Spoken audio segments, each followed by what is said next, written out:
10 years ago, a group of gods turned everyone on Earth into players of a sadistic game that forced them to kill monsters in real life, or be killed. Seahan Kim is the only survivor of this horrible world, and after living till the end of humanity, he receives a bad end. When he's given the chance to go back in time and start a second playthrough, our MC is determined to change the course of events and beat the gods at their own game. He wakes up to a clear sunny sky and birds chirping around him. Somehow he returned to the point before the game started, and even his status window hasn't been unlocked yet. A woman walks up to him while he's in a daze and asks him what's going on in his mind. This girl is Jisoo Han, and she's someone he was close to back in college. She's a year younger than him, and he remembers that she took good care of others and often came to talk to him when he was alone. They were on good terms, but never got to open up to each other until the very end. She jokingly asks him if he's out of it from playing video games all night and reminds him that his GPA will tank this semester if he doesn't focus up. His GPA isn't a big deal since the semester won't even get a chance to start, but she doesn't know that. For now, he's more focused on the fact that the system was telling the truth despite everything. It really did send him back to the very first day when all the chaos started in their world. The day is August 17th, and if he remembers correctly, that's the day when the games started. Jisoo notices him spacing out again and asks him if he really did stay up playing video games all night. She's not wrong since he just finished playing a non-stop game of life and death. She continues to warn him about their classes and the impending exams that will start soon, but instead of arguing back, he thanks her for her help, which causes her to turn and blush. Jisoo was always looking out for him in his previous life, and he was always thankful for her, but he never got to say it as much as he wanted.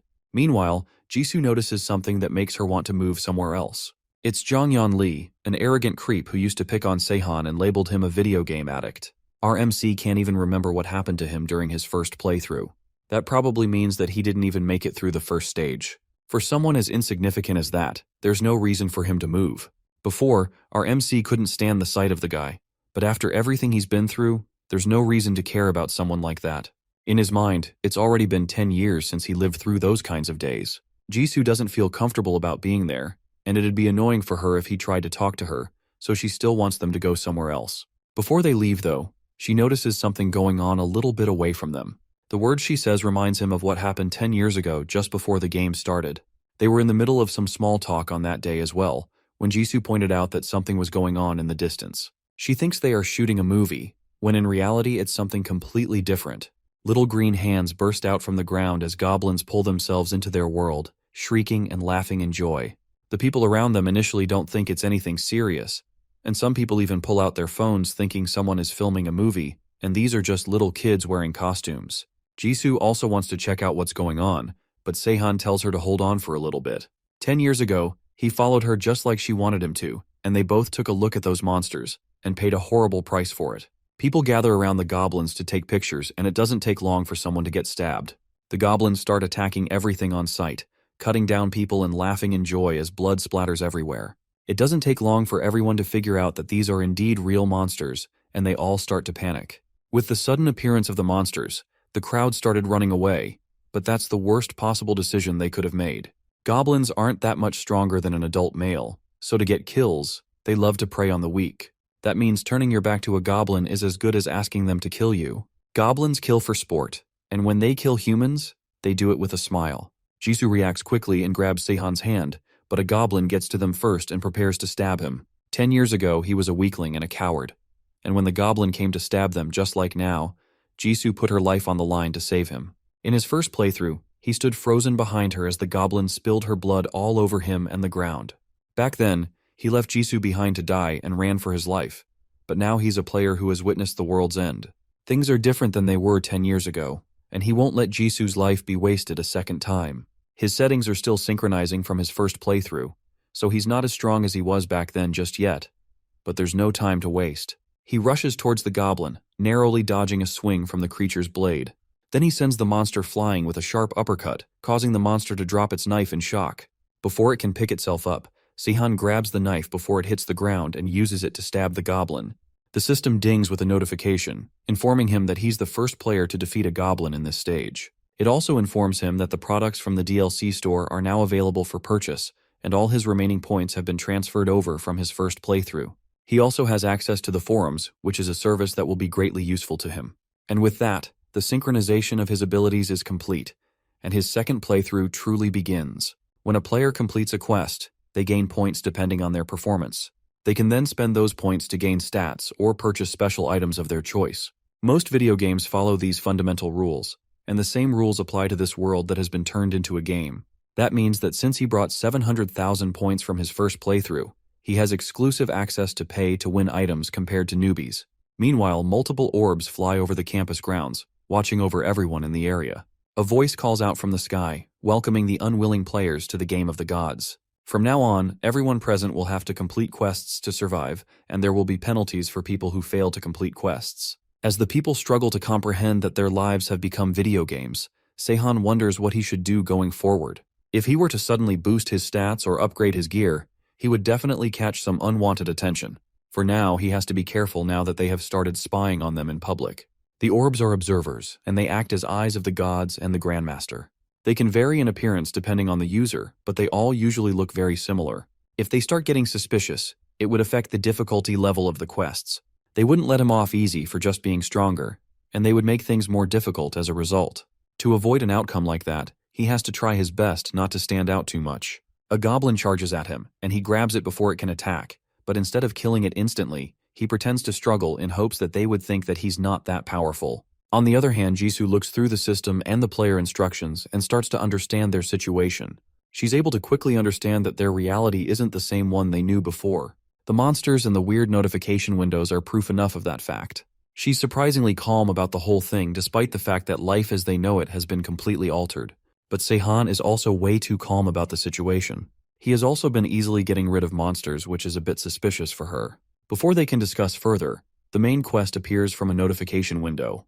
They are to escape from the college campus, and they have a time limit of 2 days to do so. A large number of goblins will start attacking them from before, and they will need to either defeat or avoid them as they try to escape the campus. Rewards will vary for each player depending on their achievements during the quest, so active participation is encouraged from the GM. The quest only has a level E difficulty and a time limit of 2 days, so it should be easy for Seahan to finish. Regardless, he can't spend the time talking to Jisoo, and they have to get moving as fast as they can before the goblins come to them. The monsters notice them chatting and give chase. Seahan reacts quickly, grabbing Jisoo's hand and making a break for it before the monsters can get to them. As they run, Jisoo notices the goblins attacking other people who are also trying to escape, but there is nothing she can do for them. Eventually, they reach a point of safety, and she asks about the others. But Seahan tells her that there won't be many casualties yet. A goblin is only as strong as a fully grown man at best, which means that once people start to group up, they should be able to take care of them very easily. That is, at least until the hobgoblin appears. Meanwhile, Seahan finally reaches the place he was aiming for from the start. It's a safe zone that he remembers from his previous life. Back then, he was completely in tears and weak when he accidentally stumbled upon the safe zone. It's a safe area where monsters can't access, which they can use to rest. The goblins that were chasing them managed to catch up and slam their swords into the barrier around the safe area, but they can't make a dent. Eventually, they give up and turn around because they can't get in. This is one of the few places where they will be able to let their guard down, and Seahan advises that they spend some time there before they move. For now, he needs to find a way to arm Jisoo properly, or at least to a point where she can handle a goblin on her own. Elsewhere, some students run for their lives from a group of insane-looking goblins. All of a sudden, someone lands right behind them and manages to take them all out with a single hit each. In a matter of seconds, the goblins that were chasing them down are all dead on the ground. Jonghyun recognizes the powerful newcomer as Jisoo, and he can barely understand what's going on. It all started 3 hours earlier when Jisoo was still resting in the safe one with Seahan. As she's looking through her phone, trying to figure out the current state of the world, Seahan is more worried about the eyes watching them. The gods monitor players through an observer for the sole purpose of their own entertainment.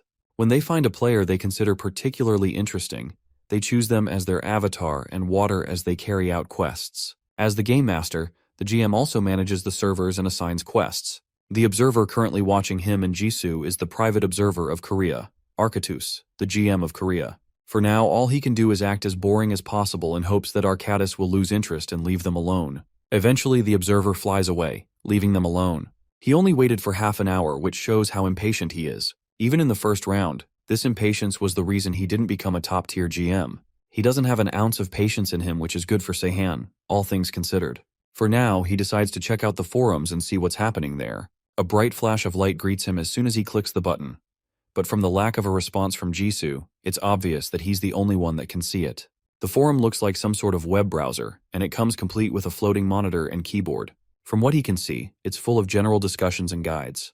It's essentially a direct copy of regular Earth internet forums. It even has a chat room. He joins in on the chat room, and the system introduces him as Anonymous User 48. As soon as he enters, a user named Greek Boss asks him to introduce himself immediately. Luckily for him, it's not required, and the other users lecture the older chatter on the importance of an anonymous chat. The gods in the chat room talk about their servers and the people they've been observing. Then the conversation shifts to the Korean server and the fact that Arcadis is the GM of that place. From what they are discussing, it looks like they consider his quests quite bland. One user in particular talks about how he was about to choose a cute girl as his avatar, but she got taken into a safe zone by some guy. They are most likely talking about him and Jisoo.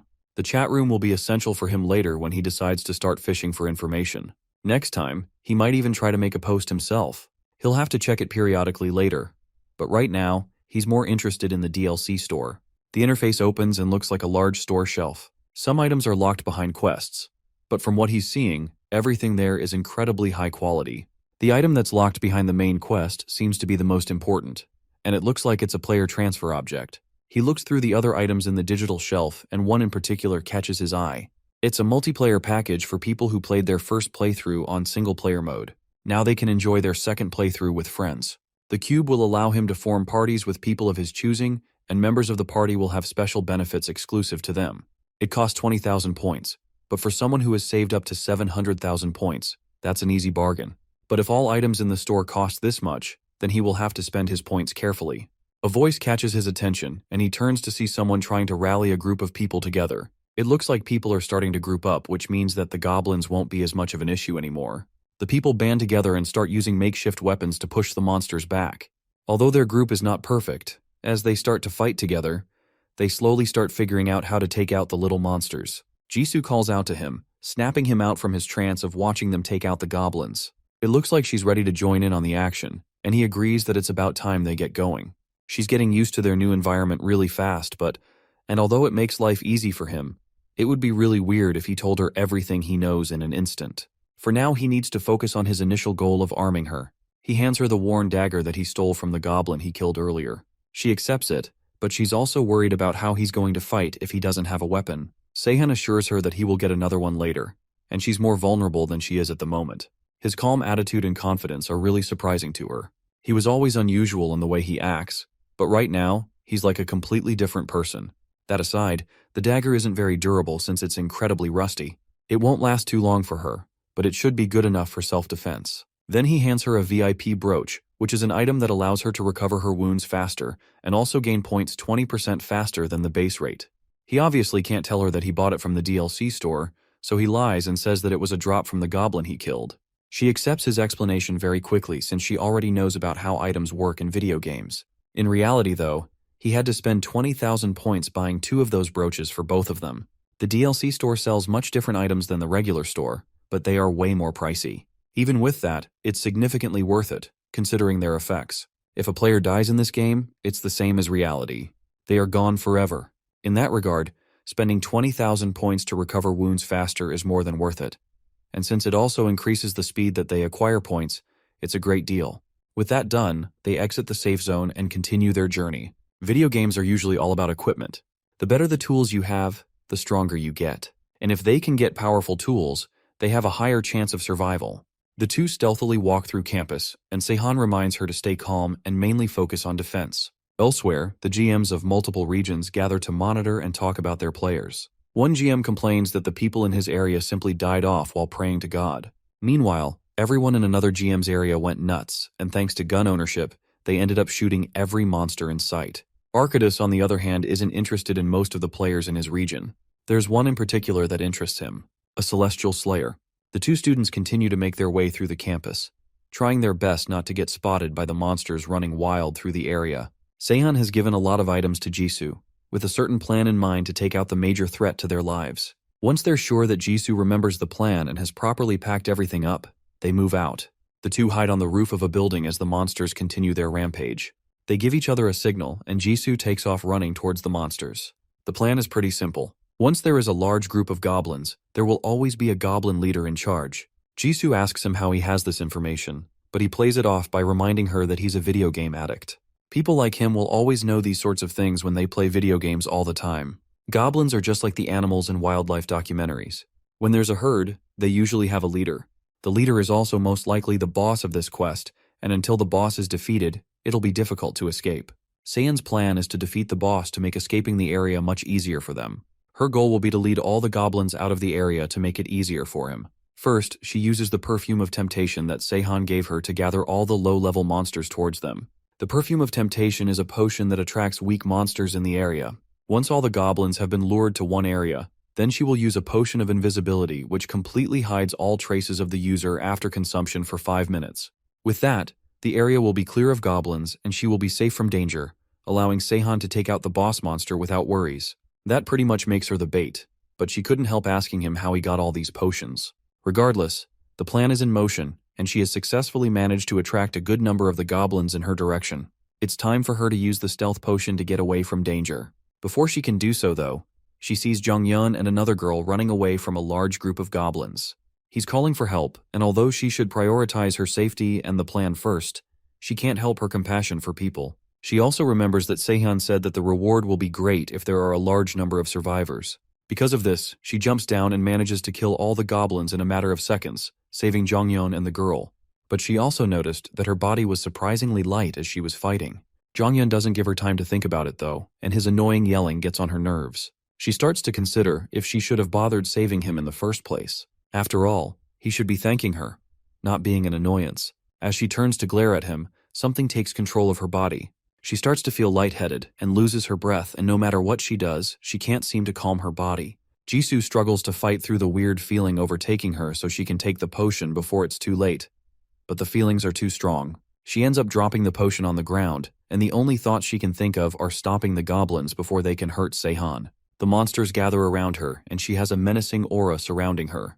But instead of looking scared and afraid for all the monsters surrounding them, she is eerily calm and even has a smile on her face. Elsewhere, Sean idly wonders if Jisoo is doing all right. Despite his worries for her though, he has a more dangerous threat to take care of. It's the hidden boss of the area, and Seahan takes a moment to greet it. After all, it's been 10 years since he last saw the hobgoblin that halved the student body population of his campus. The monster clearly doesn't understand what our MC is saying and immediately goes in for the kill with a mighty punch. Seahan decides to join it in its wordless aggression and starts distributing points to his skills. He starts with agility, allowing him to easily dodge the strike and jump high above the hobgoblin's head. The monster looks around to see where its prey went, not realizing that Seahan is right above it with a devious smirk on his face.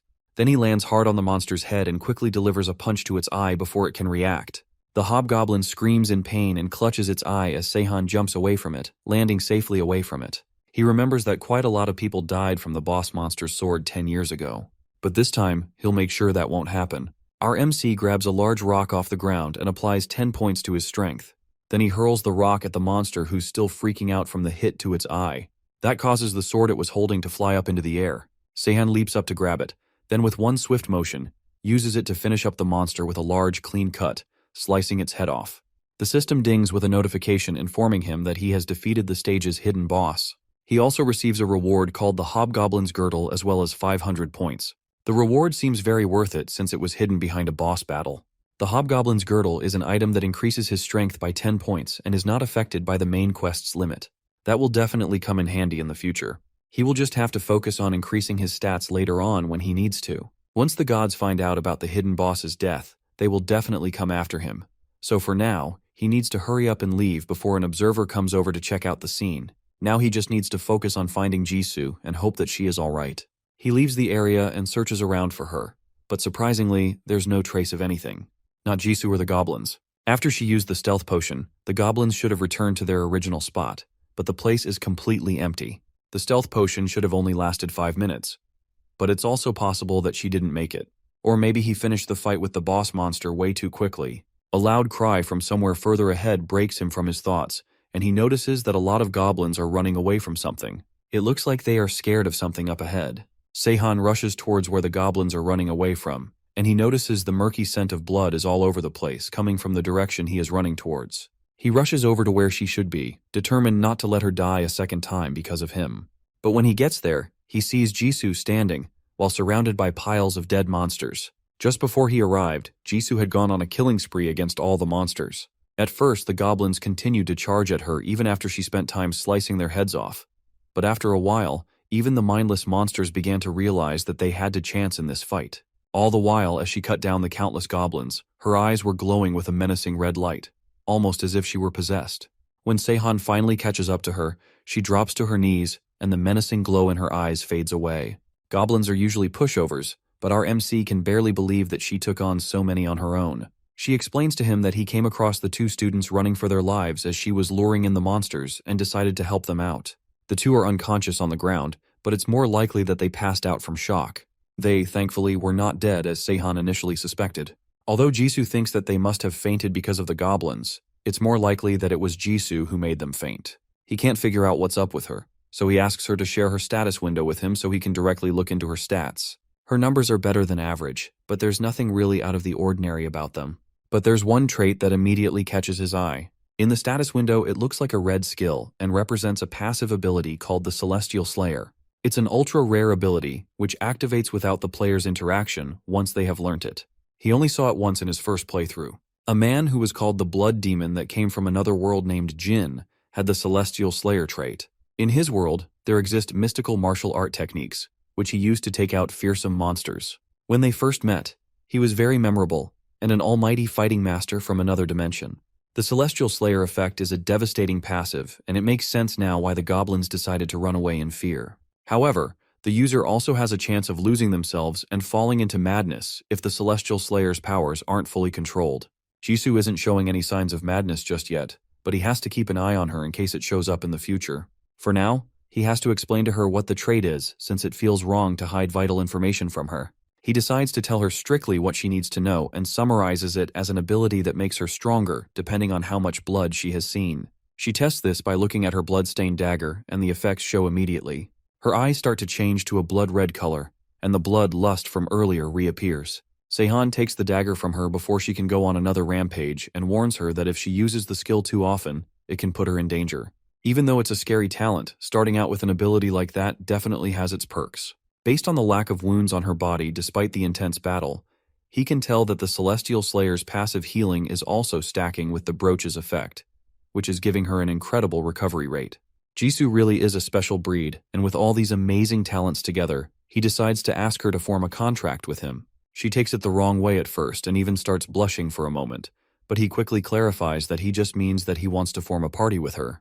She at least knows what parties are from video games, and she is more than happy to form a party with him. Now that he has his first party ally, he buys the multiplayer package from the DLC shop and uses it to invite her to the party.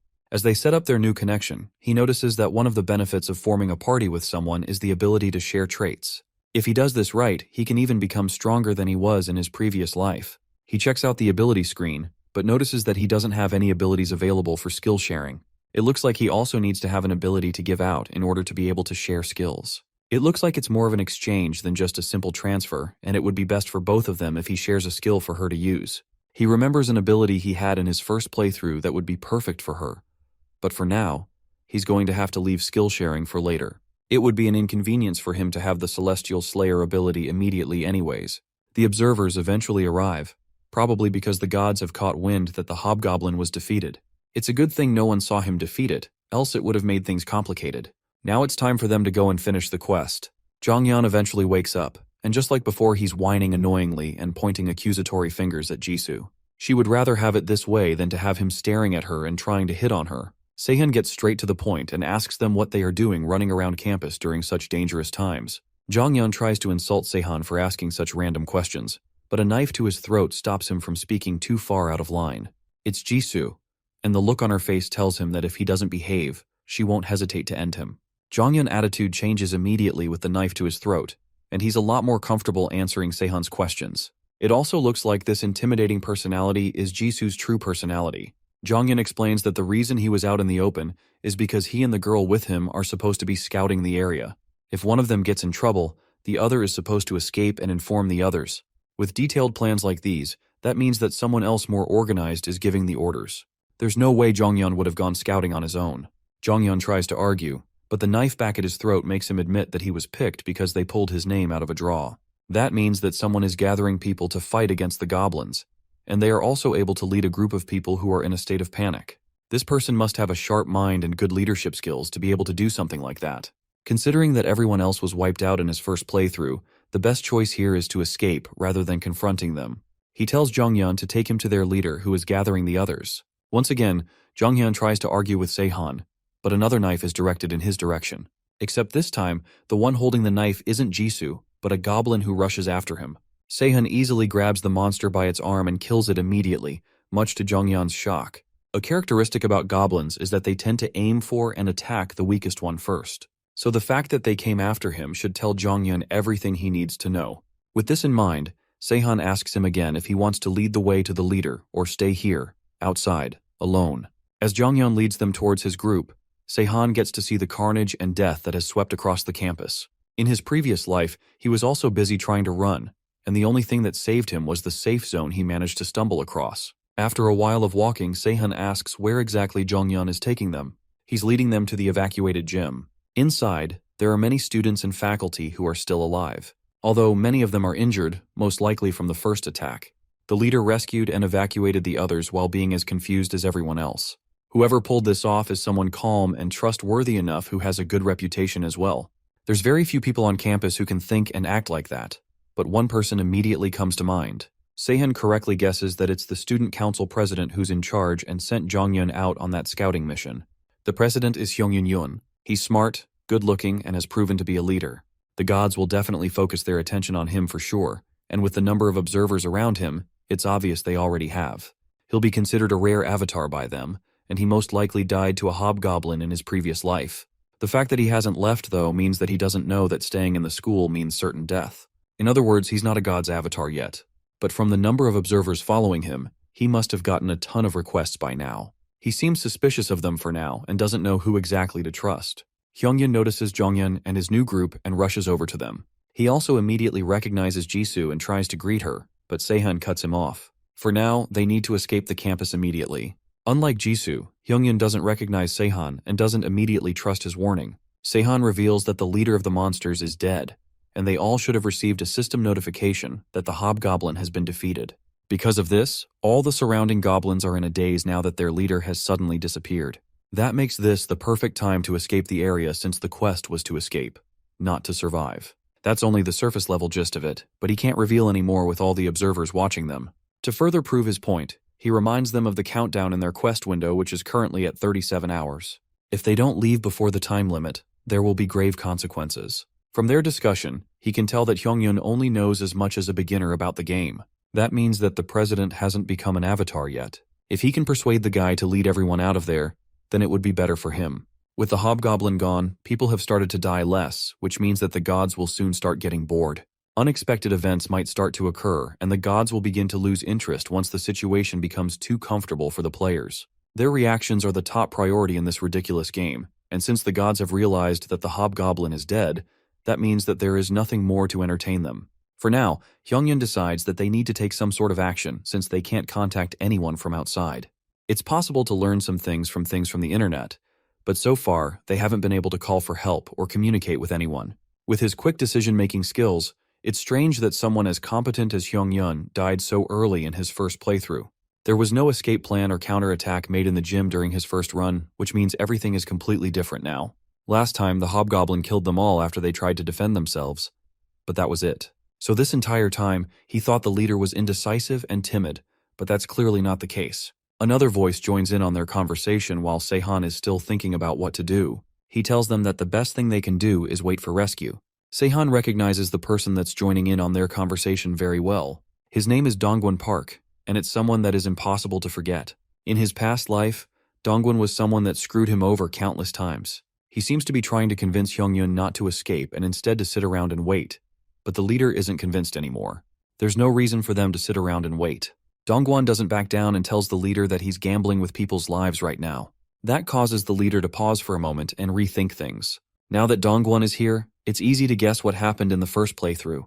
This guy already knows the rules of the game and how to play it.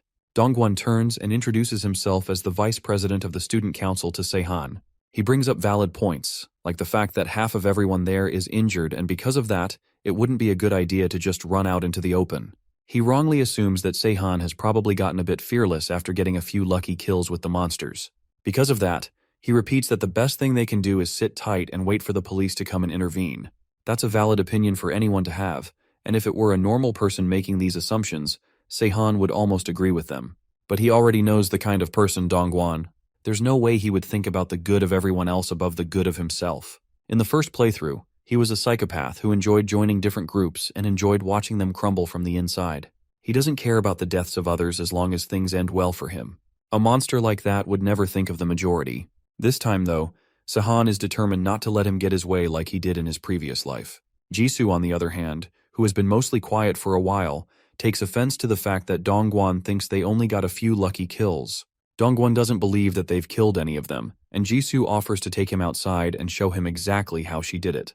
Dongguan doesn't immediately respond, so she shows him further proof on her phone. It'd be dumb to sit back and wait for rescue just because they are scared. The military and the police are unavailable and they have no idea when help will arrive.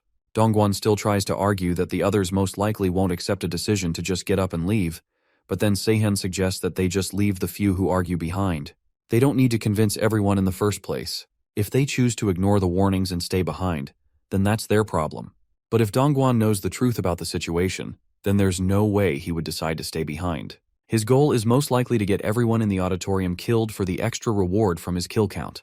That's the exact opposite of Seahan's plan, which is to gain further rewards by saving everyone else. If he remained behind while everyone else escaped, he'd gain a lot of suspicions as the only survivor, which would outweigh the benefits of getting a few people killed. After listening to all their points, Hyungyun decides to follow Seahan's decision and try to escape the campus. Dongguan has no choice but to follow them as well. That confirms that he was most likely just pretending while also being fully aware of how the game's system works. It's likely that Dongguan Park has already been chosen as a god's avatar. Hyungyun starts trying to convince people to escape with him. Thanks to information from the scout team and Seahan, even though there are still a lot of monsters outside, they are unable to think properly since their leader has been killed. Some people try to oppose the idea loudly, and one of the teachers even threatens Hyungyun with a failing grade if he acts irresponsibly. Like grades and semester scores even matter right now. It's a wonder that someone like that even ended up as a professor while being so slow. Eventually, everyone is prepared with makeshift weapons, and they set up to try and escape the campus. Jisoo asks Seahan if they really have to leave like this, but he's sure that they will be fine as long as nothing special happens. She doesn't immediately understand what he means by something special, but the goblins at least won't be a problem without their leader. The problem is Dongguan, who is a god's avatar. Unfortunately, there are too many eyes watching them, else he would have tried to kill him immediately. As they make their way through the campus, goblins start to gang around them, but Hyungyun advises them to all stick together. They won't attack anyone unless they are separated from the group. Thanks to his leadership skills, the group is progressing well towards the main entrance. Their worries aren't done, however, even though they are at the exit. A system notification pops up informing them that the difficulty of the quest has been raised from E rank to D rank, and sentinels will start appearing on stage. In an instant, the ground starts to shake as if there's an earthquake. Then suddenly, a giant minotaur appears right in front of the students. It doesn't move at first, but its overwhelming presence is enough to scare the people who were so happy just a moment ago. The GM released a monster that you normally wouldn't see until the 15th quest into a crowd filled with noobs. Hidden bosses like the hobgoblin can be managed in one way or another, but they've spawned a monster that regular players could never hope to defeat even if they team up. Sentinels are unwinnable scenarios often found in single-player games. The fact that they've released one here means that they definitely want more people killed. However, since this is only the first quest, there must be a limit to the Sentinel's powers. Despite the fact that it's a C-class monster, the stats of the Sentinel don't go past F-rank limits. The other students aren't as level-headed, and they start to wonder what they should do against a monster like that. Dongguan prepares to tell them all to run, but Jisoo slaps her hand over his mouth before he can give the order. If they all start running away, the monster would have started charging at them immediately. Unfortunately for them, he's not the only one with the idea, and another student takes the initiative by sprinting away and calling for the others to do the same. A few of the students run, but some of them realize that they can barely move. It looks like the monster's roar has some sort of fear effect. That's better since it stops some people from running away aimlessly, but the few that do manage to run away can't be saved anymore. In a matter of seconds, the Minotaur catches up to them and smashes them away easily. Even the professor from earlier, who was more focused on semester scores, is not left behind, and he immediately gets blown to pieces by the monster's massive fist. The Minotaur is huge, and well over 5 meters. It also has the ability to blow people into pieces without using any weapons. A beast like that is something that they can't even hope to run away from, and it's clear that running isn't even the right choice. As Hyungyun tries to figure out what to do, Seahan steps up to take charge. Someone is going to have to act as a distraction while everyone else escapes. He offers himself as bait so that they can run away. Although Hyungyun initially tells him that there is no need for him to do something so crazy, it's obvious that no one else would volunteer to do it anyways, and they can't just wait for the thing to annihilate them. It's surprising that even in a situation like this, Seahan shows no sign of nervousness. He's reacting to the situation optimally and making rational decisions. Compared to Hyungyun's level-headedness, Seahan is on a whole other level. Jisoo continues to hold Dongwon's mouth, and she watches as Seahan calmly walks towards the Minotaur. She's concerned for a moment, but he waves his hand dismissively towards her, showing that he has a plan. She trusts him and decides to release the annoying vice president from his powerless squirming. Dongwon takes a moment to regain his composure and rub his sore face. He originally wanted to take all the rewards, but now that things have turned out like this, there's not much he can do. They warned him about the Minotaur before, so he will have to back off. There'll be many more quests for him to do later on anyways. Seahan gets ready to head into the fight and even grabs a red cloth to use and lure the beast away. Hyungyun doesn't even know how much time he can buy by himself, but at this point, they have no other choice. He takes a moment to bow towards Seahan and thank him for his sacrifice, which makes our MC nervous from the sudden attention. Seahan then leaps onto higher ground and prepares to take all the Minotaur's attention by waving the cloth around. Once it's fully focused on him, he yells for the others to run towards the main entrance. With Hyungyun screaming commands at them, they all obey and successfully reach the exit without any problems. He even gains an ability called Commanding Shout, which helps him pass along orders. Seahan, meanwhile, is confidently leading the Minotaur around, dodging its massive attacks and causing it to slam itself into the wall and the ground. Eventually, everyone manages to make it out of the campus, and they successfully complete the quest in time. They all take a moment to check each other, and although some people are in rough shape, they all made it out alive and well. Now that the people are taken care of, Hyungyun turns around to go and help Seahan, but there's a barrier stopping him from going back to the previous stage. Since he can't head in directly, he yells for Seahan to get out of there while he still can. He notices them calling for him and turns to answer, but the Minotaur takes the opportunity to land a solid hit, sending him flying into a wall. Then the beast launches itself immediately, slamming itself into Seahan with massive power. The others stare in shock at what just happened, and it's safe to assume that our MC is dead. As they watch on, the barrier starts to close, cutting off their view of the fight. Hyungyun apologizes to Jisoo, who also watched everything happen, but she just watches the fight with a blank expression on her face. Despite their worries, though, Seahan is still alive and sitting under all the collapsed debris, waiting for them to leave. He wasn't a good guy in his previous life, and it'd be more accurate to say that he was incredibly selfish. That's why he felt weird when Hyungyun thanked him so passionately. He was weak, and there were plenty of players who were way more talented than him. Back then, he just wanted to stay alive, and to achieve that, he had to be cold and selfish. But now that he has returned to the beginning with a new perspective on life, he wants to choose a different path. Maybe this time he can try being a hero. Now that he's sure that all the observers have left and there's no one left to monitor him, he taunts the Minotaur into attacking one more time. The Minotaur seems surprised that he survived the fatal hit, but just before he got blasted away by the massive punch, he increased his health stats to the max for his current level to survive it. Since he took that hit directly, Seahan is certain now that his original theory was correct. The Minotaur's starts are maxed out up till the F-rank level of 100 points. Sentinels are usually set to be impossible to defeat by an ordinary player. In his previous life, he avoided going up against one at all costs, and when he did have to fight one, he made sure to prioritize his survival by any means necessary. He didn't care about the lives of others as long as it meant that he could live on. However, he doesn't want it to be that way this time. He prepares himself as the Minotaur charges at him with outstanding speed, tearing up the ground around it as it runs towards him. Just before it hits, though, Seahan spends some more points to upgrade his strength to the max level as well.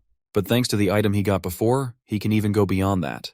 As he's literally holding the bull by the horns, he equips the hobgoblin's girdle, which increases his strength by 10 points above the main quest limit. Since he's above the limit of the main quest, that also means that he's currently stronger than the Minotaur. It immediately shows as he breaks off the beast's horn, causing it to rush back in pain. Then our MC takes advantage of the opportunity by leaping into the air and kicking the Minotaur in the face, sending it flying. In his past life, he was a selfish player who played alone, and an ordinary guy who barely had any special traits to speak of. The things he's pulling off right now would have been impossible for him in his past life, but right now, he wants to be a hero. With the Minotaur defeated, he officially clears the main quest and achieves the Platinum tier. That's a bit underwhelming since he helped everyone escape and even volunteered as bait.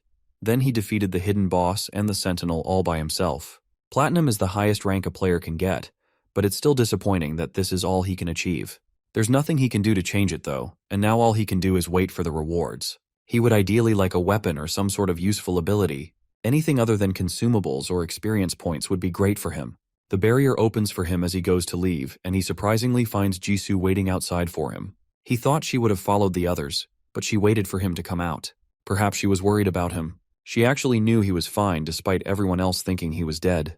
Ever since they formed a party together, she has been able to check the state of other party members. From her stats window, she could see that he was still fine even after he got hit by the Minotaur, so she figured that he was just acting like he was defeated.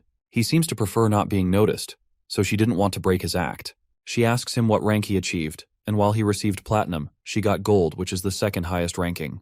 The third is silver and the lowest is bronze. Gold rank is usually considered one of the highest tiers, and platinum is on a whole different level. Now that all the competitors are done with the quest, the rewards for the survivors get distributed. He gets the achievement self-sacrifice as well as bonus points for defeating the first Sentinel and a hidden boss. That gives him adaptive orichalcum as a reward, as well as 2 new upgradable abilities.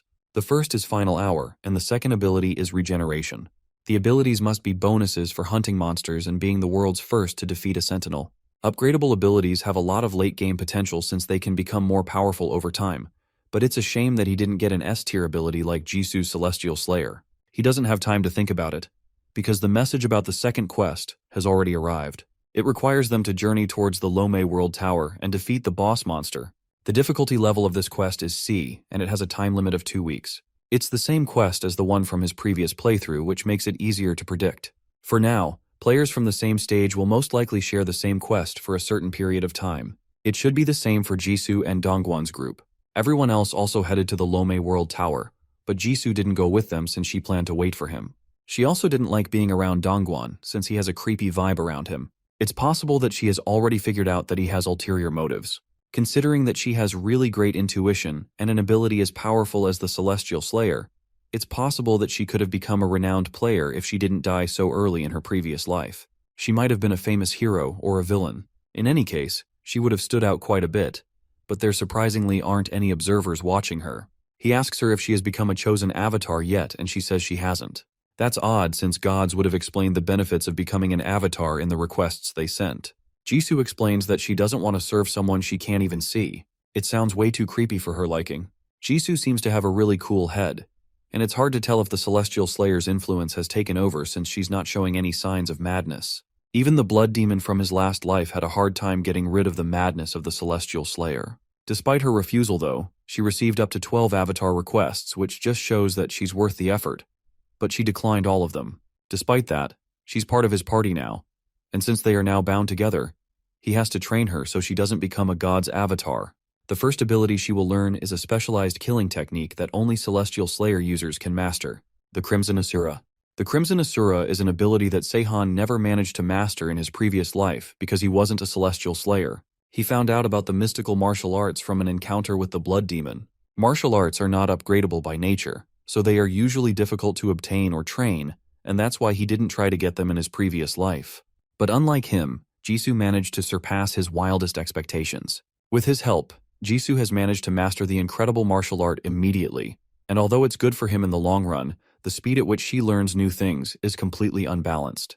A few hours earlier, they were roaming through the now ruined streets of their city. Seahan wanted to practice the new abilities he got from the first quest, and the first is Final Hour. It's an ability that boosts attack power and survivability, and since it's an upgradable ability, it will only become more powerful going forward.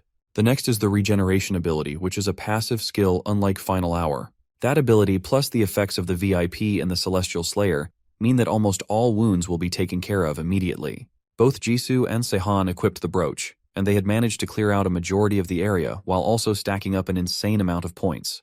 That was when Seahan decided to take her to a private area to share abilities. The two found an abandoned cafe and sat down to share abilities through their status windows. Seahan shared his regeneration ability while Jisoo shared the Celestial Slayer. Although Final Hour for her wouldn't be so bad, regeneration would be way more effective for her. Unfortunately, since they are just sharing abilities, the effectiveness of their shared abilities is reduced to 30%.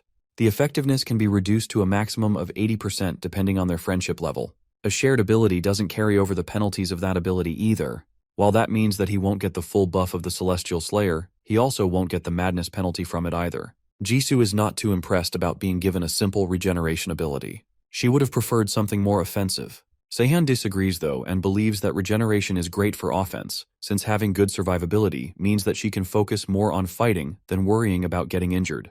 Dodging won't be crucial since she can now regenerate injuries fast enough and she can spend the time that she would have spent dodging to attack instead. Hearing that definitely makes her rethink her thoughts on the regeneration ability, and she starts to appreciate it more. Now the next thing they have to figure out is where to go next. The second quest has a generous time limit, so he wants to take the free time to learn new abilities and teach her some as well. Jisoo is thankful, but also confused by Seahan's sudden generosity. The Seahan she knew was always more self-serving and only cared about himself. But even with her concerns, she can't deny that learning new abilities is always a good thing. That's how he ended up teaching her the Crimson Asura, and she mastered it scarily quickly. While she's busy training with it, Seahan decides to take another peek into the gods' forums. It's a lot more active than last time, and there's one name in particular that catches his eye as soon as he opens up the chat room. It's a god named An Honest Life, and this particular god is someone he knew well from his previous playthrough. This god is also Dongwon Park's god, which is fitting since they are both insufferable to our MC. From what Seahan can see, it looks like Hyung-Yoon has been keeping a close eye on Dongwon, and it looks like because of that, he won't be rewarded as much as his first playthrough. Other than that, the rest of the chat seems to be filled with idle small talk. Someone named Young Jester complains about how their avatar is a loser who's wasting their potential by robbing a bank. Seahan plays dumb and manages to convince Young Jester to allow him to take a view through her observer. She invites him over, and he's physically teleported there to meet him. Thankfully, his appearance is still anonymous since he set his profile to private. In this weird room, he meets Young Jester, and she invites him over to come and watch through her observer. On the screen, a young man who looks to be a police officer bends down to talk to a girl hiding in a dangerous place. Although he's trying to be gentle with her, she screams and tries to run away from him. This is exactly what Seahan wanted to see, and one of the people on screen is the person that he needed for Lome Tower, and the key to defeating the monster living there. Seahan returns to the real world to meet Jisoo, and the two of them start heading towards where he saw through Young Jester's observer. It's in the opposite direction from Lome Tower, and thankfully, there are no observers around the area. That also means that there are fewer survivors around the area. On the way, Jisoo realizes that the streets are a lot messier than she expected. She thinks that destruction must have been caused by the monsters, but the truth is that it was mostly caused by humans. It was a similar sight for Seahan in his first life, but the truth is monsters don't have a reason to lay their hands on human structures. Because the laws are useless, and the police and the military are nowhere in sight, people are taking the opportunity to loot and ravage everything they can. Although, even with everything that's going on with the gods' game, it seems like civilization hasn't fully collapsed just yet. Surprisingly, the news is still on, and it's reporting on the strange and bizarre things happening around the world. Even with that, though, there's no way that the gods or the system will leave human authorities alone. As they're talking, a goblin tries to sneak up on Jisoo from behind. She reacts fast enough to stop it before it can attack her, but because of her dull blade, she got some blood on herself. Thanks to that, she wants a new weapon that should be able to deal additional damage. Even though she managed to kill the goblin with one hit, she still wants something better. The Celestial Slayer trait is just a 30% increase for Seahan, while it's a 100% increase for Jisoo. That means that she must be extremely strong even though they have only just ended the first stage. Since she's interested in getting a new weapon, Seahan offers to help her find a new one after they catch up with the person he's looking for. They eventually reach the place that he wanted to go, and it's a bank. Of course, they are not here for the money since money is practically worthless in their world now, and there is nothing to buy with it. Instead, there's someone in this place that they really need for the second stage. Inside the bank, there's absolute chaos as people try to attack and steal from the vaults.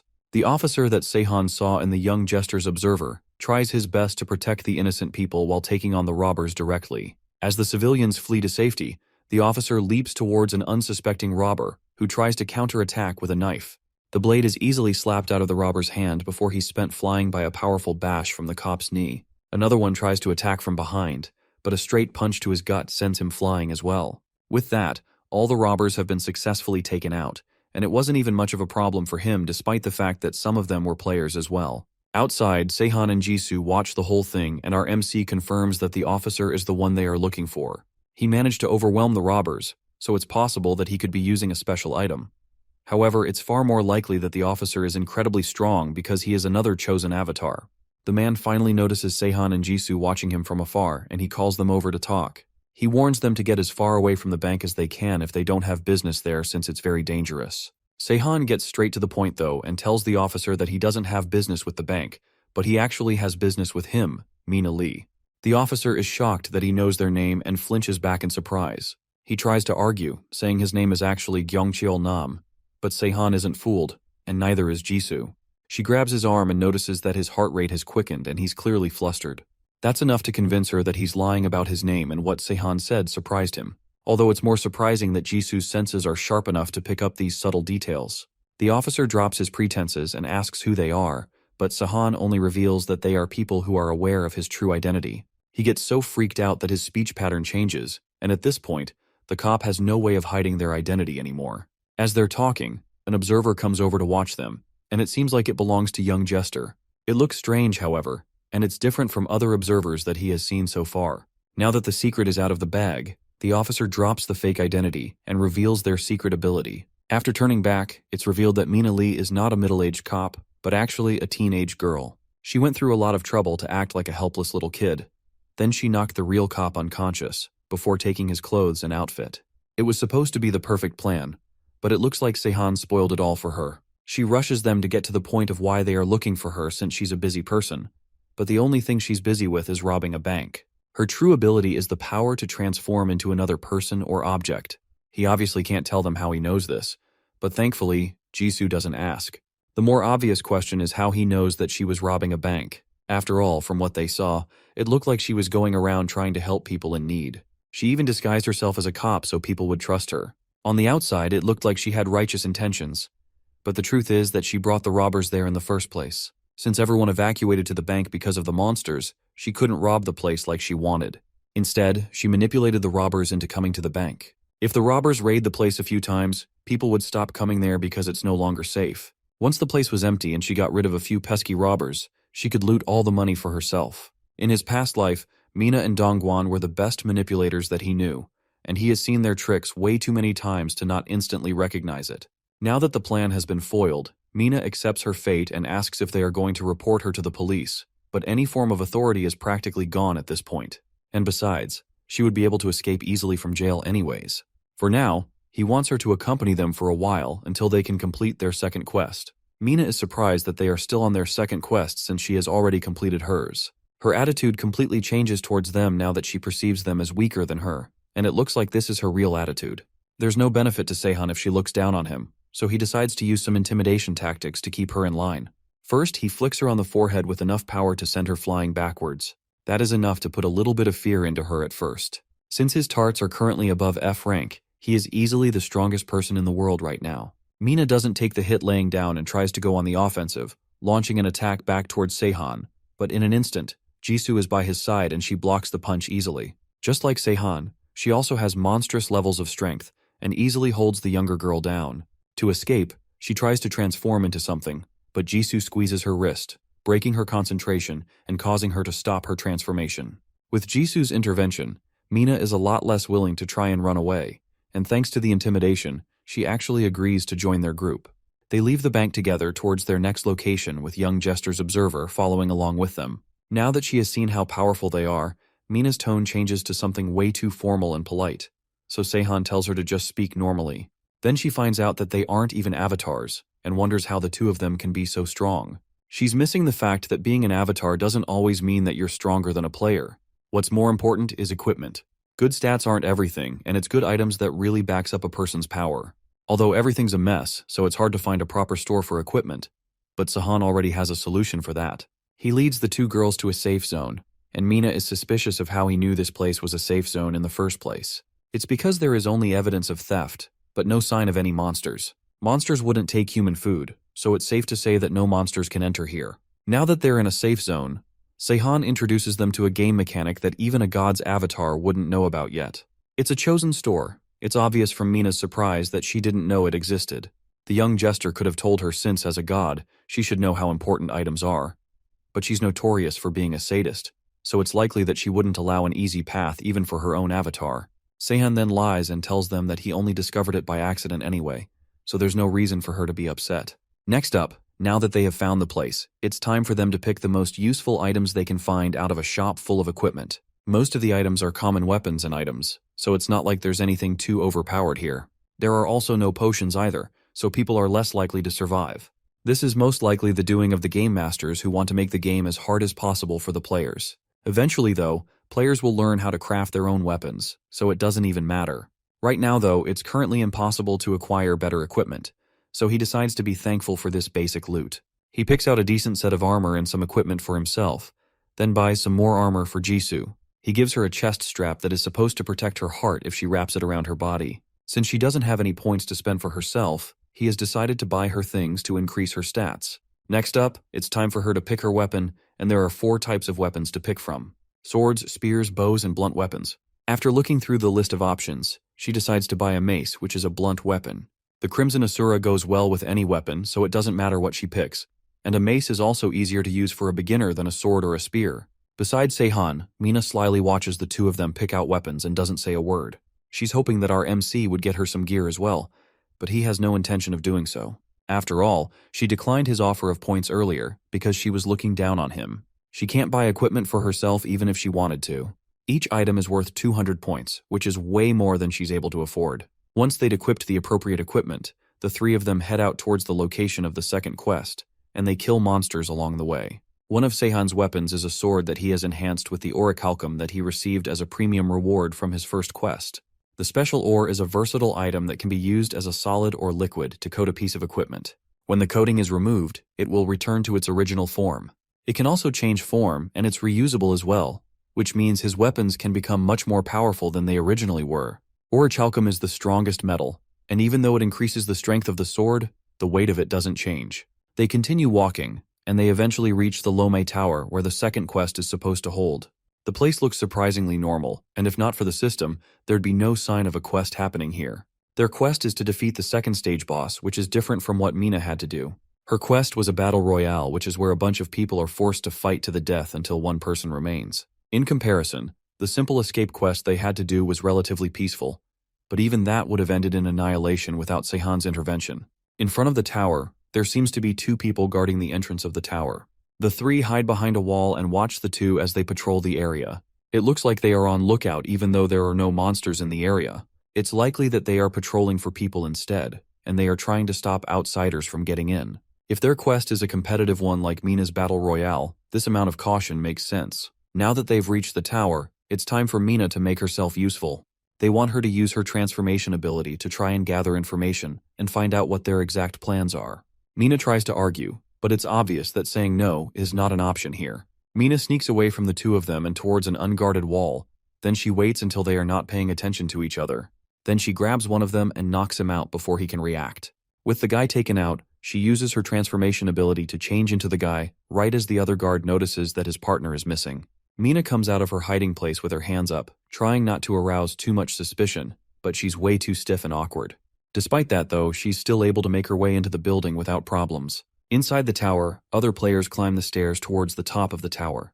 They've been climbing it for a while now, heading towards the boss's room.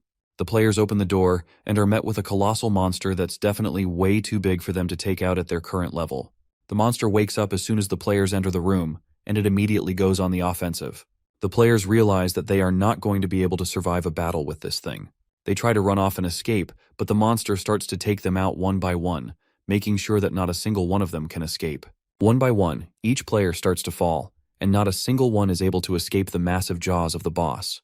The last remaining 5 players are just barely able to make it to the exit, but before they can open the door and escape, the monster surrounds them with its body, blocking their only path of escape.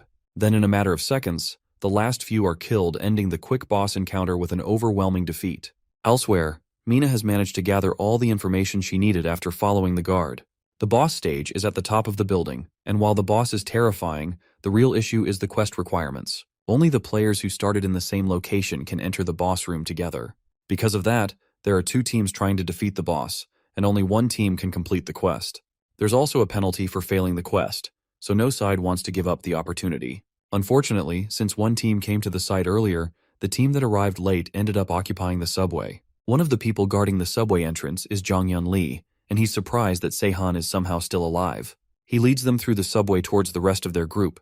Mina also seems weirdly humble, but it's normal after seeing how Seahan fought that Sentinel. For now, Seahan wants to meet the student council president so that they can discuss things. They enter the base, and the crowd immediately starts to murmur about Seahan, recognizing him as the one who fought the Minotaur. There's also a lot of observers in the area because of the crowd, and from the looks of it, even they are interested in Seahan. Mina can barely believe that he actually took out a Sentinel all by himself, and at first, she actually doesn't believe it. But from his reaction, she realizes that he's actually serious. As they are talking, Hyungyun runs up to them and wraps Seahan in a brotherly hug. After a brief chat, they discuss the situation in Lome Tower, and the reason that they are holed up in the subway is because they arrived late to the tower after the first quest. That matches what Mina reported and also means that they need to beat the boss before the ones above them are able to, and they also need to defeat other players along the way. Right now, though, they are no match for the other team, and even they couldn't defeat the boss, so there's very little hope. But Seahan has an idea that will drag the other team down from the top. There's only one stage boss, and with two teams trying to defeat it, the losing team will be penalized, and the punishment for failing a quest is death. So to make sure that they are chasing after the right target, Seahan asks if the other team knows about the stage boss, and if they are the ones who said that it's at the top of the tower. Hyungyun confirms that the other team really is the one that discovered the boss first and reported it at the top of the tower. Now that he has this information, Seahan suggests that they let the other team have it. If the other team is at the top of the tower, then they can go ahead and defeat it if they can. That doesn't mean that Seahan wants him and his teammates to accept death, though. The truth is that the monster at the rooftop might not actually be the boss at all. The monster is definitely way too powerful to be a regular mob monster. The other team showed Hyungyun the video earlier, and it was definitely a horrific beast. What's more, as soon as they entered Lome Tower, they got a notification that mentioned the boss stage. Then they searched through every floor and found no trace of any other monster, much less another boss. But despite searching through every part of the tower, they failed to search the underground level as well. One big difference between a boss monster and a regular monster is that a boss will always build its own pack and keep them around itself. Elsewhere, a player from the other team runs to inform their chief of something important. Hyungyun and his team have come to negotiate with them, and this time, they brought along Seahan and his party. Earlier, it was decided that Hyungyun, Seahan, and a few trusted people would head out to try and talk directly with the other team. One of the people following them is Dongwon, which is suspicious since he didn't trust Sehan's decisions before. It's obvious from how quickly he changes sides to favor himself that Dongwon has a sharp mind despite his terrible personality. That makes Seahan consider using him in the future to further his own goals. But before the plan gets agreed on, Hyungyun raises his concerns of if it's really alright to try and talk to these people. After all, most of them have criminal backgrounds, and their team has women and children. In Seahan's first playthrough, there were many guilds in Korea, and one of them stood out in particular for their strength. That is the infamous guild formed by a band of criminals who escaped from prison as soon as the world changed. The group killed people like insects, and didn't hesitate to cross any line as long as it benefited them. They were known as the Sins. The man who's famous for creating the guild is the top dog, Ju-won Kim, and that man is currently staring down at Seahan and his group as they come to make a deal. Hyungyun starts the negotiations and tells them that he has come to make a suggestion to their group. It was discussed earlier that cooperation between the two teams would not be an option, but Hyungyun isn't there to ask for cooperation. He instead wants to suggest that the criminal group go ahead and defeat the boss on the rooftop with their consent. Ju-won doesn't need consent, and he was going to take on the boss regardless, so Hyungyun doesn't have any authority in their negotiation. For him to just allow them to take on the boss without opposition, that's as good as him running away and preparing to die. Hyungyun tells them that they have no chance fighting against the criminal group or the boss, so they thought it would be better to wait for them to defeat the boss. Then they would hope that another boss spawns for them to take out. That's a lie, obviously, and it's shocking that the student council president can lie so with such an honest expression. Ju-won is rightfully suspicious and warns them that if they are lying, then they will all die. But Hyungyun continues to lie, despite the unpleasant aura that Ju-won releases to intimidate them. Seahan can recognize the aura of an avatar when he sees it. Ju-won must be the avatar of one of the highest gods, Hades. Ju-won asks the rest of his team what they think about Hyungyun, and they are all in favor since if the college students try to come against them, they'll just get murdered anyway. Since there's no opposition, Ju-won accepts their suggestion, but on one condition. They want someone to stay with them as collateral for the criminals. At first, Hyungyun tries to offer himself up, but Dongwon steps up instead. Since Hyungyun is the class leader, he shouldn't have to stay there when the rest of his team needs him. Ju-won, on the other hand, isn't satisfied, and he wants the entire team to stay locked up. Then he sets his sights on Jisoo in the back, and he wants her to stay specifically. Then, without provocation, he rushes in to try and attack her, but his blade is parried easily by Seahan. The two face off for a moment, and Juwon can barely believe that someone dares to try and face off against him. Juwon must have been wary of Jisoo even though he doesn't know that she's a celestial slayer. It's obvious that he felt something from her presence alone. Hyungyun tries to ask why Juwon would try and attack one of his teammates, but he's completely ignored. Instead, he walks straight up to Seahan and the two face off directly against each other. The other criminals start yelling in hopes of intimidating the group, but Seahan doesn't back down and advises Juwon to accept their offer if the criminals don't want to go up against them.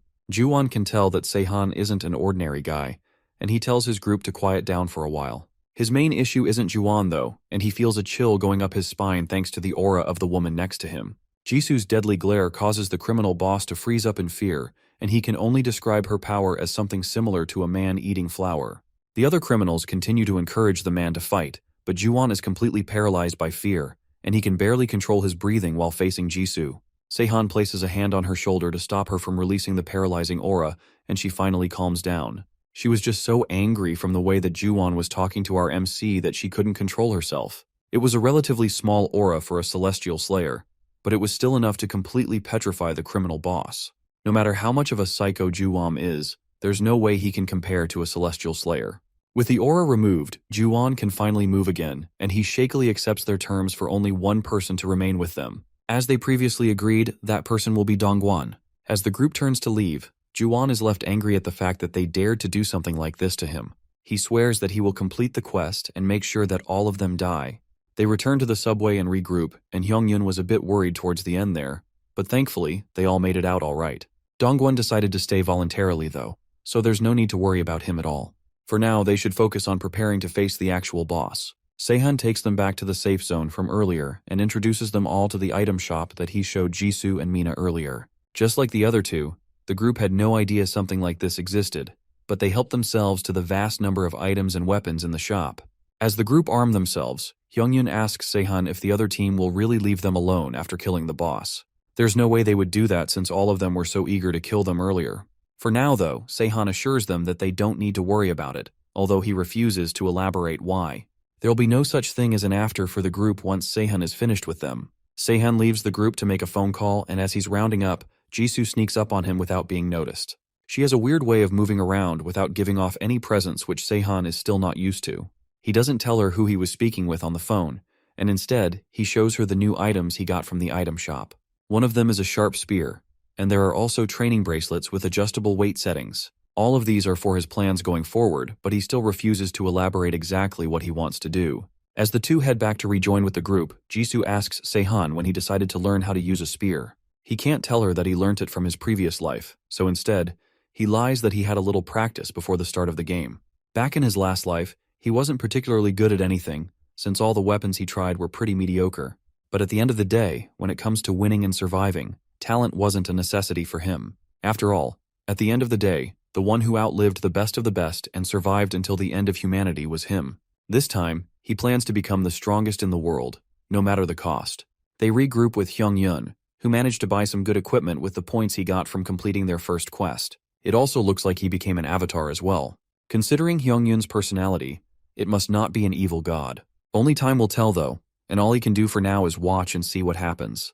Now that everyone is fully geared up, it's time for Tem to head out and take on the boss. Before they leave though, Seahan tells them that he and Jisoo will be moving separately from the main group. Then he hands Hyungyun the spear that he just bought, coated in orichalcum. He instructs the leader to stick the spear in the center of the room when they find the boss stage. Because of the orichalcum, it should go into the ground easily as soon as they stick it into the floor, and they just have to make sure that the tip is facing upwards. Then he tells Hyungyun that once the time is right, he will give them a signal through their cell phones so they can lure the boss towards the spear. These seem like very unrelated things, but it's once again part of Seahan's plan which he refuses to elaborate on. Now that everything has been set up, it's time for the group to make their move. Hyungyun throws out a message through their group chat and Dongwon also catches wind of it. It's been a while since he has been locked up, and since then, the criminal group has challenged the boss 3 times with no progress. There's a good chance that Seahan is right about what he's saying, but it's still a mystery as to how he has so much information. Even Dongwon's god warned him to be wary of Seahan, since he must have something up his sleeve. Instead of just sitting quietly and waiting for everything to unfold, Dongwon decides to make his move. He calls out to the guard watching over him and tells him that he has some information about the quest to tell their boss. He wants to talk directly to the leader and give him some vital info that will be a great asset to their quest. Seahan Kim may be a huge threat, but Juwon's strength is something else entirely. If Dongwon had to pick a side, he would definitely choose Juwon. The guard agrees but warns him that if this turns out to be nothing, then there will be consequences. Elsewhere, Hyungyun and his group journey down into the underground of Lomi Tower. The only monsters they can see in the area are a few mutant rats that they are able to kill with no problems at all. Because the monsters are in a dark area, they are weak to light, and that makes it even easier for the group to slowly take them out and proceed deeper into the area. Seahan is easily making quick work of the rats, and he's killing them way more efficiently than the others. They have been making progress for a while now, and they have already made it halfway into the basement of the building. The area goes down to the 6th floor underground, and they are at the 3rd one right now. As they are making plans to go deeper, Seahan gets a text from Mina informing him that they are heading down into the sewers. Back up at the surface, Juwon is coming to terms with the fact that the monster they have been fighting was never meant for them to defeat. It's a basilisk with a petrifying gaze, and it has easily frozen and killed all his men so far, heavily reducing their numbers. He's trying hard and failing to figure out what to do to take the monster down. The guard from before leads Dongwon into Juwon's private room to talk about whatever he wants to say. He tells the criminal leader about his group's real intention of finding the boss monster underground and how the monster on the rooftop is not the real boss at all. It was all a trap using reverse psychology to deceive them, and Juwon vows to make them pay for doing this. Dongwon doesn't care about their conflict or who wins. At the end of the day, he'll just side with whatever team manages to come out on top. Even if his team wins, his god should be able to negate the penalty. As they move to start heading into the underground, the guard from earlier starts laughing at Dongwon for his contribution to their team. Dongwon decides not to think too much about the weird behavior of the guard and follows them to track down Hyungyun's team.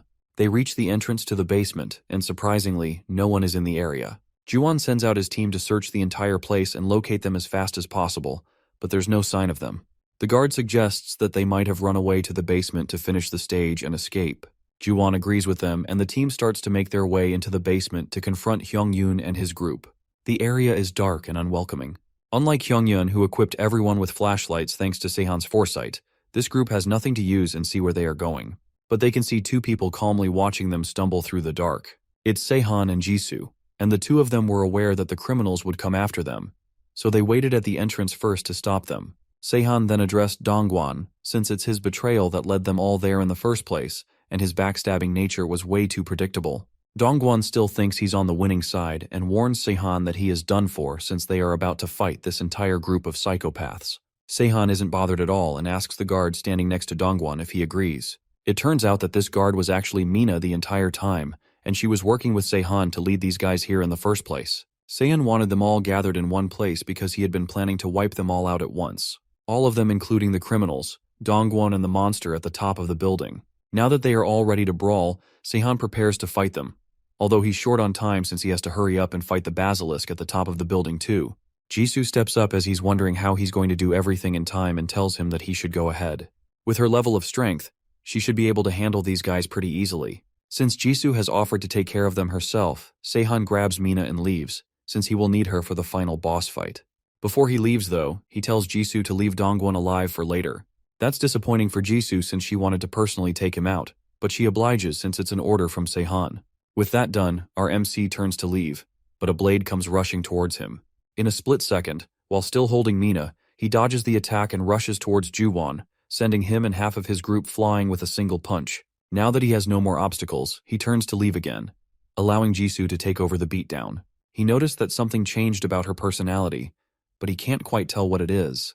Regardless, he decides to leave everything up to her for now. Juwon starts to pick himself up from the ground and orders his subordinates to stop standing around and go attack. After all, it's just one girl against a whole group of criminals. The first person to run up to her is the first to figure out that you shouldn't judge a book by its cover. She uses her weapon to cut his body clean in half, killing him before he even had a chance to launch an attack. Jisoo warns them all that none of them are leaving the area without her permission as she prepares herself for another attack. Juwon notices from the look in her eyes that she sees them similar to how he would see an insect, almost as if she's heavily looking down at all of them. He once again tells his men to try and rush her, and they all go charging in with their weapons. But Jisoo is more concerned about how much blood she might accidentally splatter on the ground. The first man to try an attack gets his head smashed in before he can even land a hit. The person behind him doesn't even have time to figure out what happened before Jisoo rushes over and takes him out with a clean uppercut. Another man takes advantage of her blind spot to stab her from behind, but she shrugs off the attack like it's nothing and punches him on the forehead, killing him instantly. The wound inflicted by the stab heals itself instantly, and thanks to her Celestial Slayer abilities, the sight of her blood starts to make her even stronger than she already was. Meanwhile, 3 other men try to attack her all at once, and she easily dodges all their attacks, before one-shotting every single one of them before they can even react. Jisoo's rampage continues, and she easily takes all the men out with single precise strikes without anyone even managing to land a hit on her. There are at least 30 of them, all fighting together, and she's easily overwhelming them without even breaking a sweat. Juwon watches all of this happening in shock, but he still believes that he can handle her. After all, he's stronger than her and larger too, so he should be able to take back the fight. Jisoo finally turns her attention to him and throws the extendable part of her mace towards him. But Juwon blocks the attack by grabbing one of his teammates and using him as a human shield. Now that it's come to this, it's time for him to show off why he's a chosen avatar of the god of death, Hades. He activates a special ability given to him by his god called Death Sentence, which allows his attacks to have a guaranteed chance of killing an opponent with 1 hit for a minute. His weapon charges up with energy as he activates the attack, and he's sure that he will be able to take her down and finish this once and for all. As he prepares to launch his attack, Jisoo turns her attention to him for less than a second, and he suddenly finds his head detached from his body. In the split second that she acknowledged him, she killed him instantly without even a second thought. Despite his confidence, he couldn't even make a difference in fighting her. Elsewhere, Seahan and Mina rush towards the top of the tower. Mina is still concerned about them leaving Jisoo behind like that, but Seahan is mostly confident that she can take care of herself. He looked strong on the outside, but in reality, he only has one powerful ability, and it takes a long time to activate. For now, they should be more focused on Seahan's plan with the basilisk. Mina doesn't believe that our MC wants to fight something that dozens of men have already failed to bring down. Seahan himself isn't completely sure they can win, but that's why he brought Mina as his trump card. Her transformation ability might be her only power, but that's exactly what he needs from her. After a few more minutes of climbing, the two manage to reach the top floor, and it's time to face the final boss. Before they enter, he needs her to transform into a certain animal. It will be hard for her, but Seahan promises to give her 2,000 points worth of gear later if she does what he wants. With the motivation of points, Mina is a lot more willing to transform for Seahan, and she turns into a weasel, though she still doesn't know exactly how that will help him. Now that all the preparations are complete, Seahan opens the door to the boss room so they can finally start the final battle. The place is a mess, and filled with statues of people who were turned to stone as they were trying to escape. This is the effect of the basilisk's petrifying gaze. Now that they've successfully made it in and not immediately died on the spot, it's time for Mina to head in and go find the boss. That won't be necessary though, since the thing is so big that she didn't need to even look very hard to see it. The giant monster is the size of the room and just as terrifying as it is large. It is clearly the Sentinel of the stage, which means it was a monster never meant to be beaten. As he approaches the monster, it wakes up and introduces itself as Orga, and kindly tells Seahan that his life will be spared if he leaves quietly and without making too much noise. Seahan has no intention of turning back now, even though things are not in his favor at all. Unlike the Minotaur from the first stage, this Sentinel is a named boss that has been properly made to be unbeatable. The biggest problem with fighting a beast like Orga is its petrifying gaze. Once it opens its eyes, it turns everything that it sees into stone. That is usually the case, but he has a plan with his trump card Mina. It's her time to shine, and he tells the girl who is still in the form of a weasel to go and try to fight the boss just like he told her to earlier.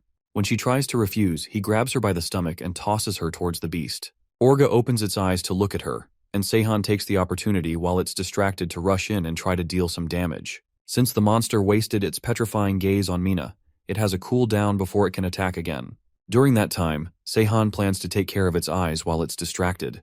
He throws his blade towards the monster's head, hitting it right in the eye before taking cover behind a wall. Unfortunately, it looks like an ordinary sword isn't enough to damage a sentinel. But now that he's focused on Sean, Mina takes the opportunity to rush towards Orga and try to attack as well. Although his petrifying gaze hit her directly, according to folklore, the basilisk has a weakness to weasels. So as long as Mina is in that form, the creature's petrifying gaze cannot affect her. Although that makes things slightly easier, a weasel isn't nearly enough to fight a giant monster. Somehow, though, Mina manages to survive its attacks and swiftly climbs up its body before it can squish her. Orga tries the petrifying gaze one more time, but it once again doesn't work on Mina as she continues to distract it. While the two are facing off against each other, Seahan takes the opportunity to run underneath the beast and try to launch another attack. Orga notices his attempts and tries to stop him with its giant body, but that gives Mina just enough time to climb up to its eye and attack it. The basilisk screams in pain as its eye is blinded by Mina's attack. That stops it from being able to activate its petrifying gaze ability, which will make it a lot easier to fight. Even though things should be easier, that doesn't mean it's over yet for Seahan. Even a single scratch from the basilisk would be lethal, but thanks to its size, its attacks are easy to notice and dodge. The monster continues to attack as Seahan gets a notification from his phone. Now that he's done stalling, it's time for the final part of his plan to finally be enacted. He separates from Mina for a moment, and the two spread out around the room as the monster continues to attack Seahan. Finally, after a little bit more fighting, the monster manages to land an attack that Seahan isn't able to properly dodge. Then it prepares itself to land the finishing blow. Just before it can land the hit, Seahan snaps his fingers, which is the signal for Mina to come back into the game. She turns into a chicken and yells out as loud as she can, which causes the basilisk to shriek back in pain. Just like with the weasel, the basilisk is also inexplicably weak to the sound of a chicken's call. Seahan takes to the offensive and uses his dagger to try and attack the beast, but they don't even leave a scratch on its hard outer scales. Although he's not able to injure it, the attacks that have landed so far are enough to weaken it exponentially. However, things are starting to look dangerous, and Seahan is going to need to try his best to finish this as soon as possible. The tricks and weaknesses that he has prepared are not enough to weaken the gap between them. The monster moves closer to our MC, confident that it can finish things off quickly now that Seahan doesn't have any more tricks up his sleeve. Seahan notices that the basilisk has stepped right where he wants it and tries to keep it busy by talking more. He admits that the gap in their power is way too much, and he knew from the beginning that he wouldn't be able to win. That's why he had to think very hard on how exactly he would kill the basilisk. In his previous life, he was used to battling impossible opponents, because he has done it countless times before. To defeat an opponent that is superior to him in every way, he doesn't need the power of the gods or overwhelming stats, or any of the other things that make other players overwhelmingly strong. What he needs is experience and patience, and those two things are what allowed him to become the last remaining survivor of the gods' game. Orga is done hearing the pointless rambling and finally prepares to launch the final attack, but it's already too late. Seahan's plan is complete, and he smirks as multiple explosions ring out through the building. The walls and pillars start to crumble around them as Seahan explains that he had someone install bombs all over the building over the course of an entire week. These bombs can be remotely detonated, but they rarely work on monsters or players. Of course, that means that they won't work on this massive monster. But that wasn't his plan at all. All his running around wasn't for nothing. His true goal was to attach the weight bracelets he bought from the store earlier onto the monster without it realizing. With all of them attached, Seahan turns the weight setting up to its highest level, causing the monster to fall to the ground from the enormous weight on its limbs. Then with one final kick, Seahan sends the beast falling through the floor, down through the freshly destroyed building. Even with all this though, the fall isn't nearly enough to kill the monster, and after it regains its strength, it plans to rise back up and kill Seahan immediately. But waiting at the floor of the basement, right where Seahan ordered it to be placed, is the golden spear coated with orichalcum.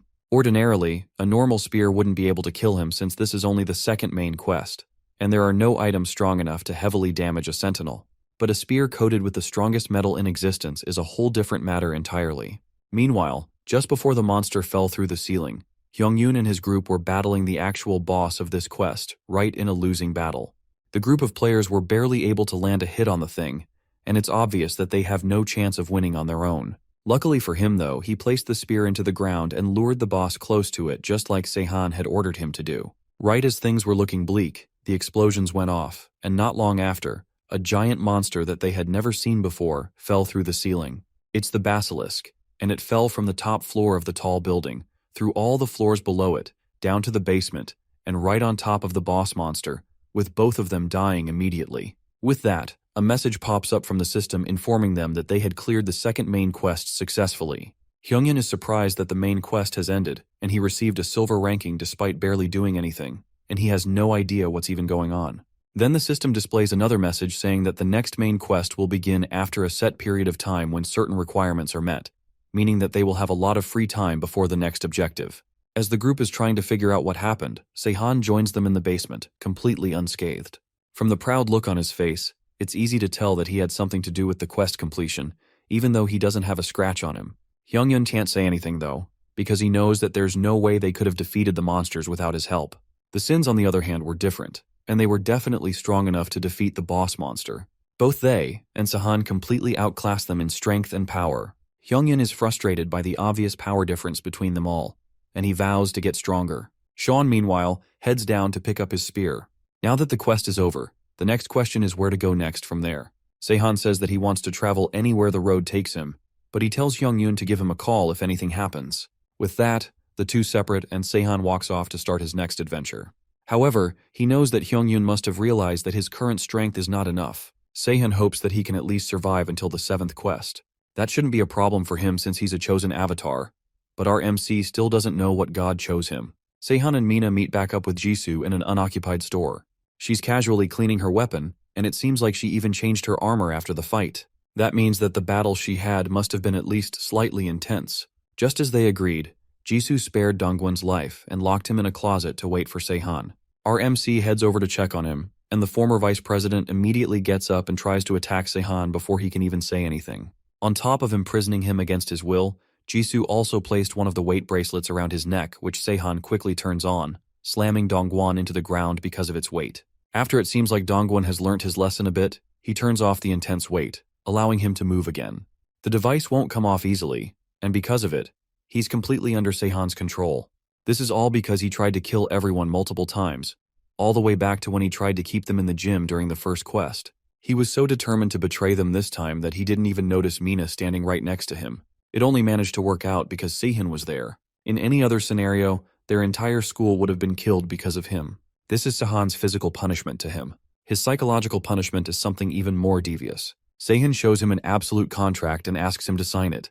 It's a contract that can never be violated by the person who signs it. It states that the contractor must be altruistic, caring, and sincere, unless they will die by an implosion from their choker. At first, Dongwon tries to argue, but Jisoo comes up to them and stands menacingly behind him with her weapon, making it obvious that refusal is not an option. Dongwon rushes to sign it, and as soon as he does, he turns and tries to leave as fast as possible to escape Jisoo.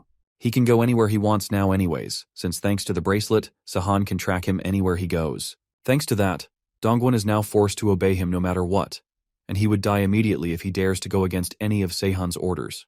He approaches Jisoo, who is checking the status of her last quest.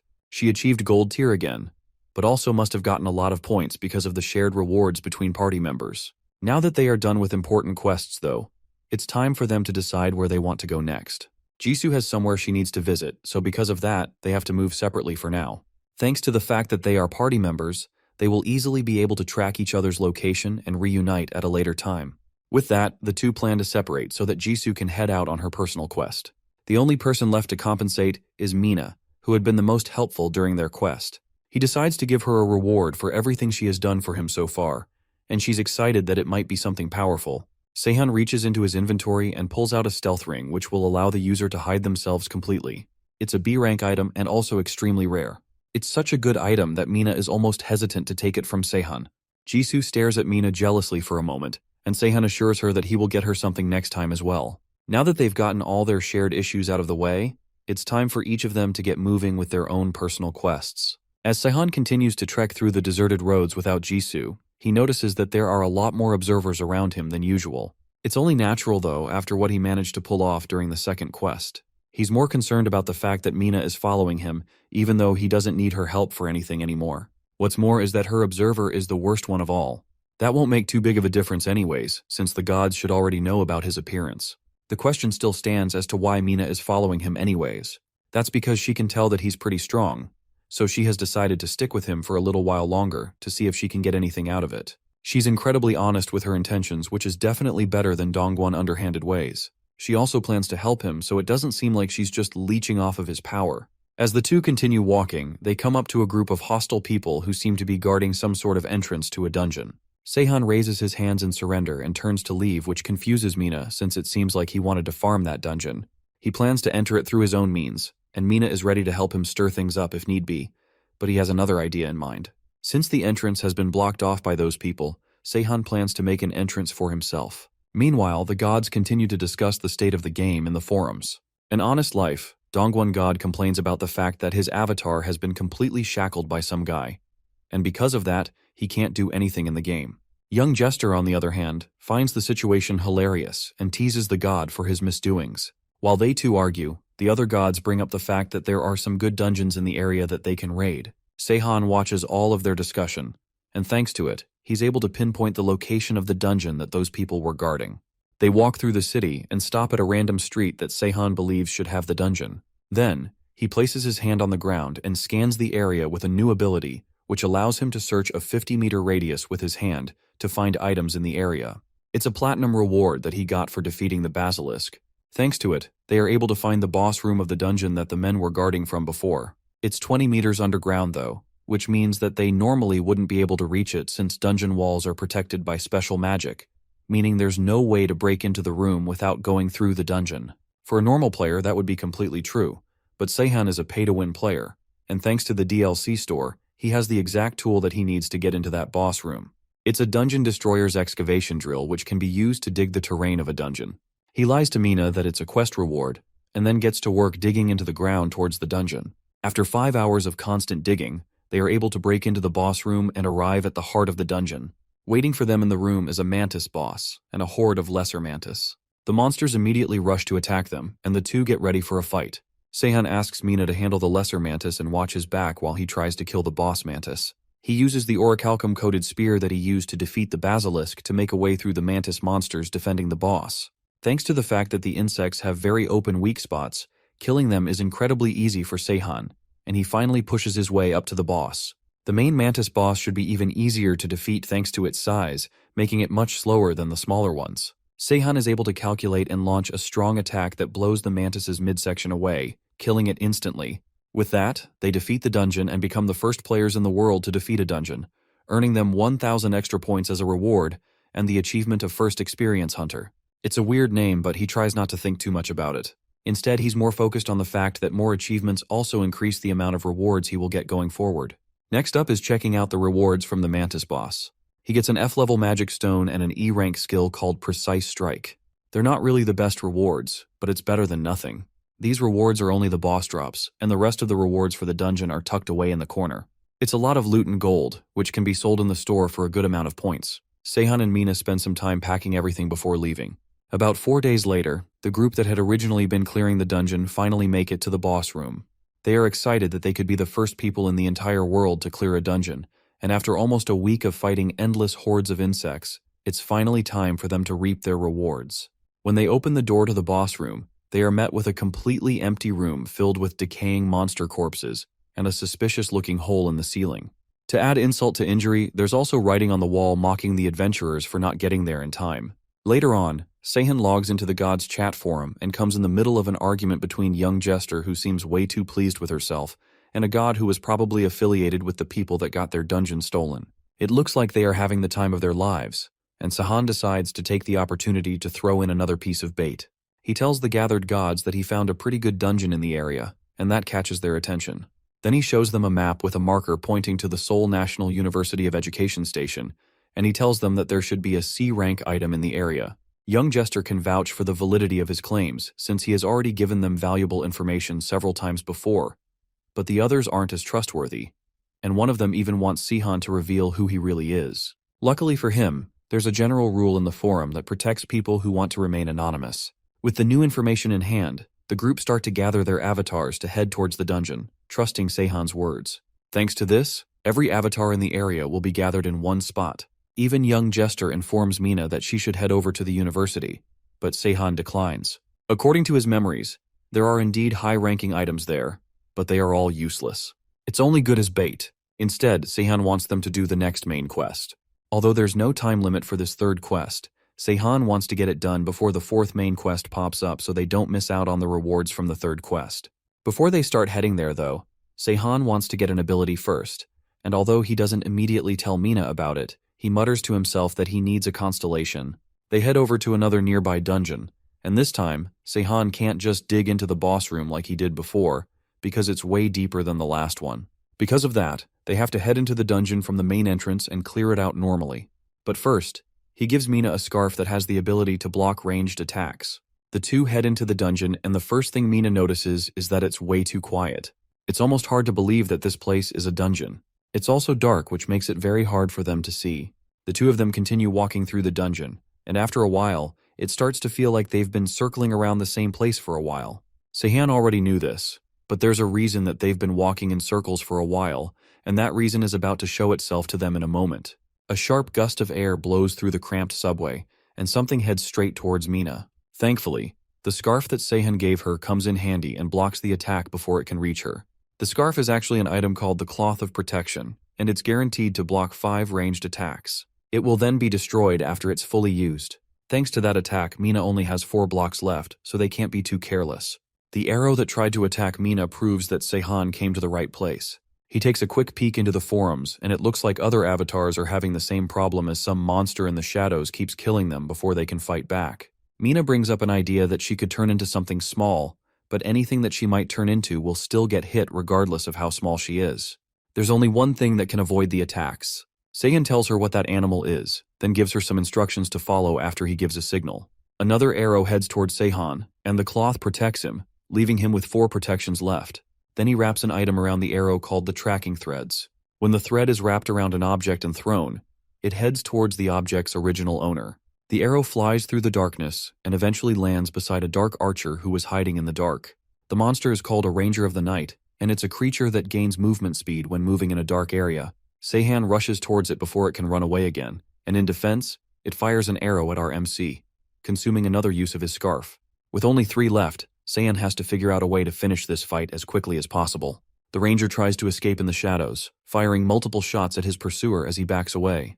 2 of them manage to hit, leaving Seahan with 1 more protection before he's left unguarded. The Ranger draws his bow and fires 1 more arrow, using up the last protection from the scarf, causing it to disintegrate into nothing. But it's already too late. Seahan has closed the distance, and it's only a matter of time before the 2 clash.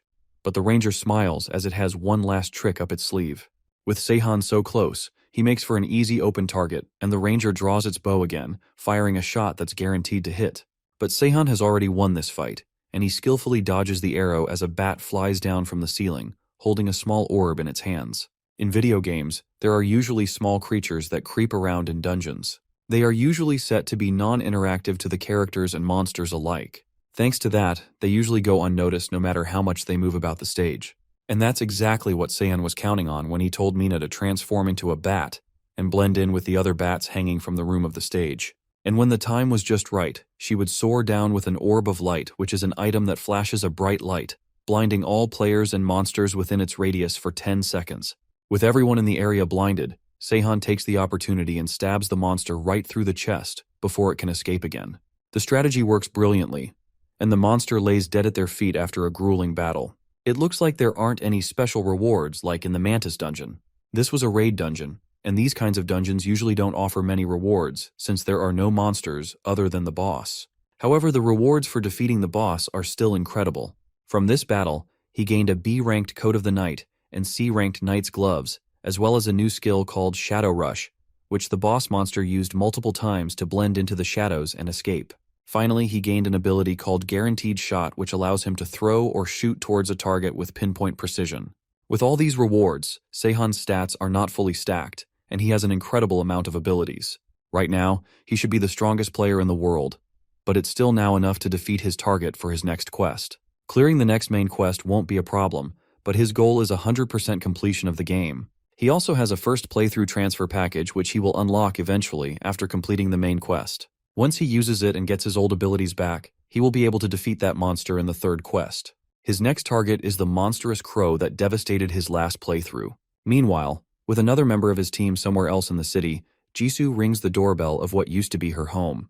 There were many monsters in the way of her getting here, but none of them posed a serious problem. After some more knocking, Jisoo is forced to use her super strength to break open the door. Inside the house there are more monsters, but they are more of an annoyance to her than a threat. She quickly takes them all out in a matter of seconds, crushing some of them with her bare hands as if they were simple bugs.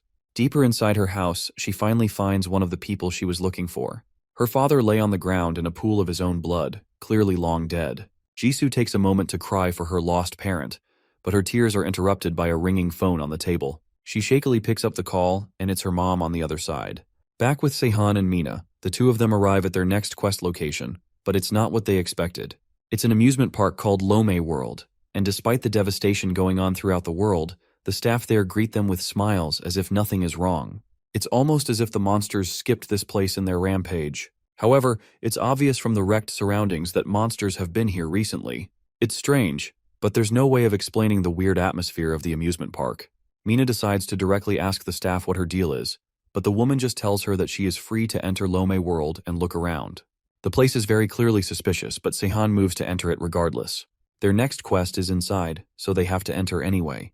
The atmosphere is excessively clean, and the employees are definitely human, but they are neither monsters nor players. All of these disturbing features must be for the crow's sick and twisted entertainment. It looks like the staff are forced to live here against their will. Despite their kind smiles, it's clear that all of them are terrified of something, and they are just working to protect themselves. As they continue to walk through the amusement park, the next quest finally shows up. For Mina, it looks pretty easy, but Seahan's quest is different from what he remembers in his past life.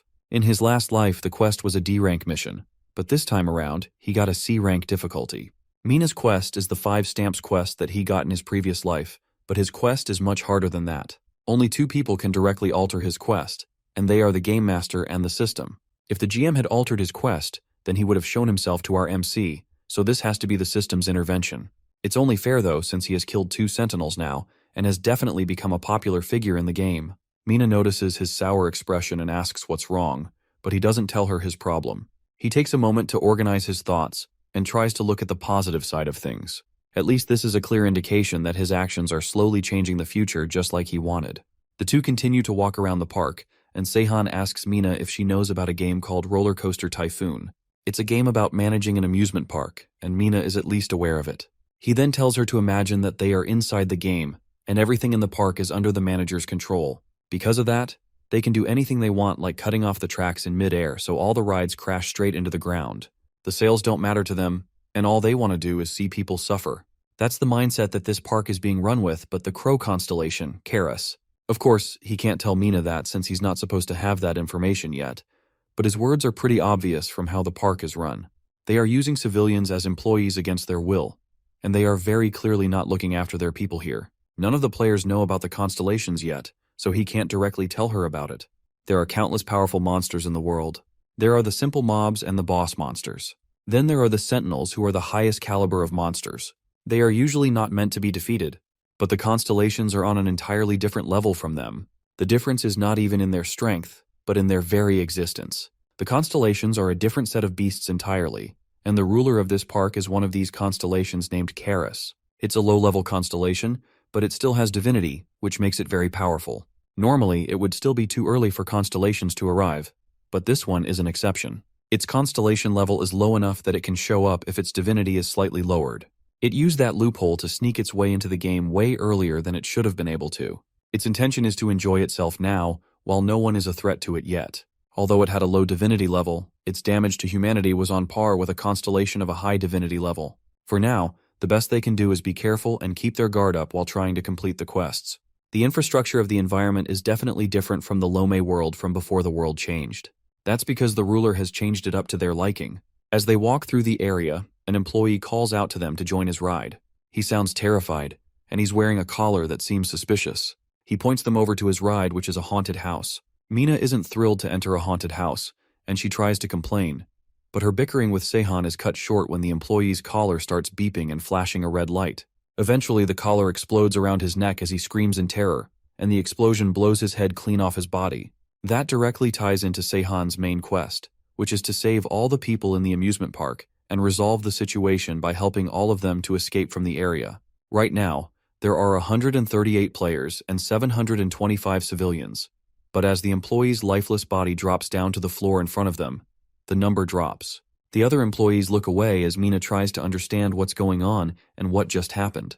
It seems like there was a time limit for being a vendor, just like players have time limits for their quests. Mina starts to cry and wonders if the employee died because of her hesitation to enter the haunted house, but Seahan comforts her and tells her that all of this was most likely just caused by the amusement park's horrible design. In Seahan's past life, a lot of people died, and he only heard the news from the few survivors that managed to escape.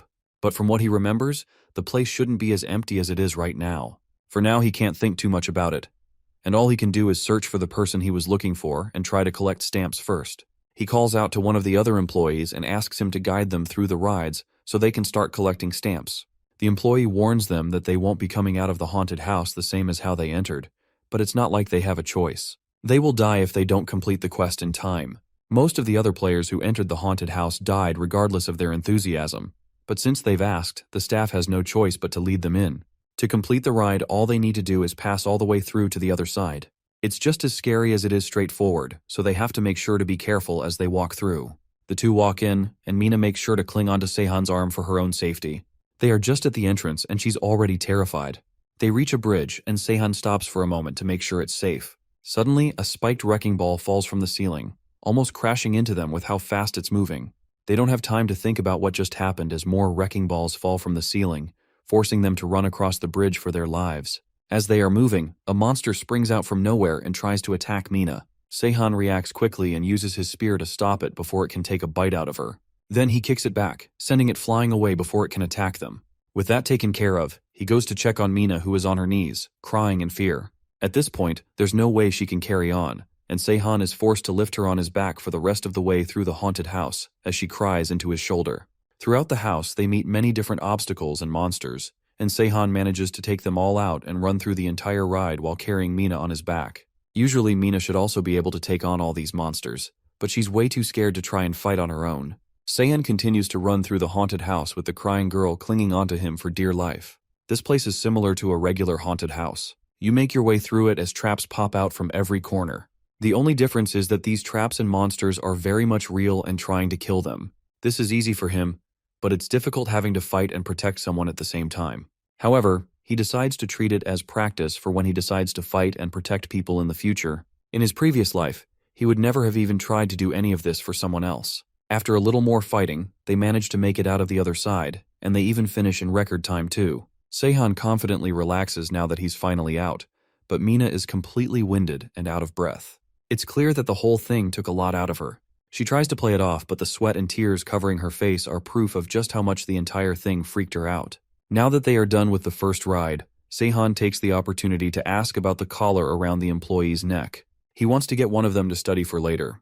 The employee is confused, but doesn't argue, and gives Seahan one of the collars to take with him. According to the man, a user can set certain conditions that will trigger the collar to detonate remotely. To test out his theory, he encases the collar in orichalcum. Then he tosses the collar away so the explosion doesn't affect them. Then, he activates the collar. And just as advertised, it explodes exactly when he wants it to. Surprisingly though, even though it exploded, the collar seems fine. That's because the inner explosion of the collar isn't strong enough to destroy the outer coating. As soon as he removes the orichalcum, they can see that the actual collar is completely destroyed. With this little test, Seahan has managed to figure out a way to help the other people in the park. Mina never took him as the sympathetic type, and she asked him directly what caused his change in attitude. That triggers some memories of a man in his past life who once fought to protect everyone he came across and never abandoned those who needed him. RMC couldn't become like that in his previous life, even though he was also saved by the man. This time he wants to try and be better. But they can't just go around releasing the staff of the park. Even if they get rid of the neck pieces, it's still dangerous for them to walk around the place. For now, it'll be safer for them to do what the system wants them to do until the quest is over. The best thing for the two of them to do is to continue gathering information as they go through more rides. Mina is excited to go through more rides in the amusement park since, other than the haunted house, she's confident that she can take them all on. That's until much later in the day, after they are done going through all the rides, that she realizes that she was very wrong about her assumptions. This place is clearly not a normal amusement park, and the rides definitely reflect that. They are more like death traps than anything, and the two of them barely got out with their lives intact. The roller coasters didn't have safety bars, and monsters flew in from the sky. There were also giant monsters at the end of the water slide, and the gyro drop didn't have proper brakes, so they almost fell to their deaths. In comparison to all the chaos on the other rides, the haunted house was practically a cute little attraction. At least they have collected 4 stamps, which means they only have 1 more left to complete the quest. Unfortunately for them, it's already too late, and the park is closing down, meaning that they won't be able to get the last stamp in time. The sky darkens and evening falls as the park closes down for the night. Music starts to play through the area, and it almost looks like some kind of evening event is about to start up. The two of them hide in the bushes as monsters parade through the streets screaming and laughing in joy. Seahan covers Mina's eyes since it doesn't look like something a minor should be seeing. The monsters are parading with tortured humans, and it looks like they are having fun making the people miserable. They also have a dead player among the parade, which just means that the evening entertainment is just for their sick pleasure. Seahan decides that they've seen enough of the parade and it's time to go somewhere safe. The monsters are roaming around the park while the buildings and attractions are occupied by employees. Because of that, the hiding spaces for players are extremely limited. He remembers the survivors from his past life telling him about a big safari being in the park. According to the past survivors, the people that were trapped in the area took refuge there constantly through their first to third main quest. That would normally never happen, but Karis the Crow constellation must have gotten involved. He either made a deal with the GM or found a loophole through the system, but whatever his scheme is, Seahan plans to find it out as soon as possible. They make it to the SAF zone and some people are standing guard in front of the area. Mina asks if they can be let in, and the guards notice that she has 4 stamps. They recognize their strength and immediately let them in. Even the leader of the camp only has 3, which means that they are already more reputable than everyone there. The guard leads them to an empty area for them to rest up in. Then he leaves to inform the leader of their arrival. According to the guard, the people gathered there are about 200 in total, and they are both players and civilians combined. Among the large group of people, Seahan quickly spots the people he was looking for and the person he absolutely needed to get in touch with. The person is a man chosen by Hephaestus, one of the most important gods of Olympus. He's the one and only avatar of Hephaestus, Siu Song. In his past life, he used to be one of the most famous players in the world. He had the ability to forge weapons that were always traded for incredible prices at the auction house. All the top players had pieces of equipment made by him. It wasn't a stretch to say that humanity's extended survival in the gods' game was because of Siu's creations. The person Seahan has found isn't the Siu Song he remembers, though. The man he knew would never give up hope even under intense situations. But the kid sitting with his head down has clearly lost all hope. The person sitting beside Sio must be his older brother who died at the end of the 3rd quest in his previous life. Seahan wastes no time and approaches them with Mina for introductions. He manages to get seated with them, and Sio's brother is more than happy to have them close by. Apparently everyone else has been avoiding them for some reason. Seahan notices that Sio's brother seems to be blind because his eyes are constantly closed, and it looks like he's unable to see. He doesn't remember that detail from his previous life. Regardless, with all of them seated together, Seahan offers to make light introductions. Sio's brother introduces himself as Changgu Song, and they all pleasantly pass around names. As they talk, Seahan notices that Mina is unusually polite. It seems like she is only disrespectful around him and Jisoo. With introductions done, Seahan internally wishes that they can get along, but something has been bothering him since they met. Changgu seems like an ordinary player, and his sword looks pretty normal, but there is something interesting about the sword. Changgu confirms that he's rather formidable with a sword, even though it has just become a walking stick now that he has lost his eyesight. The mention of his brother's loss in vision causes Sio to get depressed, and he moves away from the group to rest. It looks like the kid has become quite sensitive lately, and Seahan promises not to pry into personal matters again. Considering the mood of the entire settlement, it's not odd for Sio to be on his guard around new people. Changgu explains that they just barely managed to run away from a monster that was chasing them. This monster isn't Karis like Seahan initially thought. It's a sentinel that dominates the area, and it's a monster called Cheol Wung. That's strange to Seahan since there should be no other sentinel in the area apart from Orga the Basilisk who he killed. It looks like there have been a lot of changes by the system in order to acknowledge Seahan, who has been making quite a name for himself. The world is fundamentally divided and administered by the GMs, but they aren't the highest beings in the game. Above them, the system regulates and maintains the general laws of the game, and the recent changes in the story must be because of it. Since the system is in charge of setting up sentinels and hidden monsters, the fact that it's changing so many things means that he has gathered some unwanted attention. But Seahan isn't one to back down, and he's ready for whatever changes the world might bring for him. For now, it's best not to worry about all of that and focus on what he's going to do tomorrow. He will have to start by gathering more information and trying to make careful progress. On a different note, though, it's impressive how well Mina is sleeping despite the new environment. As he watches her sleep, a sudden sound draws his attention towards someone sneaking away from the group. It's Changgu, and it looks like he's heading out of the settlement despite how late at night it is. He stops by the gate where the guards question him, but he promises them that he just needs to go out for a while. They are skeptical of letting him through because of his sight, but he assures them that he is familiar with the geography of the area, and he will be fine on his own. Seahan watches him go and notices that the Universal Observer is following him.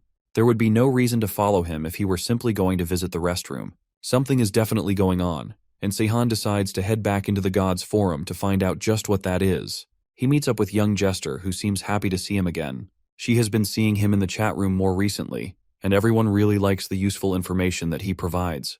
Seahan gets straight to the point and asks her if he can use her observer to view something.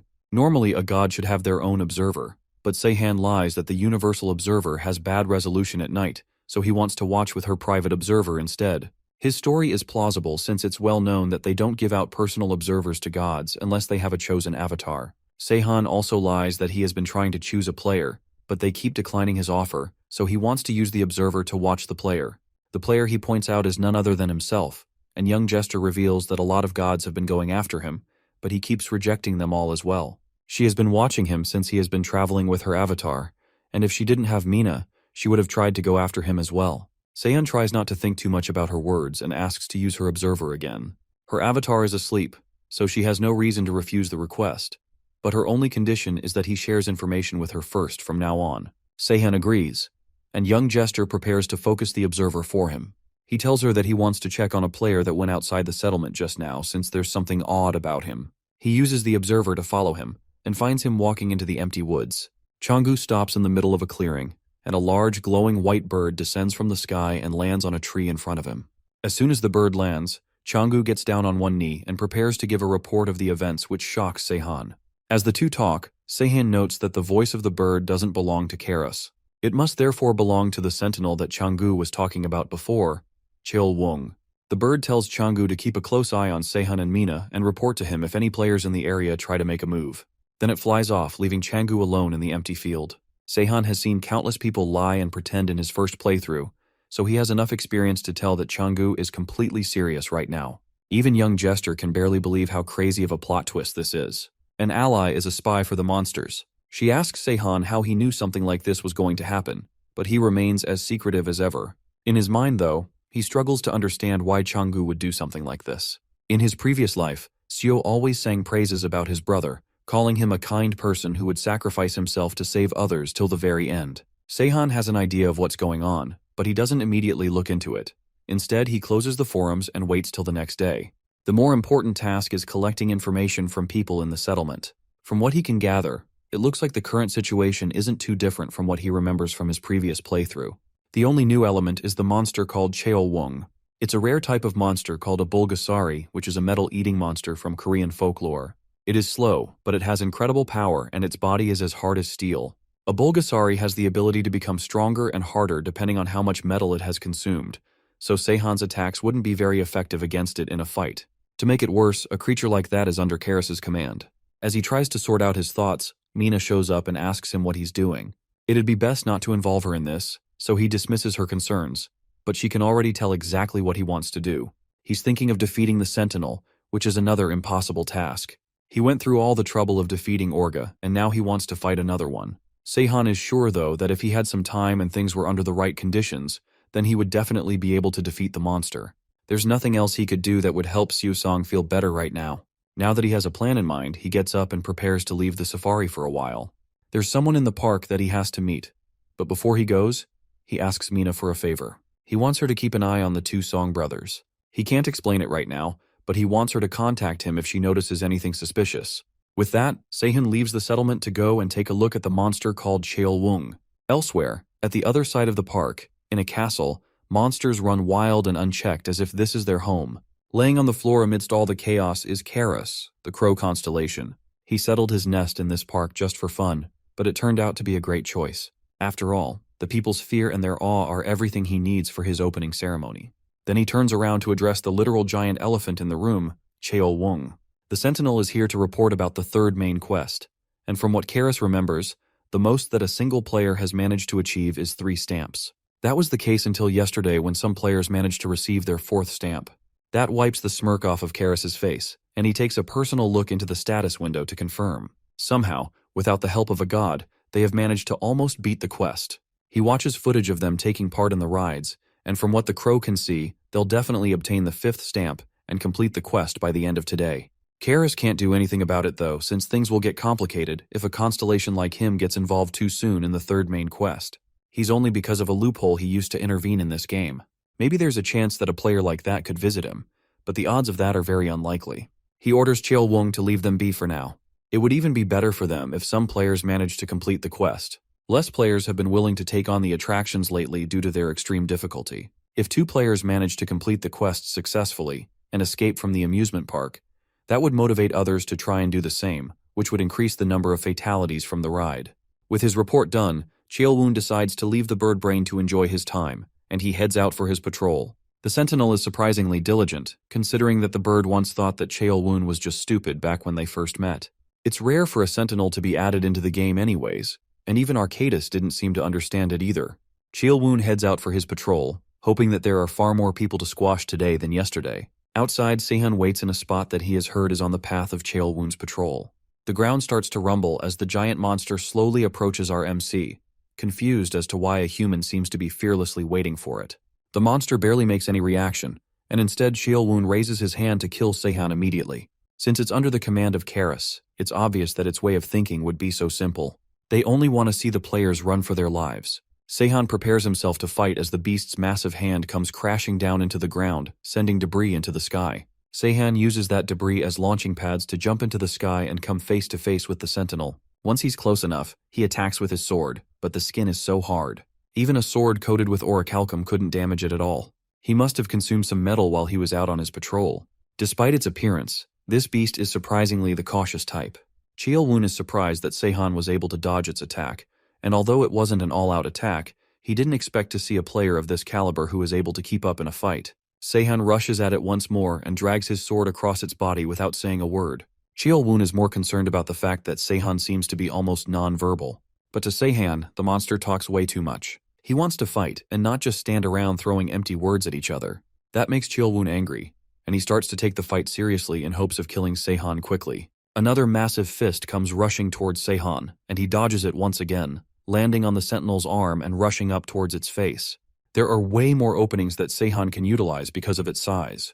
He manages to reach its face and launches an attack with his sword, but once again, it's not enough to even leave a scratch. However, seeing that his coated weapon isn't damaged, this means that Cheolwoon's body isn't harder than orichalcum. The problem right now is his lack of strength. Another fist comes rushing at him, and he narrowly dodges once again, before launching an attack at its leg, causing it to turn around and try to stomp him. This monster must have some sort of weak point somewhere, but right now he can't find it. It looks like he's faster than it at least since he boosted his stats as much as possible to fight the monster. Currently, his stats are maxed out at the limits of E rank, but even with the highest possible stats in the game right now, he can't leave a single scratch on the beast. Another massive strike comes down, and Seahan manages to dodge it once again, landing in a bush. This is very frustrating to him since he didn't expect it to be easy, but this monster is practically unkillable at this point. It's no wonder that the players are terrified by its name alone. If a Sentinel like Cheolwoon is this strong, then Karis's power must have been boosted too. His original plan was to defeat Karis here in the park, but it looks like that isn't possible without his first playthrough transfer package. Cheolwoon, on the other hand, is still angry and ready for a fight, but Seahan hasn't revealed himself since the last attack. That only makes the Sentinel even more upset as he hears Seahan's voice from the bushes calling him way too slow. The monster starts to rip apart the trees in rage, demanding for Seahan to show himself. Our MC is already long gone, especially since he has checked what he came for. There's no way for him to kill Cheolwoon with the items and abilities he currently has. He needs to find another attack that can deliver a fatal blow to the monster. In the end, it looks like Siu Song is his only option after all. Back in the safari, Mina sits with the two brothers and reads a pamphlet to pass the time. Changgu asks her if she's siblings with Seahan, but that's obviously not true since their last names are different. Despite that though, they seem to get along so well, which makes it even less likely that they are siblings if they get along really well. Mina was also wondering if Seo and Changgu are really brothers since they seem to get along so well. Changgu confirms that they are really brothers, but the reason he was asking is because the two of them seem so unusual. Seahan even managed to get 4 stamps despite the difficulty. Mina proudly displays the fact that she also got 4 stamps, but Seahan shows up to disprove her unnecessary boasting. That scares the heck out of Mina since Seahan never seems to give off any presents when he's around. He joins in on the conversation, and Changgu tells him that they were just talking about him and how he met Mina. He caught her while she was trying to rob a bank, and although that makes her sound like a criminal, it's exactly true. The two of them really get along well, and their banter makes Changgu laugh. On a different note, Seahan decides to ask Changgu to spare some of his time. There's something he wants them to talk about privately. The two leave the group, and Seahan leads Changgu a little into the forest before directly confronting Changgu about his link with Cheolwoon. Immediately, Changgu pulls out a sword and places it to Seahan's neck, ready to swing at any provocation. He asks Seahan how he got this information, but our MC simply says that he has his ways. He had some other questions too, but it seems like those will have to be saved for later. For now, he tells Changgu to give the fight his best shot. Changgu wastes no time and takes a swing at Seahan's neck, which our MC manages to dodge. Then he quickly changes his stance before Seahan can back away, launching another attack at his face. Despite the fact that he's not able to see, he's not bad at all when it comes to fighting. It looks like Changgu has the mind's eye, which allows him to see and fight despite being blind. Changgu can clearly see that Seahan has some moves of his own, but since he doesn't intend on talking, the best option is to kill our MC here and now. Changgu rushes in and prepares to launch a final blow, and from the stance he's using, Seahan can easily tell that he really knows his stuff. However, Seahan is a beast himself. He catches the sword with his bare hands before it can reach his face. From their fight, Seahan can tell that his agility is between 60 and 70, while his strength is at 50. Those stats are pretty high for a non-avatar. That must mean he put all his points into growing his strength and agility. Changgu pulls back and tries to launch another relentless attack at Seahan, but our MC easily manages to dodge all of them.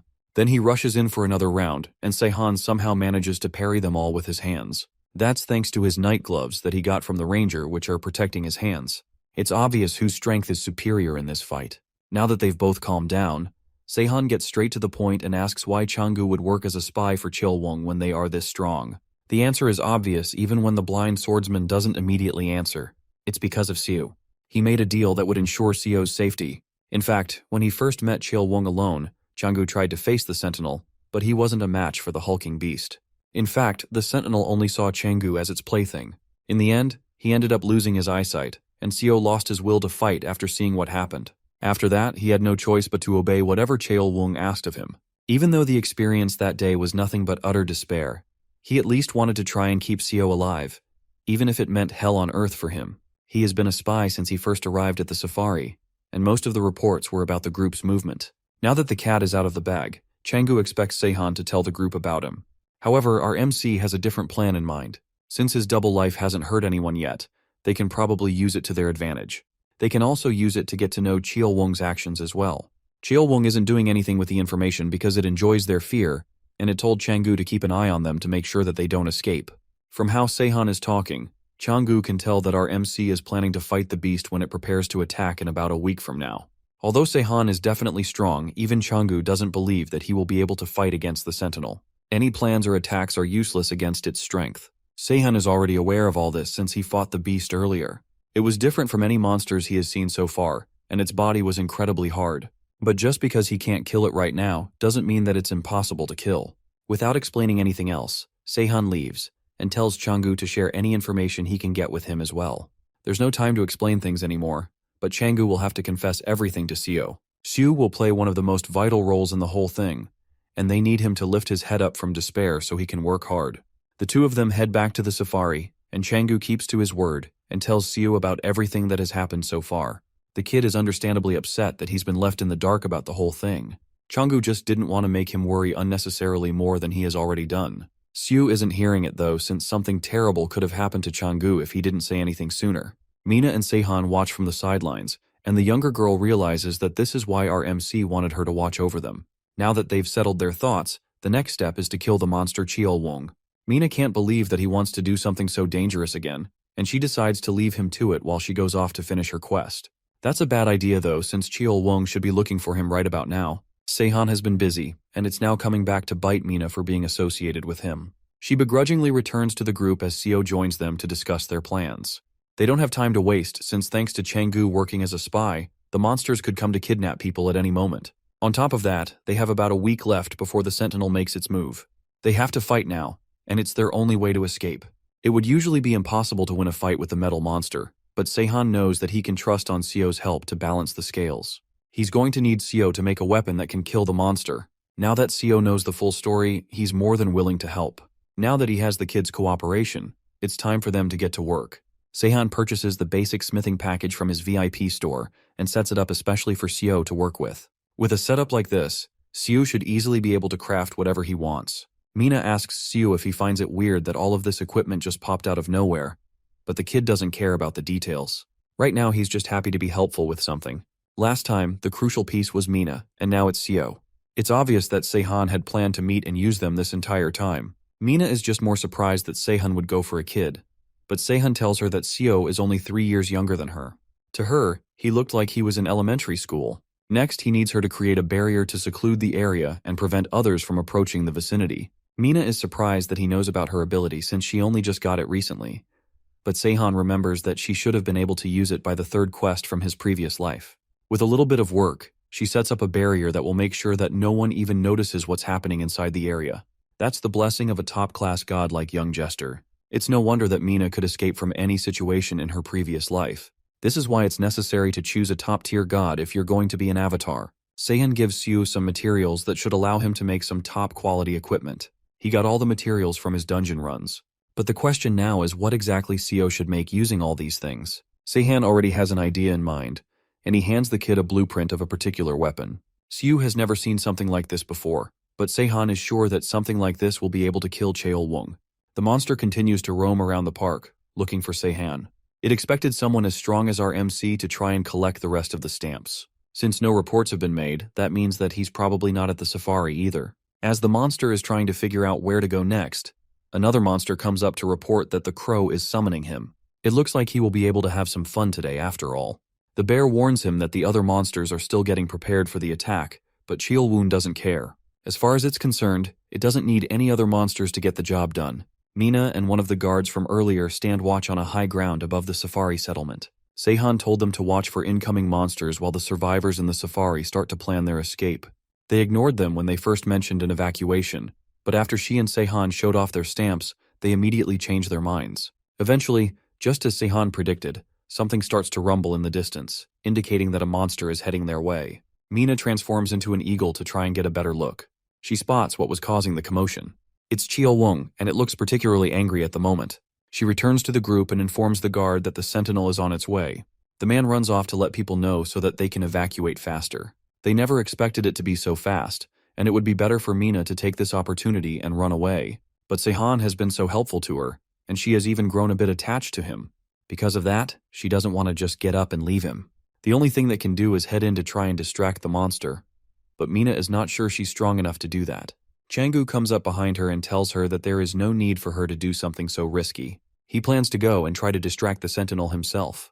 It would be shameless of him to run from this after what he has done, and although his skills are no match for the monster, he can at least try to buy them some time. With that, he rushes out to go and confront the monster, all while Seahan is still nowhere to be seen. The survivors struggle to evacuate as they hear that Cheol-Wung is on his way to their area. The swordsman is ready to take responsibility for being a spy for Cheol-Wung, and he prepares to buy them some time no matter what. Eventually, he catches up to the beast and kneels in front of it, still pretending to be loyal. He tells the monster that he can guide it through a shortcut so it may hurry up and capture the escaping survivors faster. Cheol-Wung unexpectedly refuses the offer and has figured out Changu's plan to buy time. Right now, he doesn't want to entertain his meaningless attempts. It's obvious that Changu has something up his sleeve since there's no way that he'd be so diligent to run all the way up to the monster. Left with no choice, Changu prepares himself to fight the beast for as long as he can. It's been a long time since the two of them fought, and the Sentinel is eager to see if his spy has grown stronger since then. Changu immediately takes the initiative and dashes towards the beast, trying to get a quick attack before he can be spotted. Cheol-Wung is barely affected by the meager attack and swats his attempt away as if he were an annoying fly. His agility is completely meaningless if he is unable to land a proper hit. With no other choice, Changu braces himself for impact as the monster reels its fist back and prepares to unleash a devastating punch. As its fist collides with the ground, it starts to crumble and fall apart, much to the monster's surprise. Seahan stands in front of the monster, calmly holding the new weapon that was made specifically to fight this Sentinel. It looks like it should have consumed higher quality metals before this fight started. Cheol-Wung angrily roars at Seahan, but underneath the anger, it's shocked that Seahan somehow managed to break its arm. This new weapon is called the Pile Bunker, and Seahan promises to use it to bash the Sentinel's skill in. Back with Mina, she flies around the area, still in the form of an eagle to finish an errand that Seahan sent her on. She finds Siu and runs over to him while he's still hiding in her barrier. Siu invites her to come and sit in the barrier with him since it's the safest place for both of them to be. That may be true, but she's still skeptical on how he plans to defeat the monster Sentinel. A sound similar to an explosion rings out, shocking them both, and it's clear that the battle is already in full swing. Seahan skillfully dodges all of Cheol-Wung's attacks as it tries desperately to kill our MC. All it needs to do is land one hit to completely obliterate him. But Seahan is just too fast to go down. It looks like it got even slower than before because losing an arm has made it less stable. It continues to punch at air as Seahan successfully dodges each attack. He's waiting for the pile bunker to recharge so he can use it to end this fight. There's only about a minute left before it's fully usable again, which means that Cheol-Wung only has a minute left to live. The giant monster cannot believe that someone dares to try and defeat a Sentinel when they are only on the third quest. Even though he still proudly attacks and believes he can't be defeated, it's clear that Seahan is getting the upper hand in this fight. Eventually, the pile bunker recharges, and Seahan jumps up to his shoulder and places the pile bunker against the Sentinel's head. Realizing that things have gotten serious, Cheol-won tries to bargain, and promises that it won't kill any more humans, but Seahan doesn't trust that for even a second. With nothing else to discuss, our MC keeps his promise of using the pile bunker to bash the Sentinel's head in, defeating it once and for all. With that, Seahan unlocks an achievement called Sentinel Hunter, which comes with appropriate rewards and also increases the damage dealt to Sentinels by 30%. Although our MC tried to act cool about it, a Sentinel is still nothing to scoff at. He only barely made it through this battle with his life intact. Now that Cheol-won is dead, Changu comes out of hiding from the forest. It got completely demolished, and not even a metal-eating Bulgasari could have survived that. It was all thanks to the weapons Seo made. And although Changu clearly has many questions, there are way too many observers watching them for Seahan's liking. It's not just the observers either. The survivors who were trying to escape have also been watching the fight from the bushes. Now that the Sentinel is gone, they all start to make their move to escape from the park. But Mina remembers that Cheol-won was only the mid-boss of the area, which means there is one more powerful boss for them to fight. That causes all the people to pause and look at her in terror and shock. She tries to play it off, but Seahan puts a hand over her mouth to stop her from making things worse. It looks like it's time to explain what's going on to the rest of the people, and after that, it will finally be time for Karis to die. The video of Seahan taking out Cheol-won makes it rounds in the God forums, and people start to seriously catch attention of him. A user named Greek Boss comes online for what seems to be the first time in a long time, and he's also curious about this mysterious yet powerful player. Seahan managed to kill a Sentinel for the second time despite not being an avatar. Questions start to fly towards young Jester, whose avatar always hangs around Seahan, but she wouldn't tell them anything even if she knew. The questions continue to fly in, but the mischievous god ignores them and focuses her attention on the kid that has gotten everyone riled up. He keeps getting more interesting to her every time she sees him. But the question now is how he's planning to handle the crow. Mina meets up with Seahan and asks him if he got any loot for defeating a Sentinel. This time, he got a grimoire as a reward, and although it looks like an ordinary rock, it's actually an A-rank ability that gives the user the ability of a Bulgasari. That means that they will be able to convert any metal they consume into a part of their body. With an ability like that, Seahan can change parts of his body into orichalcum. The item is very hard to come by, and it's a very rare and useful ability. Mina is very obviously jealous despite the fact that she's the one who asked him about his loot. But to her surprise, he gives her the grimoire instead of keeping it for himself. It'd be more useful to her anyways, since with her transformation ability, it would be very useful if she transforms her hands into weapons and uses them in fights. It's a one-use item, meaning that once she consumes it, it can never be retrieved or used by another person, so she's shy to take it from him. But Seahan encourages her to take it for herself and find use with it. She's unusually timid at times like these despite her usual personality, but Seahan assures her that it's her reward for helping him up till this point. After more reassurance, Mina finally accepts the offer and absorbs the item, gaining the Bulgasari ability. It's too bad that Mina is not in his party because they could have used skill sharing, but because she's an avatar, he doesn't want to bring her in. But they wouldn't have been able to use her transformation ability if she wasn't, so it's a good trade-off. The civilians continue to make their frantic dash towards the exit while the players fight back the monsters approaching them. Meanwhile, Seahan uses the orichalcum to free the people trapped by the exploding collar. One by one, they are all set free, but there are so many of them that it'll take a while to do it all at once. Mina meets up with him again and reminds him that they are supposed to finish their quest by getting the remaining stamp for finishing the ride. There's no way that they will be able to do that if they all just run away. To fix this, Seahan calls over one of the staff that still hasn't had their collar removed. He should have a stamp on him, and although Mina is skeptical that something like that would work, as soon as the staff member puts the stamp on her arm, a notification window pops up informing her that she has completed the quest.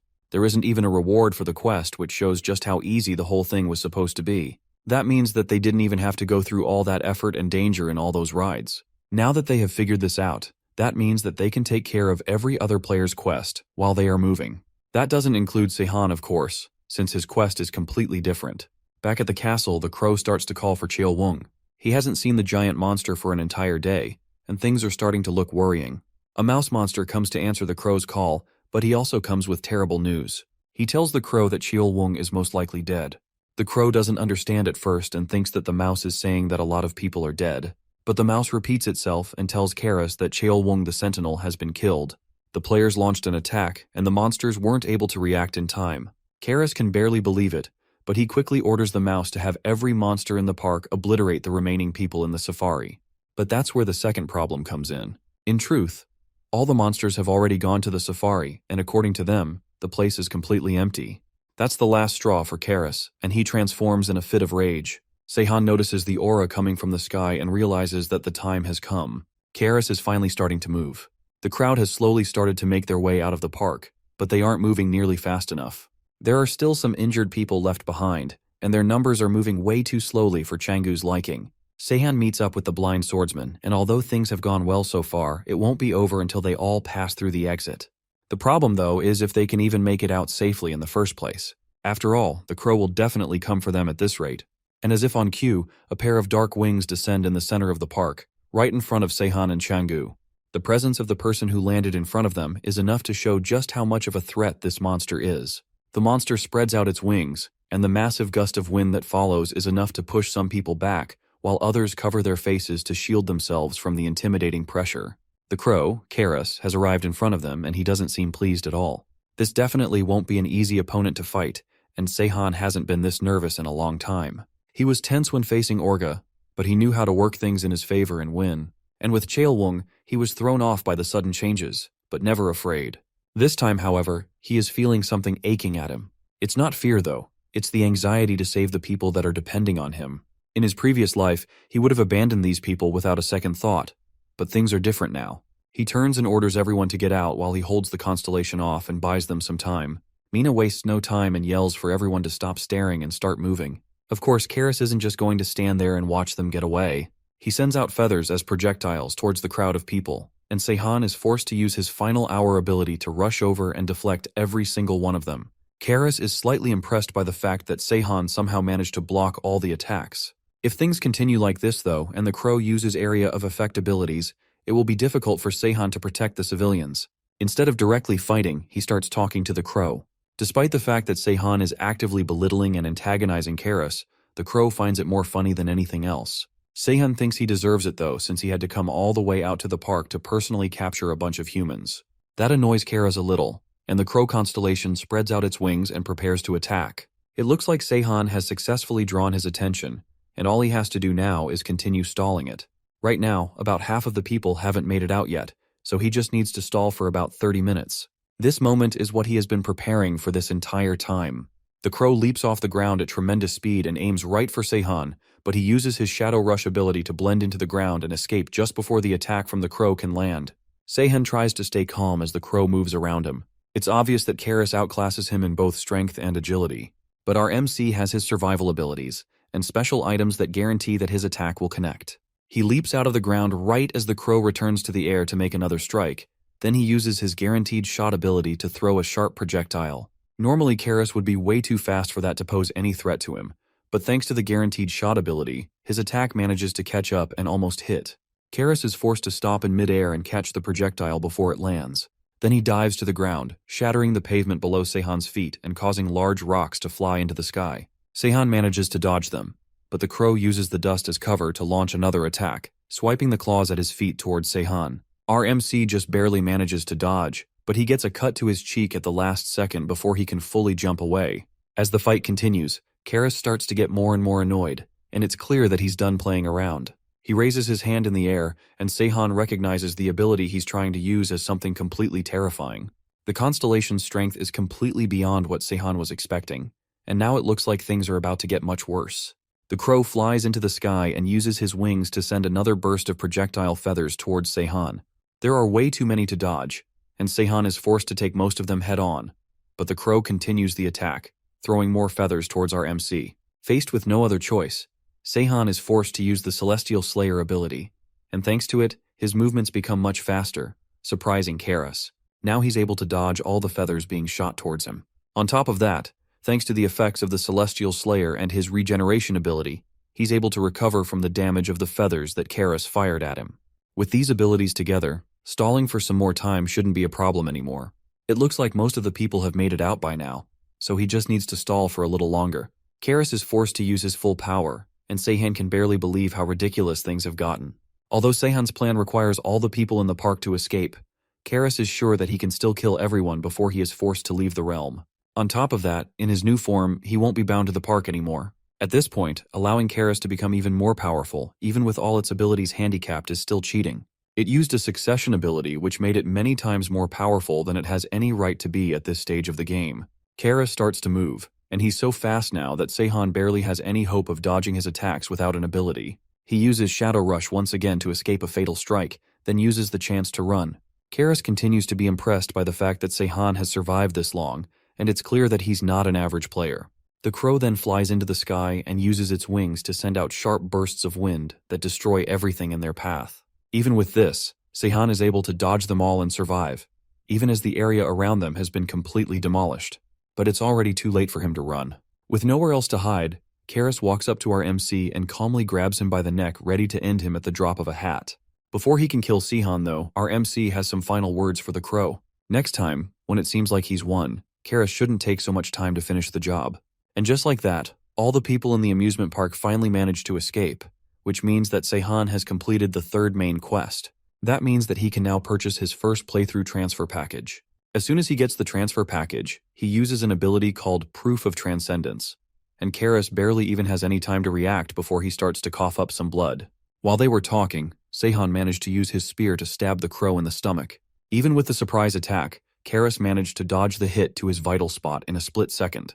Proof of Transcendence is an upgradable S-rank ability that gives the user a 100% stat increase, and also allows him to deal critical damage against celestial beings for 30 minutes. Once this ability is used, it cannot be used again for 30 days. Karis drops Seahan and flies away before he can launch another attack. The crow is surprised that a player can possess so much power despite not being an avatar. Faced with no other choice, Karis is forced to take the fight completely seriously and go all out in order to defeat Seahan. He shoots another barrage of feathers towards our MC, but at this point, thanks to his buffs, he's more than easily able to dodge everything. Then he aims and shoots another spear towards Karis. The crow is confident that the attack won't be able to touch him, but the guaranteed shot ability isn't for nothing. Despite the wall of wind that Karis has put up to defend himself, the spear still manages to break through, hitting Karis, who didn't have time to dodge, and forcing him to fall to the ground.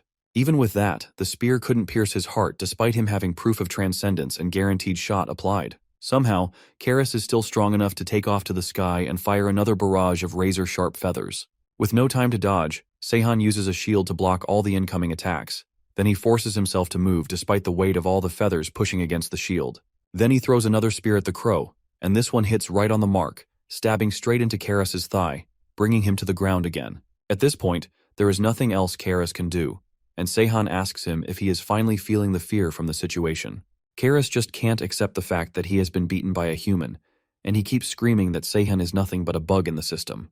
Regardless of that though, the gap in their power levels is way too much now, especially since Karis has already been weakened by multiple attacks. Everything he tries to throw at Seahan is easily countered, and it's obvious that the fight is over. He tries one last massive attack, but Seahan uses Shadow Rush to escape it, then dashes towards the crow to deliver the final blow.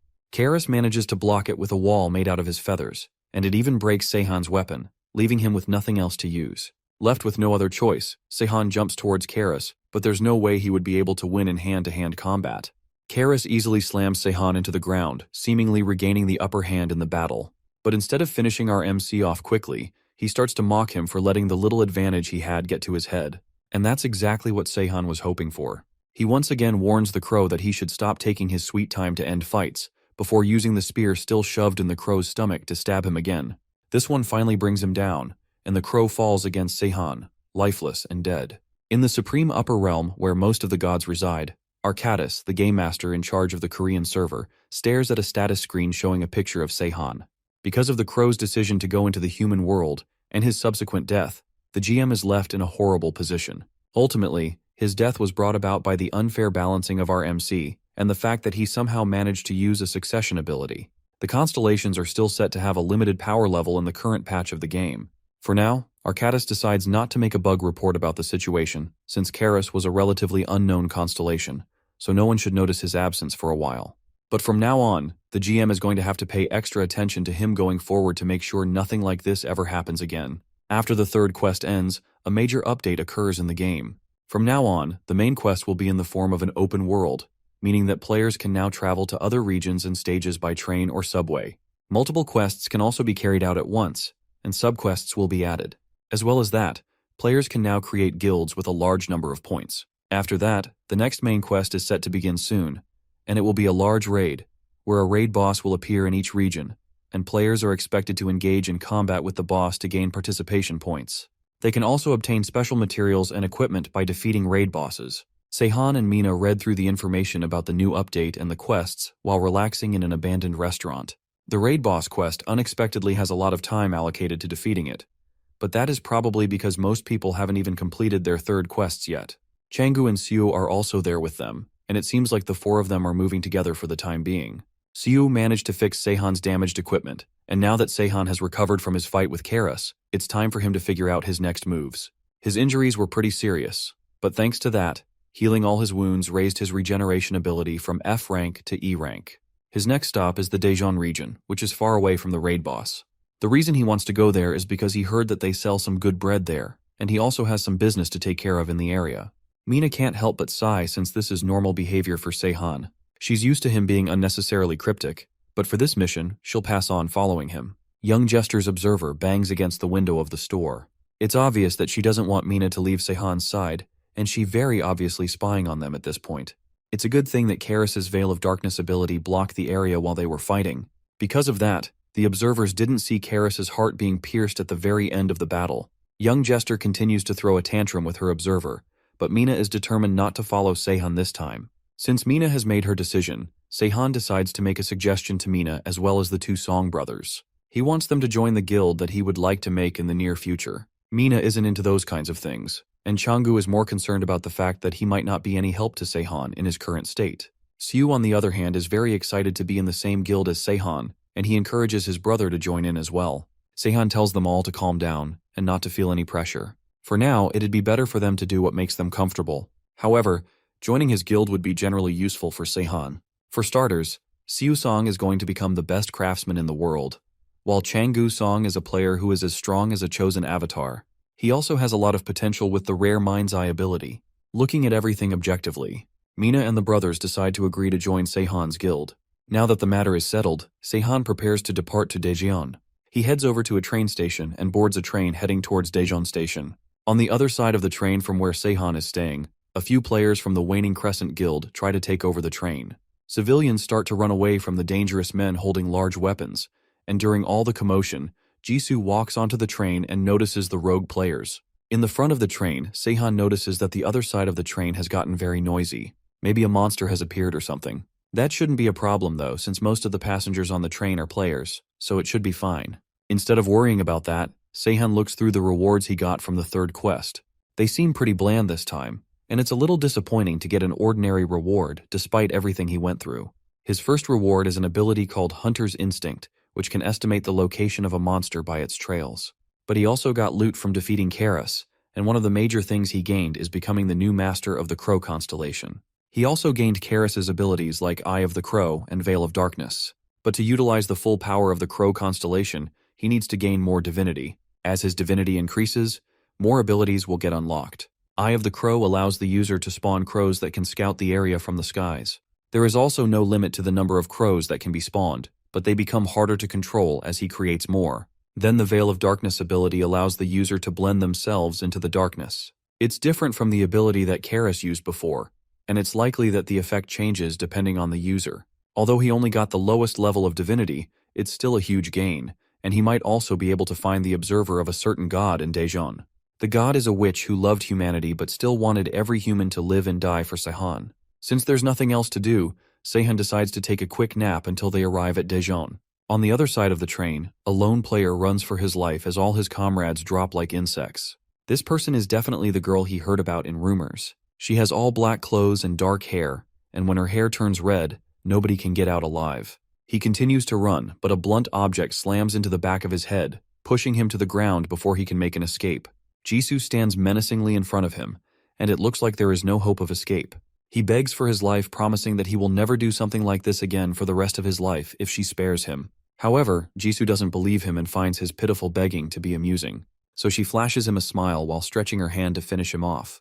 The train arrives at Daejeon Station, and as soon as the doors open, people run out of the train screaming for their lives. Seahan comes out from his end, confused as to why there's so much commotion on the other end of the train. His answer comes calmly walking down the stairs, and she greets him with a large smile. It's Jisoo, and somehow Seahan had no idea what they were even on the same train. Now that they've met up, he asks her if she successfully took care of business. She took care of what she needed to do, then took the train once she noticed that Seahan was on it. She was checking the map consistently to always know his location so they could meet up again. That's pretty obsessive, but Seahan decides not to comment on it. But if she was constantly aware of his location, that means that she knew he was in Lome World. Fighting the crow would have been a lot easier if Jisoo was around. At first, she wanted to go right away, but the third main quest started while she was on her way there. It wasn't very difficult for her, but there was a lot to take care of, and because of that, she ran a little late. Seahan admits that he came to Daejeon to fight the boss in the area, and Jisoo is not surprised. She doesn't even ask him why he came all the way here, because she's used to him doing things that don't make sense. In fact, she would have been fine with his decision even if he only came all this way to buy bread in the area. It's odd to hear that from her, and Seahan doesn't know if she thinks highly of him or not. For now, the two of them start moving towards their final destination, Dunsan, and Seahan explains the details to her as they make their way there. Back in Seoul, Silum, Mina walks through the streets in search of some people that Seahan told her about. She doesn't know the exact location, but she has been walking for a while at this point, and still can't find them. Before he left, Seahan wrote down some distinct characteristics of the people she should be looking for. They are a blonde-haired family of two, and the drawings he made are rather crude.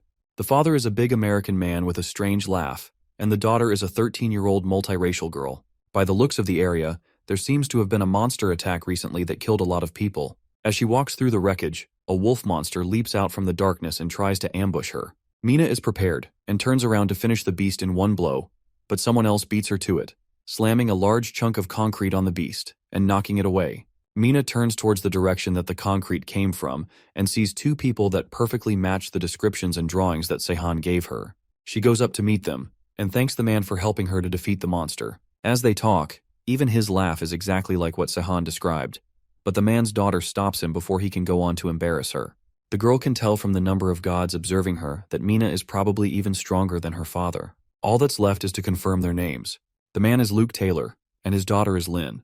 These are the people that Seahan was looking for. Mina takes the opportunity to ask if she can join them on their travels. The man threw a giant chunk of concrete, which means that he is definitely a player, but she's not so sure about the girl. Luke is more than happy to have her join their group, but Lynn is a lot more skeptical about helping someone that is stronger than them. As the two of them bicker, Mina turns away to send a message to Seahan, confirming that she has found the people she was sent to look for. Traveling with these people might be worth it since Seahan recommended it, but he also called them the key to humanity's future. Back in Daejeon, soldiers sweep the streets with heavy artillery, looking for any signs of monsters. It looks like society is trying to pick itself back up again, despite everything happening in the world. A soldier approaches the two of them as they scan the area and asks if they are players. Apparently, there has been an order to examine all the existing players, and it looks like the government is trying to control the players while the world is in its current state. Instead of answering the soldier's questions, Seahan discreetly tells Jisoo to run towards a building in the distance. The two of them move separately, before jumping away before the soldier can do anything to stop them. They land on the top of a skyscraper, and Jisoo walks up to Seahan, curious about why they came all the way to the top of this building. Seahan wants to try and use his new Eye of the Crow ability to scan the area for the raid boss. He activates it, and crows start to fly out of his shadow, soaring into the air. The ability is still crude, and he has much to improve, but this will still allow him to get a bird's-eye view of the area. Meanwhile, he asks to check her stats, which Jisoo is more than open to. It almost looks like Jisoo never says no to him, no matter what he asks. He opens her status menu, and her stats are incredibly strong for someone who should be playing the game normally. She also learned 2 new skills called Anatomy Mastery and Vital Strike, and somehow brought her regeneration ability up to C rank. Her Celestial Slayer ability has also been ranked up to a 3-star ability, which is weird, because she should have shown at least some signs of madness if her Celestial Slayer ability is this high. As he looks through her stats, he gets a signal from the crows, indicating that they have found something. They head over to the area indicated by the crows, and from the damage, they can tell that whatever was in the area was not an ordinary monster. This wreckage must be the aftermath of a raid boss. Jisoo asks Seahan how he has all this information, but as usual, he doesn't answer. The raid boss coming out so early is weird though, because there are still a lot of hours left on the timer. The timers aren't reliable, and most of them are just a trick to throw people off. The area has large markings from big claws and wings. It's likely that some sort of winged monster fought with a different beast.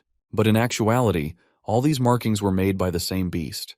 and that beast lands heavily right behind them and attempts to swipe at them with its giant claws. It's a gungi, which is a black tiger with gigantic white wings, and also one of the 4 deadly mythical monsters of Chinese mythology. Seahan expected to have to search for some time before finding it, but instead, the beast came right to them. That means the dungeon is close by since this beast has been lurking around it. Right then, the 4th main quest shows up, and it's a quest to defeat the creature before it completely destroys the city. Seahan and Jisoo happen to encounter it unexpectedly soon, which is why the quest only popped out for the 2 of them. Jisoo also notices that there's an incredibly strong blood scent coming from somewhere nearby. Seahan also notices a horn embedded in the gungi's chest, which means that it came across another beast recently. The creature tries to attack Seahan one last time before running away. The horn in the creature's chest wasn't supposed to happen for a long time according to Seahan's memories from his past life. It looks like things are starting to change from what he remembers. With the creature gone, Seahan runs into the dungeon with Jisoo close behind. And just like he expected, the dungeon wasn't the gungi's lair. It belonged to a Kirin, which is a one-horned divine beast. And that horn with divine power has been embedded in the chest of the already powerful gungi. The Kirin's horn has great potential energy, and it's the source of the beast's power. Seahan originally planned to go for the Kirin's horn while they searched for the gungi, but that plan has been ruined. On top of that, if the gungi manages to absorb the horn's power, then it will be a major threat. Jisoo suggests that they search the area since there might be a hidden reward somewhere, but since the dungeon's tier isn't very high, there's probably nothing good enough to replace the Kirin's horn with. However, unexpectedly, Jisoo finds something among the wreckage in the area. Seahan wonders if it's mithril, which is the strongest metal right after orichalcum. But even that wouldn't be enough to replace the horn. What Jisoo found is actually an egg, and it's no ordinary egg either. It's the egg of a Kirin, and usually, when a Kirin sits on it for a long time, a new Kirin is born. However, now that they have it, they can use it to form a divine beast. Seahan immediately buys more items from his premium store and prepares the equipment that he will need to hatch the Kirin fruit and birth a new divine beast. After setting everything up, all they need to do is add a player's blood as the catalyst. The blood has to be applied within the next 48 hours, and the blood will also directly affect the Pur's stats and abilities. Seahan knows for sure that they can do better than his blood, and he initially considers using Jisoo's blood. However, her Celestial Slayer abilities could make things complicated in the future. Then he considers using Mina, since it would be impossible to find a decent player within the time limit. Mina's stats and abilities are better than average anyways, so it should work out. As he's trying to figure out what to do, he gets a message from Mina, and it couldn't have come at a better time. Mina waits with the family of 2 in the rubble of the ruined streets. Seahan never replied to her, and she has no idea if he's even coming or not. Eventually, he sends a message back to her, asking her where she is at the moment. Not even a compliment or anything for her hard work.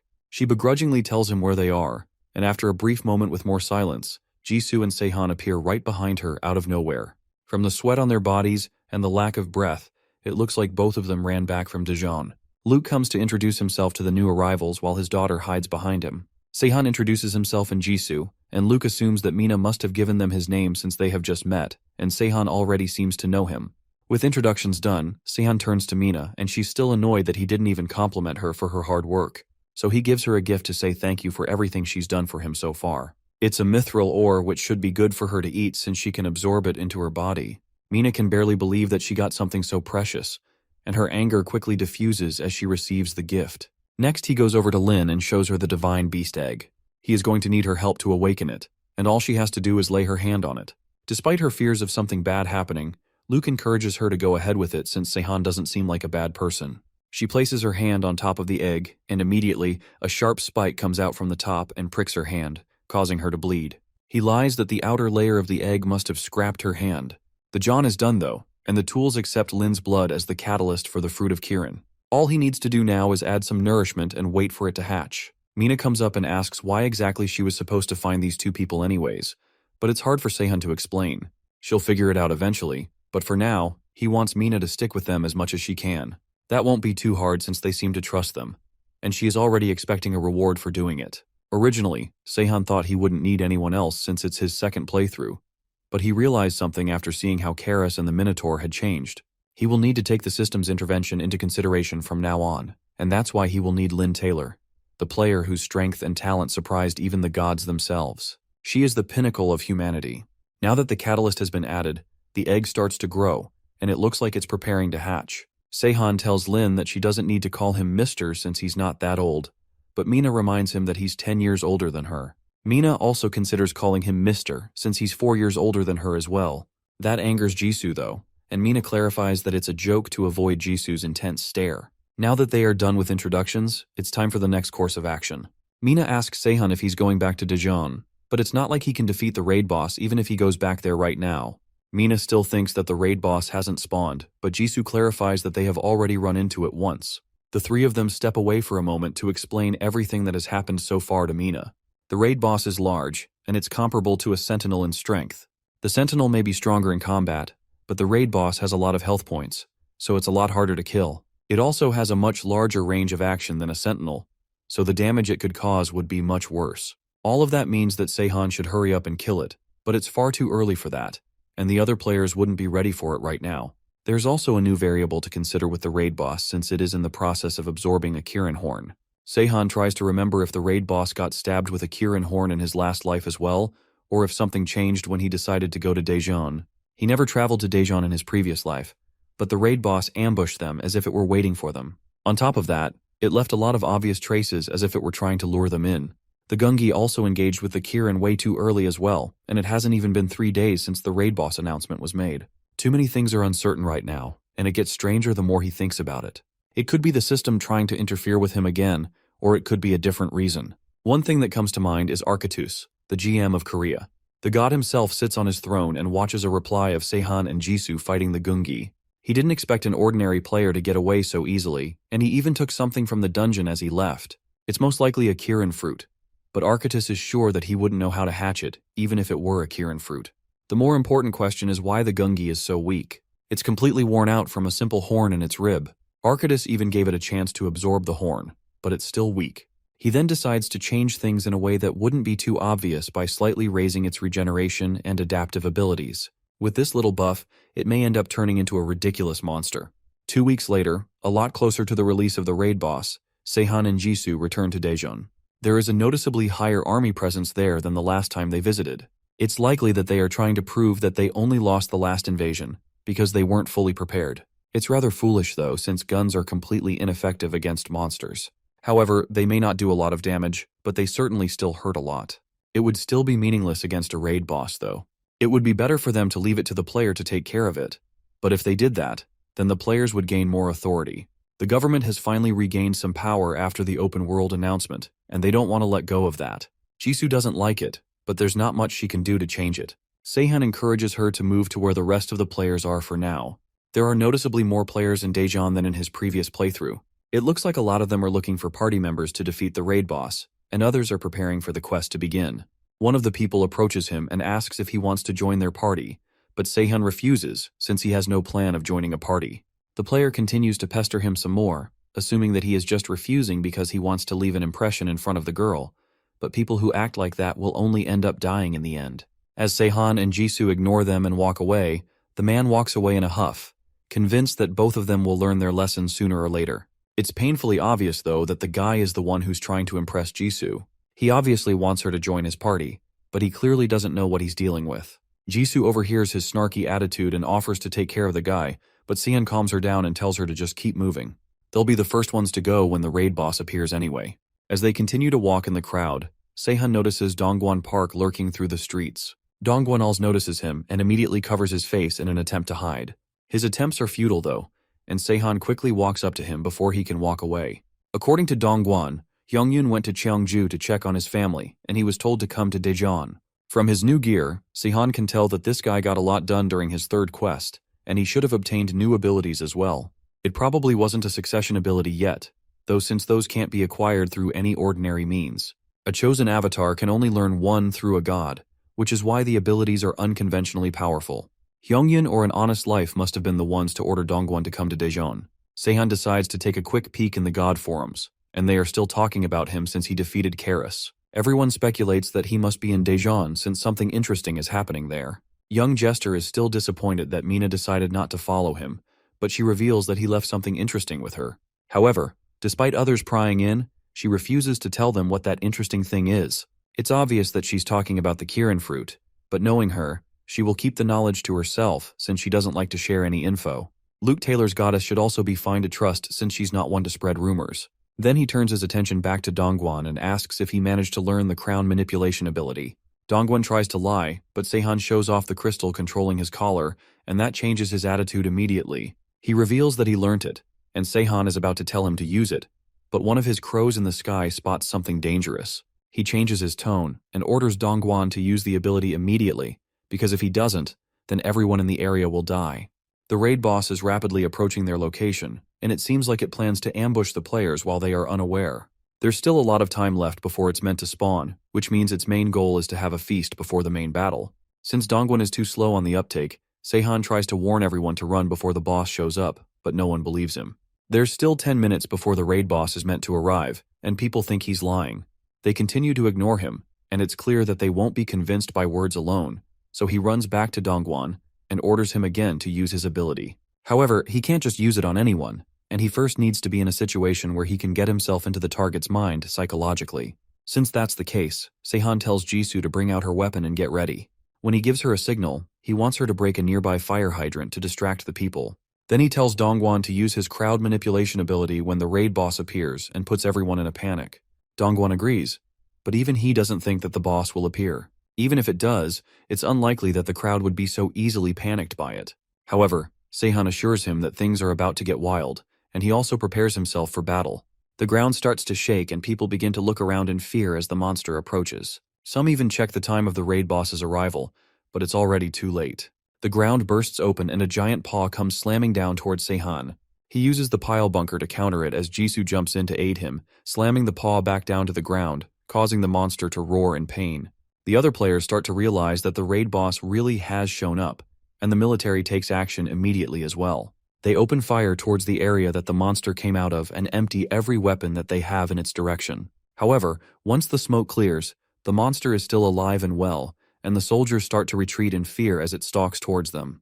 Then it roars one more time, fully clearing the smoke, and showing that it had a major change in appearance with white fur now instead of black, and large red spikes growing all over its body. It looks like it's evolving to its final form, which will be a big problem for the players if it does. Once it properly evolves to its final form, the Gungi will be as strong as a Sentinel, and on top of that, its active area will expand even further, making it more difficult to deal with. For it to have taken the power of the horn so easily, that means that the GM was personally involved with this. The raid boss roars and starts attacking the people around. With no hesitation, the soldiers continue shooting at the raid boss with everything they have got. When the bullets show no effect on it, and its single breath makes them slide back from their positions, Kim Seahan yells at Dongguan to do what he was told earlier. Dongguan abides by the order, and using the skill Crowd Control, he urges the crowd to evacuate the place right away and leave it to the players. When they try to argue, he asks them to notice that the contemporary weapons are useless against the raid boss. However, before the crowd is convinced, Dongguan's ability's duration is over, whereas Kim Seahan thinks that the players have received their fourth main quest. This results in the crowd again charging towards the raid boss in order to attack it. When one of the civilians gets really close to it, the raid boss almost steps on the person, but Kim Seahan manages to save the man. He quickly thanks Seahan, saying that he let his guard down for a second, but Seahan advises him to be more cautious since the raid boss is not all about its size. Kim Seahan contemplates the best approach and weapon to attack the raid boss, whereas the civilians also note that the raid boss won't be affected by the long-ranged attacks. Kim Seahan worries about how to deal with the raid boss because it may turn into its final form at any time. Suddenly, the raid boss's wings grow even larger, and then it flaps its wings while grunting and flies up in the sky. This results in even greater destruction of buildings as well as astonishment among the people since they were not expecting it to have flying capabilities. They argue whether they should run at this point or not since the raid boss is going to destroy the whole city if it attacks the ground. Kim Seahan decides to drag the raid boss down before it can attack the ground. He connects his spears with chains and throws them at the raid boss in the sky, which makes the civilians surprised at his strength. Kim Seahan calls out the people from the crowd to help him pull down the raid boss with the chains. When the civilians see that Han Jisoo has already joined Kim Seahan, they realize that if the girl can do so, then they can too. Therefore, the people join in and start pulling the chains. On the command, they all pull it down with a jerk, and the raid boss falls down on the ground, but blue currents start regulating through its body. Kim Seahan wonders if its metamorphosis has begun to transform him into its final stage. Thus, in order to stop it, he jumps up high and pierces his sharp weapon into the raid boss's face. However, after a loud grunt, the raid boss jumps up unaffected once again, which makes Kim Seahan admit its toughness and strength. Kim Seahan wonders why his attack was ineffective when he clearly felt his attack hitting its skull, Han Jisoo tells him to leave it on her because she is better equipped to deal with the raid boss. With that said, she stabs her own heart to maximize the Celestial Slayer's effect, amplifying the damage output. The regeneration ability heals the wound immediately, enabling her to move like that. Han Jisoo jumps up high and lands on the head of the raid boss. When Kim Seahan has realized the future moves of Han Jisoo, he instructs everyone to move back as far as they can. She hits the raid boss's head with her full strength, and as the people run away, it hits his head on the ground. With a last swing of her weapon, she makes the last hit, and the raid boss grunts loudly in pain. The raid boss grunts and roars out loud with an attempt to attack Han Jisoo. She is about to make another hit at the raid boss when Kim Seahan shouts out her name, telling her to stop since it might get quite dangerous for her in this situation. After receiving several powerful hits by Jisoo, the raid boss grunts in pain and bites down on her. However, it fails to swallow them due to their magical properties. The raid boss loses its calm and starts grunting and roaring while shaking his head around. The crowd wonders what's happening to it until the raid boss loses his consciousness and falls on the ground. People start getting closer to it in order to check if the raid boss is still alive or dead. While the people are taking closer looks at the raid boss, Jisoo suddenly comes out of its mouth and walks over to Seahan. The chat room of the Raejeon region of the South Korean server goes crazy when they get to know how Kim Seahan and Jisoo managed to kill the raid boss. After praising them and Dongwon, people start to discuss why their regional raid boss's stats were quite higher than they should have been. This raises their suspicion over the fact that GM might be involved in raising the stats of the raid boss. When asked the reason for this suspicion by a fellow player, the player explains that everyone else is also saying this because the GM even killed Karis. One of them suggests submitting feedback, mentioning the danger of the GM starting to harm even the avatars if they let him be. Therefore, they mutually decide to put an end to this by submitting their feedback. This is how, with the suggestion of Kim Seahan, Anonymous Player 48, GM Arcadis failed to interfere with the Korean server for some time. As a reward after defeating the raid boss, Seahan receives the Code of Gungi, and after reading through its description, he realizes that Gungi had reached its final form right before Jisoo finished it off. He is already surprised to know this when Jisoo shows that she's received the Dark Gem of Sacred Dissonance in her inventory. After looking at it, Seahan's astonishment grows even more, and he plans about how they can make an extremely powerful weapon out of this. However, he realizes that they're missing some of the necessary material, but he still feels thankful to Arcadis for this. Jisoo offers her reward to Seahan, saying that she only finished the raid boss off at the end while he did all the work, but he refuses to take it, telling her she should keep it since it can come in handy when she eventually finds some good materials. He further says to her that gold rank is a good enough reward for him since a lot of players got involved too. When Jisoo claims that she's also acquired gold rank, Dongwon comes to them and reveals that he has received a silver rank. They fail to believe how Dongwon managed to get a silver rank when he was only running away the whole time, so he reminds them how he secured the area for a fight by evacuating everyone. Han Jisoo questions Kim Seha if her involvement in the fight lowered his rank to gold, but he refuses, saying that if she hadn't been involved, the fight would have gone on much longer. He then asks Dongwon if he has anything to do, to which Dongwon affirms. He thinks how it would have been better if Dongwon had stayed with Yongyun but allows him anyway with a warning. Before leaving for Seoul, Jisoo expresses her worries about her mother's whereabouts. This makes Seahan wonder why her mother didn't reveal her location to Jisoo. Seahan then looks at Jisoo and wonders what would have become of her had he not killed her in her previous life. Thus, he sees her as his milestone since she represents the possibility of change in destinies. A few men drag little kids with them as the kids are tied to each other like animals and cry. The men wonder if their higher-ups asked for children to get their soul and blood since the higher-ups are demons. Suddenly, John Shin arrives there in order to find someone who intruded into his area. When asked about who he is, Shinjon claims that he doesn't know that. Therefore, he's decided to kill everyone there. Mina and Linda are walking by the streets while carrying grocery bags. When Taylor thanks Mina for enabling them to afford more with their points, Mina also flaunts her gold rating. However, she secretly admits that it became possible because of the grimoire that Kim Sehan had given her. Suddenly, someone creeps up to Mina from behind, and with the help of Taylor, Mina manages to dodge the attack of the man. She then slices the man's weapon into two by transforming her hand into a blade and punches his face with a metal fist.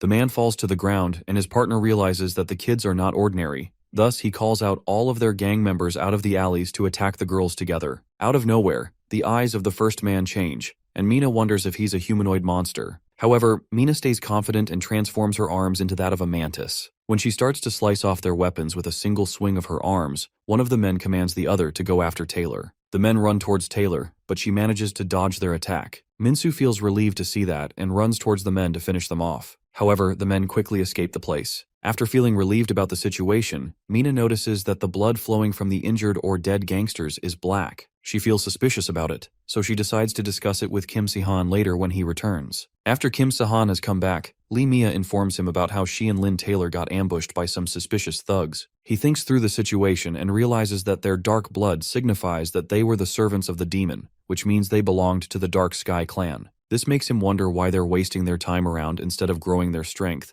and he questions himself if this is because Kim Ju-won is gone now. Kim Seahan thinks about how the Dark Sky clan couldn't have had any authority over Seoul because of Kim Ju-won's guild, the Sins, if things were to go exactly like the previous life. However, since the Sins aren't here, the Dark Sky clan has gained influence, and Kim Seahan has unintentionally accelerated the demon's advancement in Seoul. When Lynn Taylor asks Kim Seahan about whether he knows who those people could be, he affirms. Before answering, he looks around at Mr. Taylor and gets surprised by his worried expression in concern for his daughter, Lynn Taylor. He then informs the girls that those thugs were most probably associated with a demon. However, he claims that he isn't aware of their whereabouts since he never got to handle them in his previous playthrough. Jisoo steps forward and confesses about knowing where those thugs might be. She reminds Seahan about her third main quest, which she found quite difficult to clear, and he quickly remembers it since he had to defeat Karas at that time. She continues that she also met a dark-blooded person there. This makes him realize that the situation is quite serious now, and he asks her to lead him there. Seahan arrives at Hwagok,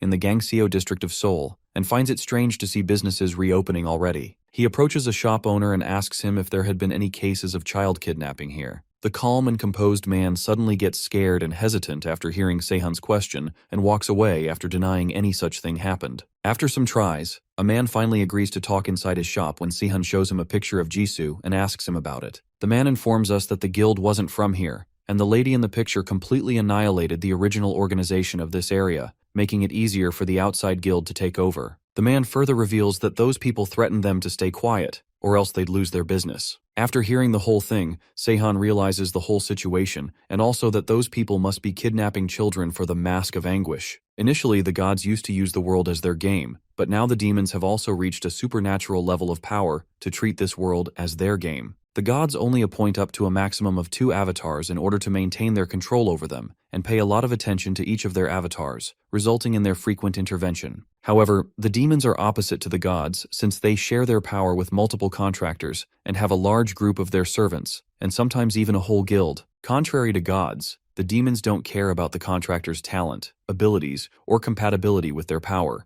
and only care about the desire for power and susceptibility to temptation that their contractor holds. In other words, they only care about how well their servants will abide by their commands. Since this game is much more than just entertainment for the demons, and all their interests are against the well-being of humans, it signifies how they're after the Mask of Anguish. The Mask of Anguish is made from the flesh of a demon infused with misery, and the one who owns it is the 27th ranking demon, Neveroth. He gains his strength through sadness and the life essence of humans, and converts them into points for him to use in order to grow the power of the mask. Seahan leaves the shop and decides to demolish the Dark Sky clan. He transforms into a crow and starts searching the white building where he was supposed to find the demon servants, as told by the shop owner. However, he finds out that all the buildings are white, and everyone has dark hair and dark eyes. Since he finds it hard to find those men, he goes to another place to get the boss. Seahan beats down several men of the Dark Sky Guild when the other men appear, asking him if he's from the Dark Moon Guild. However, he juggles his daggers, telling them to be prepared to die at his hands. Using the Eye of the Crows, he then summons a large group of crows that start confusing the men while he kills the men one after another. When the other men start to attack back, Seahan uses the Shadow Rush technique and dodges the attack. He wonders where the kidnapped children are but decides to go look for them after he has taken care of all of these servants of the Neveroth here. Seahan manages to wipe them out and starts to look for the kidnapped children. When he opens the door of the room in which the kidnapped kids are, one of them asks him if he is going to take them as well to that one place. Oblivious about the kid's question, he asks the kid what place he is talking about. The kid claims that they promised to turn these kids into players. Seahan realizes that those gang members have manipulated these kids and clarifies that no human can turn into a player,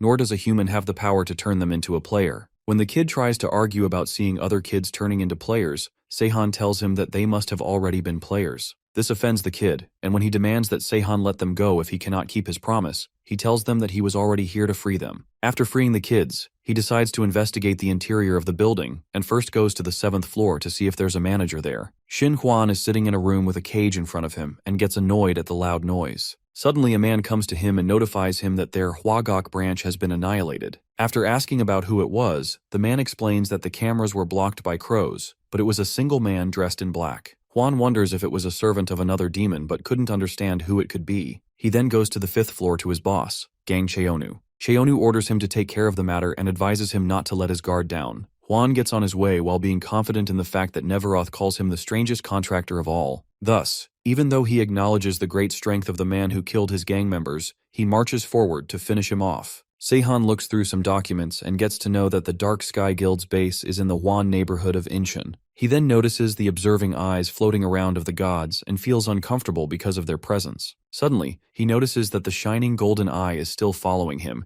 and wonders if it belongs to the witch. However, he thinks that she would have sent him an avatar invitation by now, just like she did in the previous playthrough, if it had been really hers. Therefore, he decides to ignore it and starts thinking about how to handle the guild members since there are going to be a lot more than there were in Hwagok. After getting challenged by one of the observing eyes, he goes on his journey to first rescue the kidnapped children from the basement of the Incheon branch, because he knows that they must be using the children to awaken the Mask of Anguish. When Seahan arrives there, he peeks from behind a wall and sees some men dragging out dead children from the basement room. They talk about why the kids are dying much faster than they were expected to, and confusedly ask each other about what to do with the dead bodies since it is usually Shin Huan who takes care of them. Seahan hears the name Shin Juan and wonders if there was someone by this name in his previous playthrough. After realizing that he couldn't get much information from behind the wall, he reveals himself to the men, who mistake him for a new guy from his black clothes. Thus, they tell him to help them out in taking care of the bodies, but Seahan wastes no time in slicing off their throats. When Seahan goes to the dead body, he finds it strange to find the dead girl having a peaceful expression. He recalls how the Mask of Anguish absorbs the sadness of its victim, which results in the victim's miserable end. He also finds the power accumulated in the mask much smaller than it technically should be. Suddenly, Seahan notices a stasis-inducing gas orb, which indicates that somebody used their item here. He wonders who it could have been to try to rescue the children, but decides to save the children first. Gang Cheonu flares up in anger when he gets to know that Juan hasn't found the wanted man yet. Nevertheless, he decides to ask for more time from Neveroth to again gather the children. He thinks this person is a demon's servant, judging by his described dressing and the presence of crows, but he realizes that no one weaker than Juan can face him. This makes Cheonu's informer doubt Juan, and he discusses it with Cheonu as well, but he denies any such claims. Suddenly, Cheonu notices a large swarm of crows outside his window, which breaks the glass of the window and enters inside.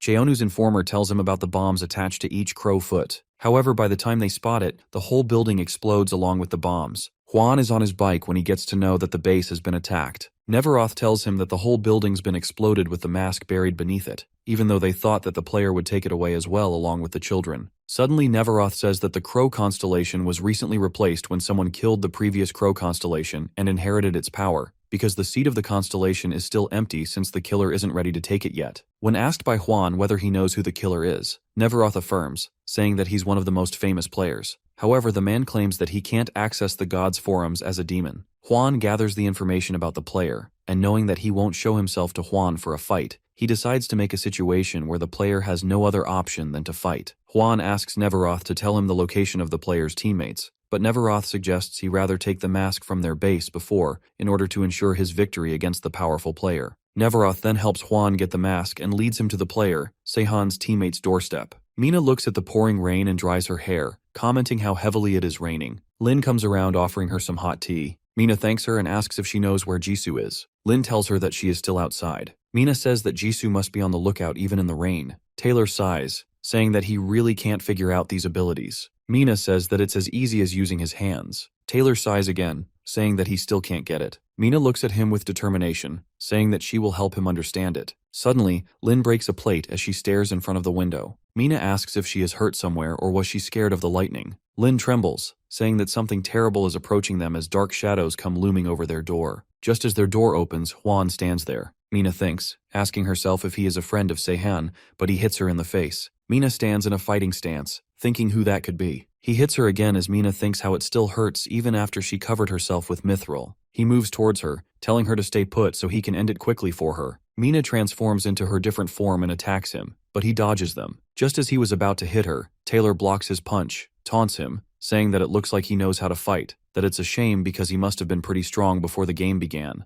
Juan takes his position and says that he's in a hurry because they all need to die. Taylor laughs, saying that it's not happening because he has a daughter he has to take care of, and they both start fighting each other. At the Dark Sky clan, the crow admires the bomb that he made, thinking how summoning crows gave him a slight headache. He thinks about how others can retrieve the mask themselves. Just as the eye keeps bothering him, he moves towards it, asking what's wrong. The eye tells him that her avatar is in danger. Juan stands in silence now, looking at Mina's and Taylor's unconscious bodies. He thinks how this could have gone wrong if their stats were any higher. He sees Lin crying over Taylor, telling her dad to wake up, as he's reminded of his younger self. He quickly dismisses the thoughts as the voice interrupts him, telling him to not kill the kid. The voice tells him that she has an incredible amount of potential, and magic this pure is an excellent offering. He asks if he can do whatever he wants with the others, and upon a yes, he tells Lin to follow him. As Lin looks reluctant, he says that it's the only way she can keep her dad and Mina alive. Lin stands up looking at her dad and moves towards Juan to go with him to spare their lives. He quickly takes her out by hitting her head from behind and holding her limp body, and just as he was about to move away with her, Jisoo attacks him with a hatchet. He asks if she also lives with them,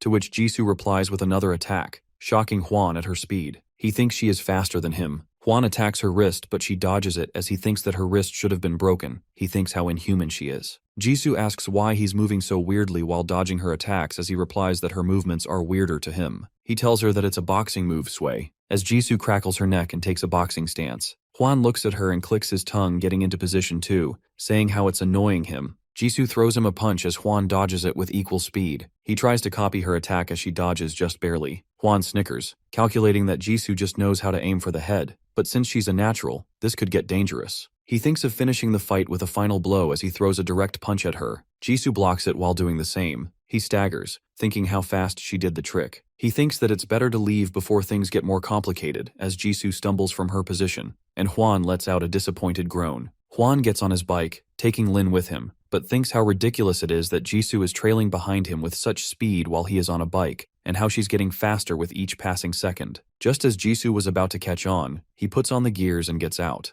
The voice taunts him, saying this is the last time he has decided to help Juan, since Jisoo can't be allowed to ruin the main course. He gets to the Incheon port as the voice tells him that crows will be getting there soon. Juan thinks about Taylor, Mina, and Lin and how they all must be connected. Then he thinks of Jisoo. The voice of the demon taunts him again, telling him to wear a mask. He tells him that he's helping Juan just because he doesn't want to find another pawn, and he'll terminate their contract as soon as he fails. Juan tells the demon that he'll make his decision once he sees the guy. Just then, the crow appears as Juan thinks he has seen him somewhere in an MMA fighting ring, so he must be a fighter. The crow asks why he kidnapped the child, to which Juan tells him that it was the best way to get him out. The crow asks if it's because of what he did to the Dark Sky clan, to which Juan nods, and says that he has things to settle with him, sensing the strong aura coming from him. The crow tells him that his friends were ambushed by the servants of a demon before, so he decided to get rid of everything associated with the demons before they can cause a problem. Juan gets into his fighting position. The crow notices how his hands transformed, thinking if he can modify his body parts just like this.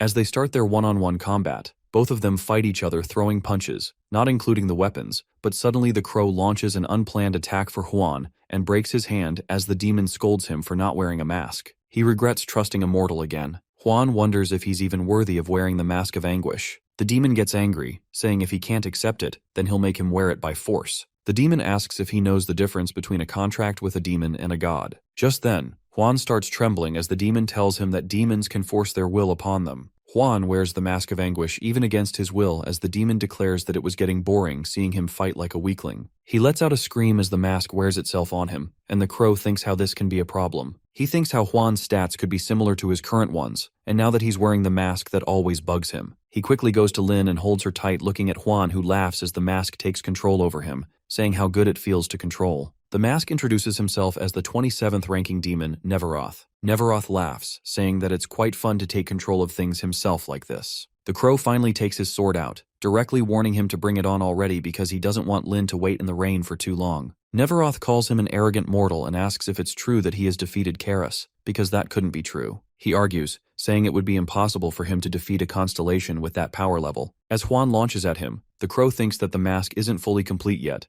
but still, the sheer strength of the mask is quite impressive. The crow moves towards him. They both fall into back and forth swinging and dodging attacks. The crow thinks how he can easily deal with these movements. The crow somehow gets his sword close to Juan's neck, but the sword breaks into pieces upon touch. Neveroth laughs, praising that he is quite strong for a human, then claws at him, saying he still can't outmatch a demon. The crow quickly notices how Neveroth's movements actually became slower than before. Noticing that, he strikes again as Juan stumbles back. The crow understands that if that is the case, then he is just a punching bag right now. He thinks how Neveroth can prevent the body from being sliced with his powers, but he can also feel the pain. The crow stops, seeing Neveroth still laughing. He thinks about how his rank in the ladder has some meaning. Neveroth says that he wasn't so arrogant for nothing, so he can fight pretty well. As he was about to complete his sentence, he plops on the ground as the demon confusingly asks what's happening, saying that he can't move. Just then, Juan says that he must have been beaten pretty badly within the same body. Neveroth asks how he can still talk like this. Juan replies that his mind has become clear after getting beaten this badly. Neveroth says that he can still take control as long as he's wearing the mask. Juan exhales and smashes his face on the ground with full force. The crow looks at the scene, thinking if he regained his consciousness, then he's resisting the demon's mind control. He thinks how unusual this sight is. The demon keeps screaming, taunting if Juan thinks he can break the mask. A demon's artifact can only be destroyed by the demon itself, an entity of an equal or greater status, or the contractor of the demon. The demon screams, asking if he knows that he is basically terminating their contract by destroying the demon artifact. Juan grabs the mask and pulls on it. He says that he knows he was planning to abandon him anyway, so he will throw him away first before he does it. Juan faces the crow as the crow asks if he's still planning to fight with him. He says that the demon had nothing to do with their fight. The crow thinks how he still wants to avenge his boss, whose face he can't even remember. Juan rejoices how his stats are still the same after ripping the mask. Juan notices how he can see the moves super clearly now as he dodges the attacks, but the crow still manages to throw him off and says that luck wasn't on his side. Juan falls down from the sky and lands in water, floating on it lightly. The crow laughs, saying that he must be really lucky then.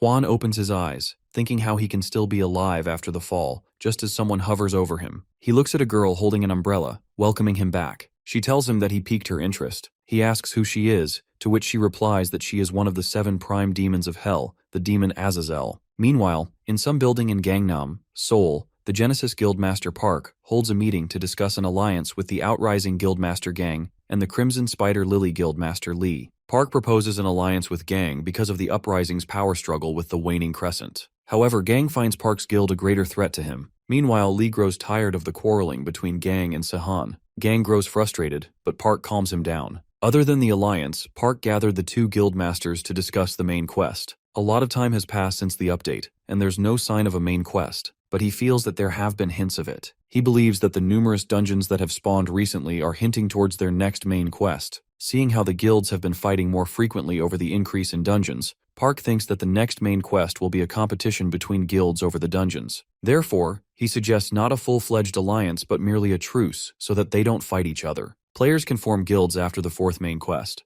Then they can purchase guild houses in the central area of a city to mark them as safe zones. Park's initial plan was to create his guild later on, and since the members were already grabbing too much attention from the gods, his original plan was to join another guild as a mercenary. However, meeting John Shin changed his plan, and Park realized he needed a safe zone to protect himself from intruders and observers. Meanwhile, Seahan's friends are surprised to see the tall building. Seahan tells them about his initial plan of purchasing it sometime later, but he tells them it'll be good for them to stay away from the observers. They all head inside the building to discuss the details. As they walk inside, Seahan notices that Jisoo's been down lately. Jisoo tells him she's upset that she failed to protect everyone. The incident reminded Jisoo of her shortcomings, and she feels that she needs to learn more techniques instead of only relying on her stats and abilities. Seahan is surprised to see Jisoo wanting to be stronger than she is now. However, the encounter with John Shin struck something in him. Seahan didn't chase John Shin because the ground was blown away, but something intervened to nullify his attack against John Shin. Seahan believes only a demon could have intervened directly like that, and if the demon was strong enough to cancel his attacks, it might be one of the 7 deadly demons of the Dark Realm. Mina asks Seahan when the next main quest will begin, and Seahan tells her he'll tell them once everyone gathers. After everyone gathers, Seahan tells them about the competition. He addresses their concerns that they're right to think that the increasing number of dungeons isn't enough proof to support his theory. Seahan tells them about the dungeon imprint. After a dungeon has been imprinted, only the associated group can enter it. Right now, there's no restriction on the dungeon's entry, but Seahan believes that could change soon. For that, it would be advantageous for them to conquer as many dungeons as possible. Besides, the dungeons guarantee a stable supply of resources, points, and experience for the players to grow, which is why it could be a great opportunity for a guild to dominate Seoul. This is a fierce competition, and several guilds have been created in Seoul already. Seahan has gathered everyone to talk about their participation in the guild. Everyone agrees to join Seahan's guild except for Luke and Lin. They believe they're not strong enough to participate. However, Seahan shows them he'd very much like to have them. He knows Lin is the most talented player to exist right now, and Luke is also suited to be a god's chosen avatar, and he even became the strongest player in the last playthrough, even if temporarily. Luke agrees to follow Seahan since he considers Seahan a hero. Luke has always wanted to be a hero himself, but he feels that he's already failed by losing once. Mina asks Seahan if she can decide the name of the guild if he hasn't already, but Seahan tells her that he's already decided already, and it's called Deicide, the Destroyer of the Gods. Siu stands in the basement of the Deicide headquarters, and he's impressed by the smell of the new building scent. Meanwhile, Seahan and Jisoo continue training in the gym. As he goes hand in hand with Jisoo, he realizes there's nothing modest about her killing intent. He can feel it even though she's suppressing herself, and her control over it is impressive. Jisoo continues exchanging blows until Seahan finds himself cornered against a wall. Jisoo swings a punch with Seahan having nowhere to escape. Jisoo drives her punch into the wall and decides to end the training there. Jisoo couldn't hit Seahan even once, which makes her wonder where he learned to fight. Seahan wonders why she's asking that question now when she's seen him fight so many times. But Jisoo believes seeing and actually fighting are two different things. However, Jisoo now understands how she should be moving. Suddenly, Mina comes running into the training gym. Seahan decides to have her spar with Jisoo later and asks her why she's here. Mina tells him that the egg incubator was making a weird trumpet noise. Seahan grins in happiness as he realizes the Kirin's fruit is finally hatching.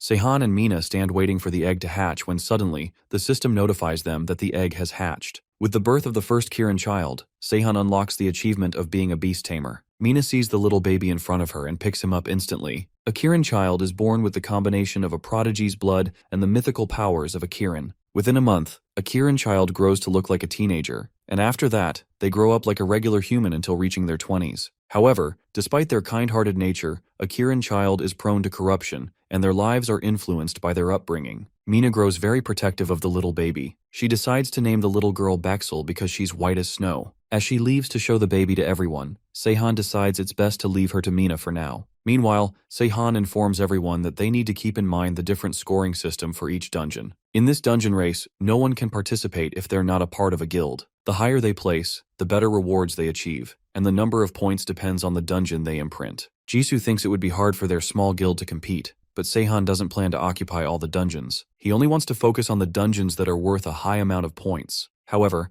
Mina wonders how Seahan can tell which dungeons are worth more, because when she infiltrated the 3 major guilds that used to occupy these dungeons, she found out that even they don't know about them. Mina only learned that the Genesis was the only guild doing something, and they were only analyzing the dungeon's pattern. Seahan agrees there's a pattern in the dungeon spawning. He shows his team the map of recent dungeon spawns that he checked out with his crows over the week. Luke doesn't believe the map alone could tell the worth, but Seahan assures him they have all the information needed. Seahan tells him they're spawning in the constellation pattern. He points towards Lyre and the herdsman but tells them they're only worth 3 points maximum. The hint is that the upcoming quests will be constellation related, so if they want the highest rewards, Seahan believes they should go towards the dungeon located at the brightest star of the zodiac, and it should be worth 10 points. Seahan believes the most important person in this quest will be Mina, but he doesn't explain why. He chooses Changgu to travel with him and tells Jisoo to keep fighting with other players to a minimum. As for the bad guys, Seahan leaves it to Jisoo, but he tells her to avoid gathering too much attention. Suddenly, Seahan receives a message, and he realizes it's from the one who had him as their avatar in his previous playthrough,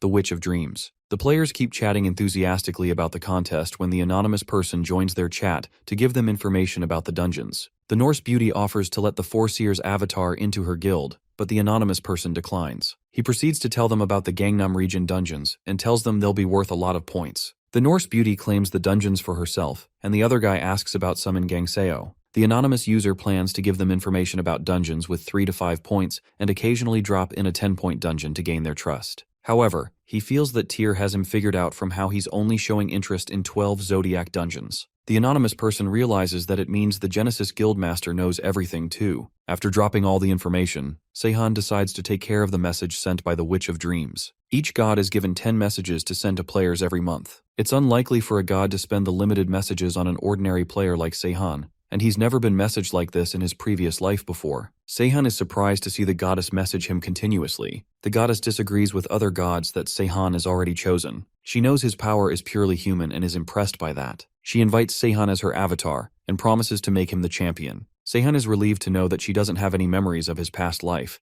but he doesn't wish to repeat that ending and refuses the goddess's offer. The goddess respects Seahan's choice but offers to always help him if he needs it. Meanwhile, Mina stands waiting because Seahan asked her to hide herself by the gate. She sees so many people gather around the dungeon, which makes her realize that Seahan was right. Mina transforms into a fly and sticks to the mercenaries preparing to enter the dungeon. They gather into a formation and leave a row behind to watch out for the other guilds and jump through the gate. The mercenaries remind each other to be cautious as they enter the dungeon. Mina flies to the end of the dungeon and transforms back into her human form. She takes out the bombs and puts down a metal pipe. Mina sticks the bombs down to the cave walls and triggers them. A huge explosion goes off, causing the walls to cave in and block the way while the metal pipe secures her exit. Mina now only needs to follow the trail and finish the dungeon. Meanwhile, in another area, a group of people cheer on finding the dungeon gate. They hesitate to enter, worried that the major guilds might see them, but their leader tells them no one would enter this area. The leader is excited that he might even get a promotion for finding the dungeon. Suddenly, Jisoo walks in and is surprised to see the dungeon surrounded by people. One of the guys tells his master that he let her in. The master grins mischievously and orders his men to hold her. As the men hold Jisoo, they start trembling in fear, realizing they can't even make her move.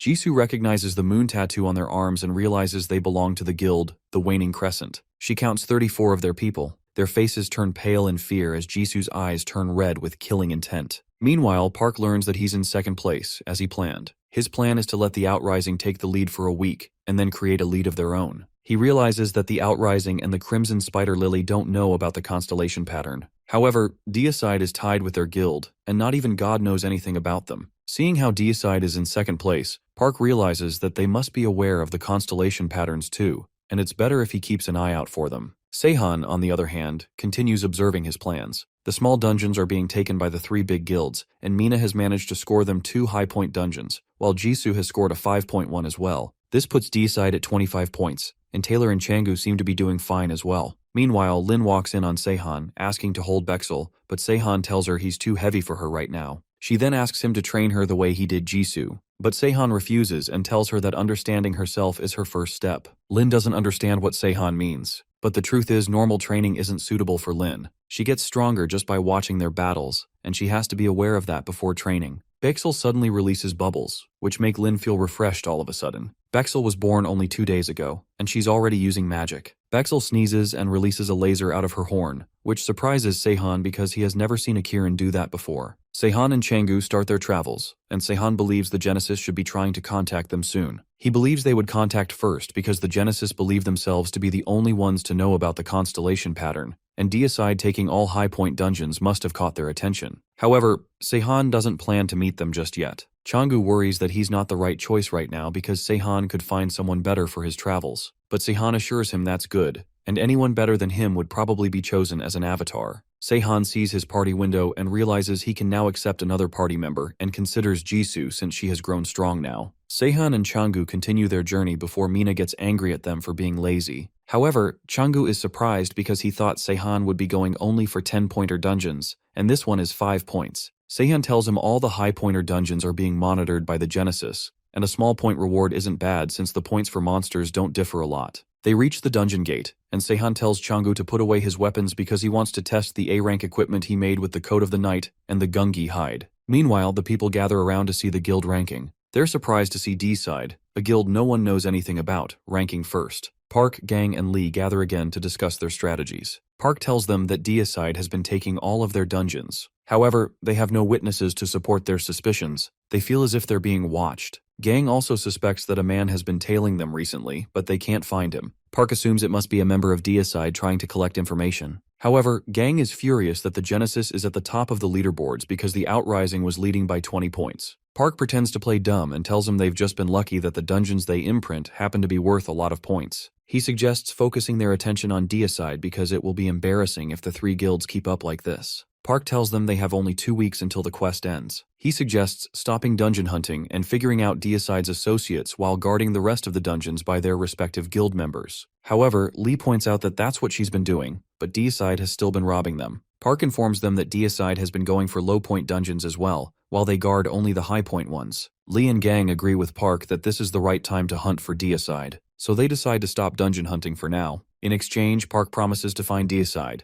Both Gang and Lee agree to halt their dungeon hunt, and in exchange, Park promises to find Deicide. Meanwhile, Seahan continues observing the dungeons and seeing the active guards. He knows the guildmasters are now more interested in finding him. He decides to fulfill their wishes and pay them a visit. Seahan stands outside the Genesis's safe zone. With all the guards patrolling the dungeons, it's easier for him to get in. He walks inside to find someone to lead him to the guildmaster. Seahan uses his shadow rush to hide himself and sneaks up on Gaeun Hong. However, Gaeun sees him before he can reach her. She swings her sword but Seahan blocks it. Seahan tries to introduce himself, but Gaeun refuses to hear him out and starts swinging her sword. As Gaeun swings her sword, Seahan dodges it with ease. She now realizes he's no ordinary intruder. Seahan insists on talking it out. Gaeun drops her sword, revealing another weapon that leaves Seahan surprised. He's surprised to see a whip sword in her hand. Gaeun continues attacking with her whip sword, but Seahan keeps dodging. He throws her sword at her to disarm her, but Gaeun draws out her dagger. Seahan is surprised to see her carry so many weapons. After a while of exchanging blows, Gaeun falls to her knees, accepting her defeat. Seahan tells her he's only here to talk with her guildmaster as a representative of the guild deicide.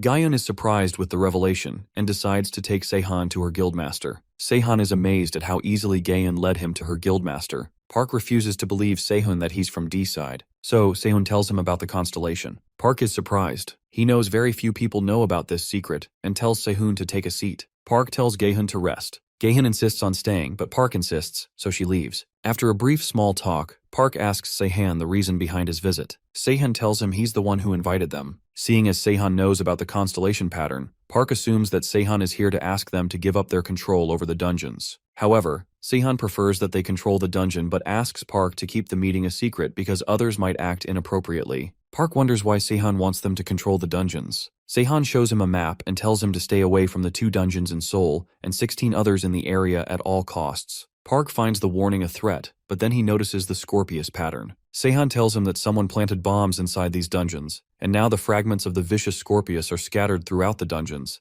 and even Sehan himself isn't sure where the bombs are located. Without mentioning the details, Sehan tells Park that there's a monster inside the Scorpius dungeons that could turn Seoul into a bloodbath. Park refuses to believe Sehan and asks for evidence. Sehan offers Park some reliable information. Sehan doesn't wish to let the incident of his past life repeat again, and for that he has to gain Park's trust here. Of all the events that Sehan experienced in his previous playthrough, this was the most diabolical, and he has to avoid it at all costs. Sehan doesn't know exactly how it all began. When an unknown guild jumped into the dungeons, the monsters broke free to spread their nightmare. Sehan assumes the publishers created them as entertainment for gods. But once the scorpions consumed all the players' mana, they came out onto the surface, and that's how the destruction began. 2 scorpions emerged from the star pieces of Antares and within only a week annihilated a third of Seoul. The incident devastated the Outrising and the Crimson Tiger Lily, and Genesis had to reorganize their groups. The disaster withered the growth rate of players in Seoul by a lot, and eventually the whole of Korea was caught in it. This is why Sehan has to prevent it from happening again. Hopefully, 2 of the 18 dungeons that represent Scorpius are still the triggering conditions of the event. Park didn't fully trust Sehan's words until he received a message from his scouts confirming the mithril deposit that he mentioned. Park still wonders how Sehan knew about it and what his position is within D-side. However, seeing that it's mithril and Sehan is willing to give away the deposit,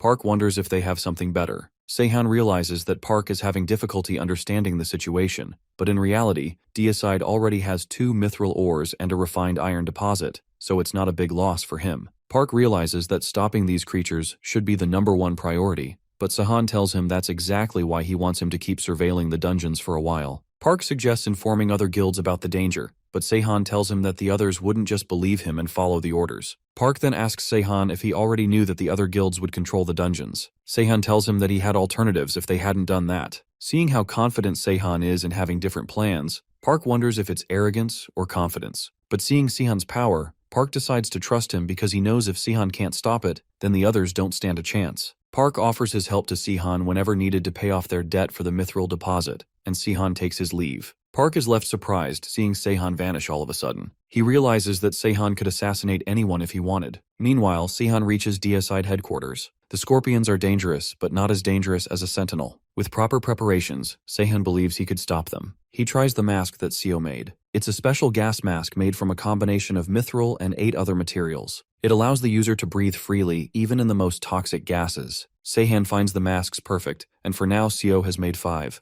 Sehan offers to buy something for Seo as a reward, but Seo tells him that he's already satisfied with the workshop. However, seeing as Sehan is the one benefiting from this workshop, he decides to get him a gift later. Sehan is also very satisfied with the vicious coat of the night that Seo made him. Its stats are all A-ranked, and it has the wings of the Gungi ability. However, Seo wonders why Sehan is coating all his equipment with mithril, even though refined iron is stronger. Sehan tells him that it's because of the properties of mithril. He doesn't explain much because he knows Seo can figure out the rest. Seo wonders if he's going alone this time, but Sehan tells him that he can't because there's not enough time. The system could intervene at any moment, so they need to be fast, and Sehan decides that it's time. Mina and Seahan gather to check out the dungeons. Seahan tells Mina that they won't have to go through all the dungeons because he'll tell them which ones to visit. He asks Luke to stand guard for the other players and hands him over a bracelet that he got for clearing a dungeon. Luke tries to check the effects, but since the bracelet is under Seahan's ownership, it's locked. Seahan begins searching with his crows and finds the powers of stars at the 5th and 12th dungeons. Seahan realizes that one of the dungeons hasn't fully formed its gate yet. He believes it must be the last dungeon and where the brightest star of Scorpius must be. The gate will take a couple of days to fully form, so Seahan suggests leaving it alone for now. They take a look inside the dungeon in front of them first and find it filled with people. Mina could transform and enter, but she wonders what the rest will do. Seahan tells her he'll take care of them before going. Mina is surprised by the evil expression on Seahan's face.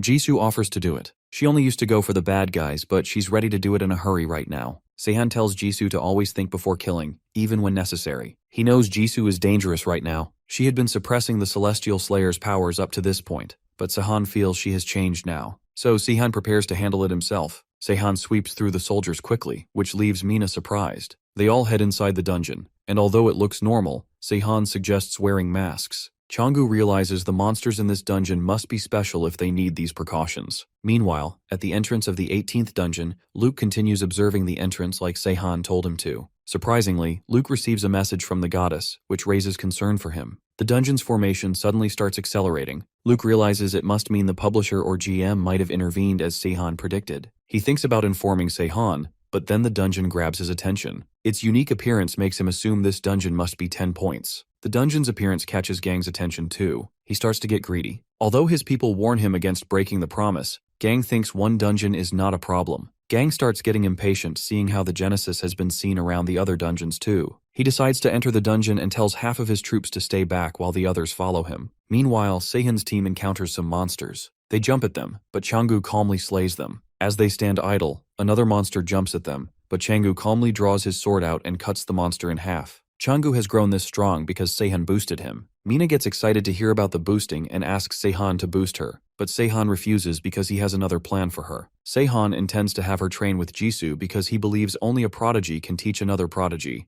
and Mina would become much more powerful after a few sparring sessions every week. At last, they reach a place where they see a huge crystal floating. Seahan realizes he's finally found the energy of a star. He takes a spear and tells everyone to check their masks for any openings. Seahan stabs the crystal with the spear. A huge glow surrounds the crystal. It starts to crack, and a giant scorpion comes out of the crystal. The scorpion's poisonous mist nearly wiped out Soul's player base in Seahan's last playthrough, and its damage was catastrophic because the regular gas masks failed against it. Seahan assures his friends that they can fight this monster because it's weaker than a Sentinel, and they have to kill another one too. The team prepares to fight and takes out their weapons, but suddenly, Seahan receives a message. At the 18th dungeon, Gang soldiers are excited to find the moderate mana stones, because up until now, they've only been finding lesser mana stones. Gang finds these mana stones impressive and believes they could craft equipment with them to outperform other guilds. The mana stones reassure Gang's decision to farm the dungeons. He believes Genesis broke the promise first, so he isn't obligated to follow. Gang's men call him after his scouts find a giant hole, and Gang follows them in.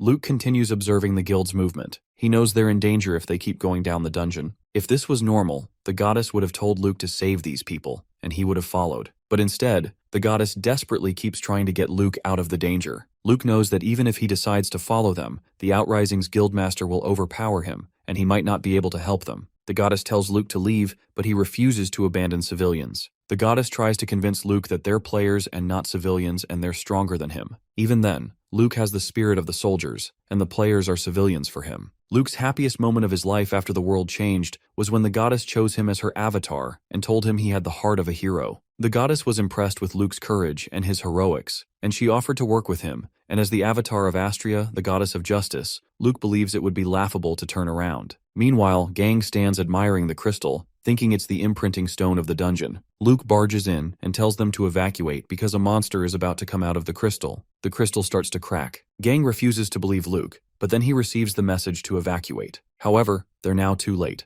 The crystal shatters, and the scorpion comes out of the shell. Antares, the Scorpius, didn't expect the rift to be created so soon. He became interested in the game because of the death of the Crow constellation, Karas, and because Karas's position was inherited by a human. So, when Antares was asked to lend some of his scorpions to the game, he decided to personally participate as well. However, since the 12 constellations of the Zodiac were beings of a mid-level or higher divinity, Antares' power had to be adjusted according to the difficulty level, and that led to this situation. Antares starts wreaking havoc in the dungeon. His power reduction is at best just an inconvenience. The players start running away, and Antares decides to reserve his poisonous mist for now. He recognizes Luke as the avatar of Virgo, but doesn't believe there's anything special about him. The game began quite a while ago, but even then Antares doesn't believe a player should be able to kill a constellation yet. He thinks there must be a special way, but only the one who defeated Karis can tell him. Antares starts crushing everyone. As he swings an attack at Kang, Luke steps in and blocks the attack. Antares now realizes an avatar is special. Kang and Luke barely hold on to the attack. Kang's arm broke in a blow, and he realizes now he was too greedy. Luke tells Kang to escape, but Kang insists on staying. But then, Kang realizes they both can't fight against this monster, and he decides to leave. Antares is impressed with Luke's selfless sacrifice, but he's still not the merciful one. He swings another blow, but Luke blocks it. While barely holding his ground, Luke realizes this is the end. In his last moments, he thinks of Lin, and knows that the guild will take care of her. Luke is almost about to give up when suddenly, the goddess calls him to become her herald. Antares is surprised and annoyed because Astria has never made that pledge, even during the Age of Mythology. Luke is surprised that the goddess wants him to become her herald. Antares is surprised with Astria's offer, but his surprise grows even bigger when Luke's bracelet suddenly glows. A voice tells the goddess to hold back on her decision. Antares is surprised with the sudden entry, but he's more surprised with Seahan's strength as he holds back his claw single-handedly. Seahan tells Astria that Luke is fitted to be her herald, but she knows that it shouldn't be done. Astria is surprised how he knows about that. Seahan adds that since she only offered to save his life, it's not needed anymore. Seahan knew that the recall bracelet would be useful. Luke wonders if Seahan doesn't think he's worthy to be the goddess's herald. But the truth is, Luke's too fit to be her herald, but his human body can't take that power. In the previous playthrough, Luke's body broke because he used Astria's power to its full extent, and Seahan refuses to let that happen again. Luke thanks Seahan for saving his life, and Seahan tells him to rest while he handles the rest. Antares is offended seeing them casually chat, but Seahan knows he's here to know how he got rid of Karis, and he decides to show him how he did it. Antares and Seahan continue to exchange each other's blows.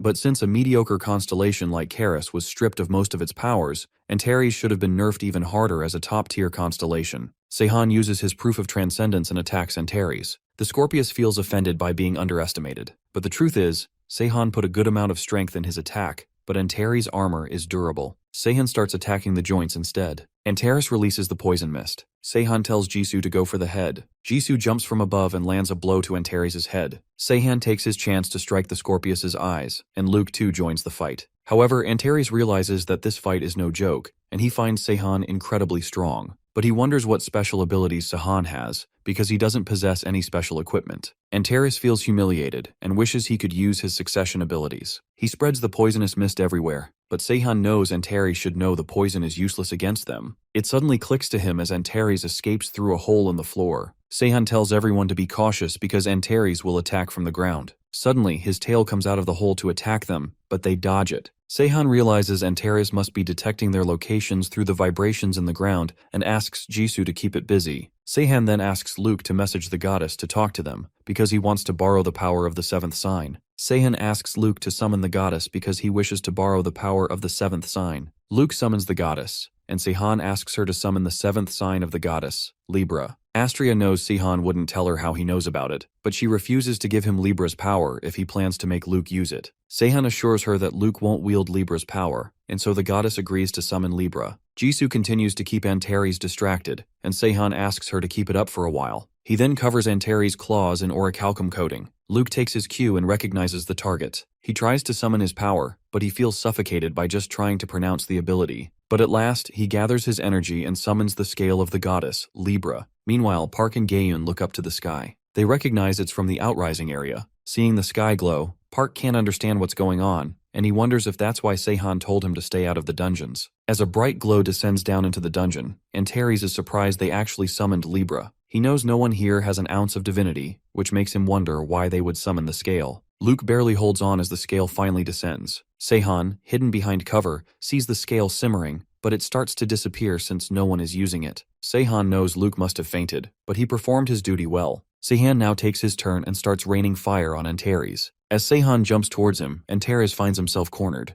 He's surprised that a person on only his 5th quest has cornered a being as powerful as him. Antares can't believe it's happening. Suddenly, an explosion goes off, and Seahan finds Antares vanished. However, Seahan knows the death of a Zodiac would have more consequences than Karis's death, which is why the publisher had to intervene. Seahan is upset because he could have gained a lot of rewards from killing Antares. But seeing that the publisher intervened, he figures the system must have had some countermeasure and rewards for almost killing Antares. Seahan checks his system, and just as he thought, he gets his rewards. He unlocks the Scorpion Hunter achievement and is rewarded an A-rank ability ticket. The achievement is pretty much useless, but the A-rank ability ticket makes the whole trouble worth it. However, Seahan still finds it a disappointment, because he could have gotten a better ability or divinity for killing Antares. Seahan notices an incredible flow of mana, and as he looks down, he's surprised to find Esther. It is a celestial stone as strong as mithril and has an excellent magic resistance. Esther is the best-known conductor of mana. It has the combined merits of other metals on top of its unique properties, which makes it an incredibly rare mineral. Seahan is now satisfied with the rewards, but the only question that remains is how he's going to carry Luke and Jisoo, who are unconscious, out of here. He sees the opening above and thinks about flying. Meanwhile, the other players know this unknown guild must be in first place now. They gossip about the star that descended down and Seahan flying away. Suddenly, the guild rankings pop up, and as everyone thought, D-side ranks first. Sangwon states that Seahan can never defeat him with the cheap tricks of his. Azazel is so bored because of lying in bed all the time. Thus, Huan Xin suggests she have a training match with him instead, but when she refuses, he tells her to go back to the Dark Realm since some demons might complain if she stays like this. Though Azazel is more than sure that no one would talk against her, claiming that she is lazy because of being strong. Hearing all this, the biker can't help but laugh, finding it hard to believe that she is the third strongest demon with how slothful she is. Giggling while still lying on the bed, she reminds him that her powers allow her to be lazy, since she never got trained in her whole life due to the fact that she was born with them. However, just then, our silver girl recalls that blonde girl from earlier. She thinks of resigning from her position as the demon sloth if that blonde girl wants to become a demon. Although her attention shifts to the biker, who doesn't understand the reason behind Silver staying with him since he should just be a player who wants to train all day to her. Realizing that Huan Xin is overthinking, she explains that his personality thrills her, as he is the exact opposite of her. She likes how he works double for the lack of talent. Also, observers kind of just frustrate her since it is more exciting to see things at first. Curious, Azazel wants to know the reason behind his urgency to get stronger. In addition to that, she guessed that maybe it is to get revenge against that crow from before. Without lying, Huan Xin reveals that he lost that battle, has no plan to go after him specifically, and is just making the most out of the situation he has right now. This makes Silver realize that this guy has no objective at this moment, and this is the moment she could see some hesitation inside him. Immediately then, she demands that he go to the convenience store with her. Confused, Huan Xin wonders aloud if she wants to buy something, but Azazel doesn't give him much information, which leaves him curious. Later on, both of them arrive at an industrial site. At this point, Huan Xin is puzzled as hell, because why has she brought them here? Sitting on the pile of broken compartments, Silver declares to do meditation here, while Huan Xin just stands there, looking around, not understanding what is up with this girl. In an instant, his gaze shifts towards a kid running with horror inside the building of the site area. A grin appears on Azazel's face because she knows that the biker won't ignore this, as he saved the imprisoned children by using an item earlier. Without hesitating, Silver challenges Huan Xin to go after the kid, or she will end up dying here. Huan Xin doesn't understand if the demon's job at this point is to save children. On the other hand, the little girl Sua Min is running for her life. Worried, she reveals that her future showed death for her before, but her destiny has been getting very hard to foresee recently. This makes her understand that a presence that shouldn't exist normally is intervening in the situation. Running for her life, the poor kid could see 2 to 3 jerks chasing her, but unexpectedly her head hit something hard, and when she looked up, it was Huan Xin. Sua Min has fallen on the ground, scared that maybe he is one of the members of the demon's minions following her, but then she senses the aura of the contractor. Sua Min curses her luck since she ended up running into a contractor while running from the demon minions. The poor kid is scared to death, just hoping that Huan Xin doesn't harm her. The demon minions are confused to see him, while Huan Xin recognizes that they are minions of a demon, though he doesn't understand the reason behind them being dressed in indigo because usually they are dressed in black. One of the minions approaches Huan Xin, demanding to know who he is. He tries to intimidate Huan Xin since he doesn't want anyone else to catch this kid. Yet, Huan Xin punches that guy in his face, throwing him on the ground. Before knocking them all out, he just gave them a warning. They'd all be dead soon. Later on, while the bodies lie on the ground, Huan Xin inquires of the little girl. He wants to know why these people were chasing her. When the girl tries to explain, he suggests she leave, assuring her that he has no plan to interrogate her. Right now, the biker thinks that he just became very nosy, telling himself that it is not his concern if this girl gets caught again. Instead of leaving, the little girl follows Huan Xin, who goes back to Azazel. Upon seeing the kid, Silver demands to know the name of the girl while grabbing her chin. Scared, Suamin introduces herself but is also puzzled about who Azazel is. The biker warns Silver to not scare the kid, but Silver informs him that they will go separate ways if he is planning to bring her with him. Walking towards his bike, Huan Xin begins to leave, having no plan of bringing her with them, which shocks Azazel because this kid is a valuable companion. Knowing that this man changed her destiny since she was going to die today, Suamin stops Huan Xin, requesting him to take her with them. Huan Xin doesn't understand from where this little kid is getting the audacity to ask this, but he is taken aback when the little girl reveals that she can foresee the future. Moreover, Suamin elaborates that she is the avatar of the goddess, the chosen one of Skuld, who can see the future. Huan Xin's eyes shine with thrill when the little girl confesses that she can foresee how this game will end. This shocks Huan Xin, and to be more precise, she explains that she is the goddess of the future. However, the thrill in Huan Xin's eyes disappears, and he doesn't understand if this little kid thinks that this could be the reason for him to bring her along. Stuttering, the little girl reveals that her older brother will die if he leaves her here. Trembling with tears streaming down her face, Suamin admits that her brother is in very serious danger. At first, the little girl's brother was supposed to live for revenge after she died here today, yet she is alive right now. Thus, he is the one who will die as destiny changes. Having said that, Huan Xin lets out a heavy sigh, wondering if Azazel planned all of this for him, though he questions Silver if she will be able to find her way back home. Smirking, Azazel tells Huan Xin to go ahead, as she will be taking a lazy walk before getting back. Upon hearing it,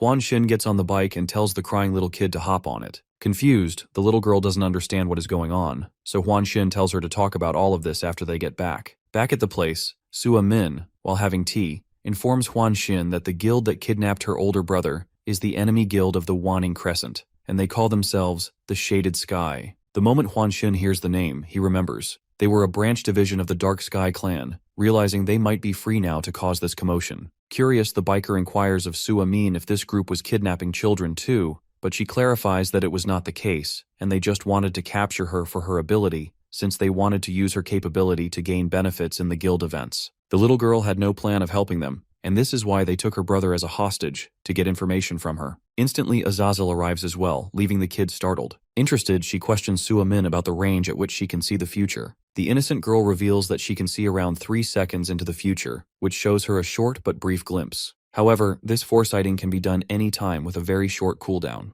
Additionally, Suamin can select a date to read into, a couple of days from now or a month or two. Though the further she looks into the future, the cooldown capability gets longer. Surprisingly, Suamin's physical stats are normal, but her abilities surpass the average avatars. Maybe they are affected by her own potential. One thing is sure, Skuld must be fond of her since this girl is so compatible with her ability. Just then, the little kid reminds them that she even knows how this game ends. Puzzled, Huan Xin wants the answer. At the same time, Azazel is concerned if this is even possible, as she wonders if a goddess should be prohibited from doing something like this. However, it might be possible that Suamin bypassed the system and got to know the ending because of being immortal with no divinity. Suamin specifies that she can see the type of ending. Basically, she is aware of how this world will come to an end. Puzzled, Silver demands to know if it is a bad ending due to the fact that mainly all the planets turned into a game end in a pretty bad way. When the little girl denies, they get a ray of hope that maybe it is going to be a happy ending, but Suamin refuses that too. The ending of the game has been changed once already. Suamin has no idea why it changed, but she was aware of it even before the game started.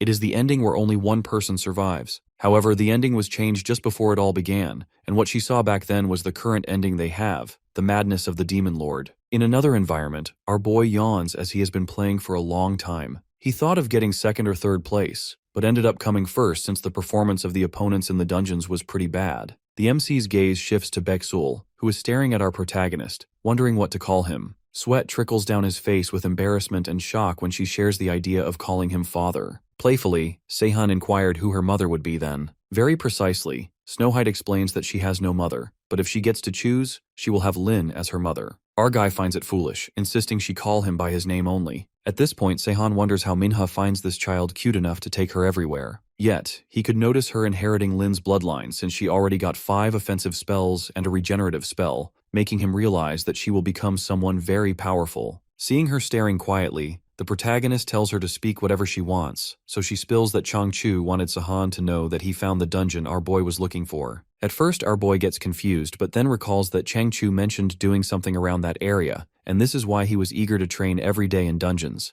Using the crow's attribute, he finds the Dungeon of Dreams. Abruptly, Seahan stands up, telling Bexel to accompany him as they really need her power this time. Snow White never expected that our guy would ask her to join him, but this time they need her powers very much. They need the power of a divine beast to unlock the dungeon entrance. The Dungeon of Dreams is generated in a separate realm due to the fact that it is the unique instance dungeon. But, even being among the instance dungeons, to enter this Dungeon of Dreams, a divine offering is necessary. Despite this necessity, the reward of this dungeon is Laplace's Hourglass. The Laplace Hourglass is an S-rank item, which manifests someone's future for 30 minutes, but it is considered a bad reward as it can only be used for 30 minutes, but Seahan has made it his motive to have it no matter what happens. A grin appears on his face when he spots Jisoo too with Bexel. He finds it impossible for them to go in together this time, though Jisoo clarifies that she wants to go because she wants to see what an instance dungeon really is. Also, they need protection for Bexel once they enter the dungeon, so Jisoo will be a great help.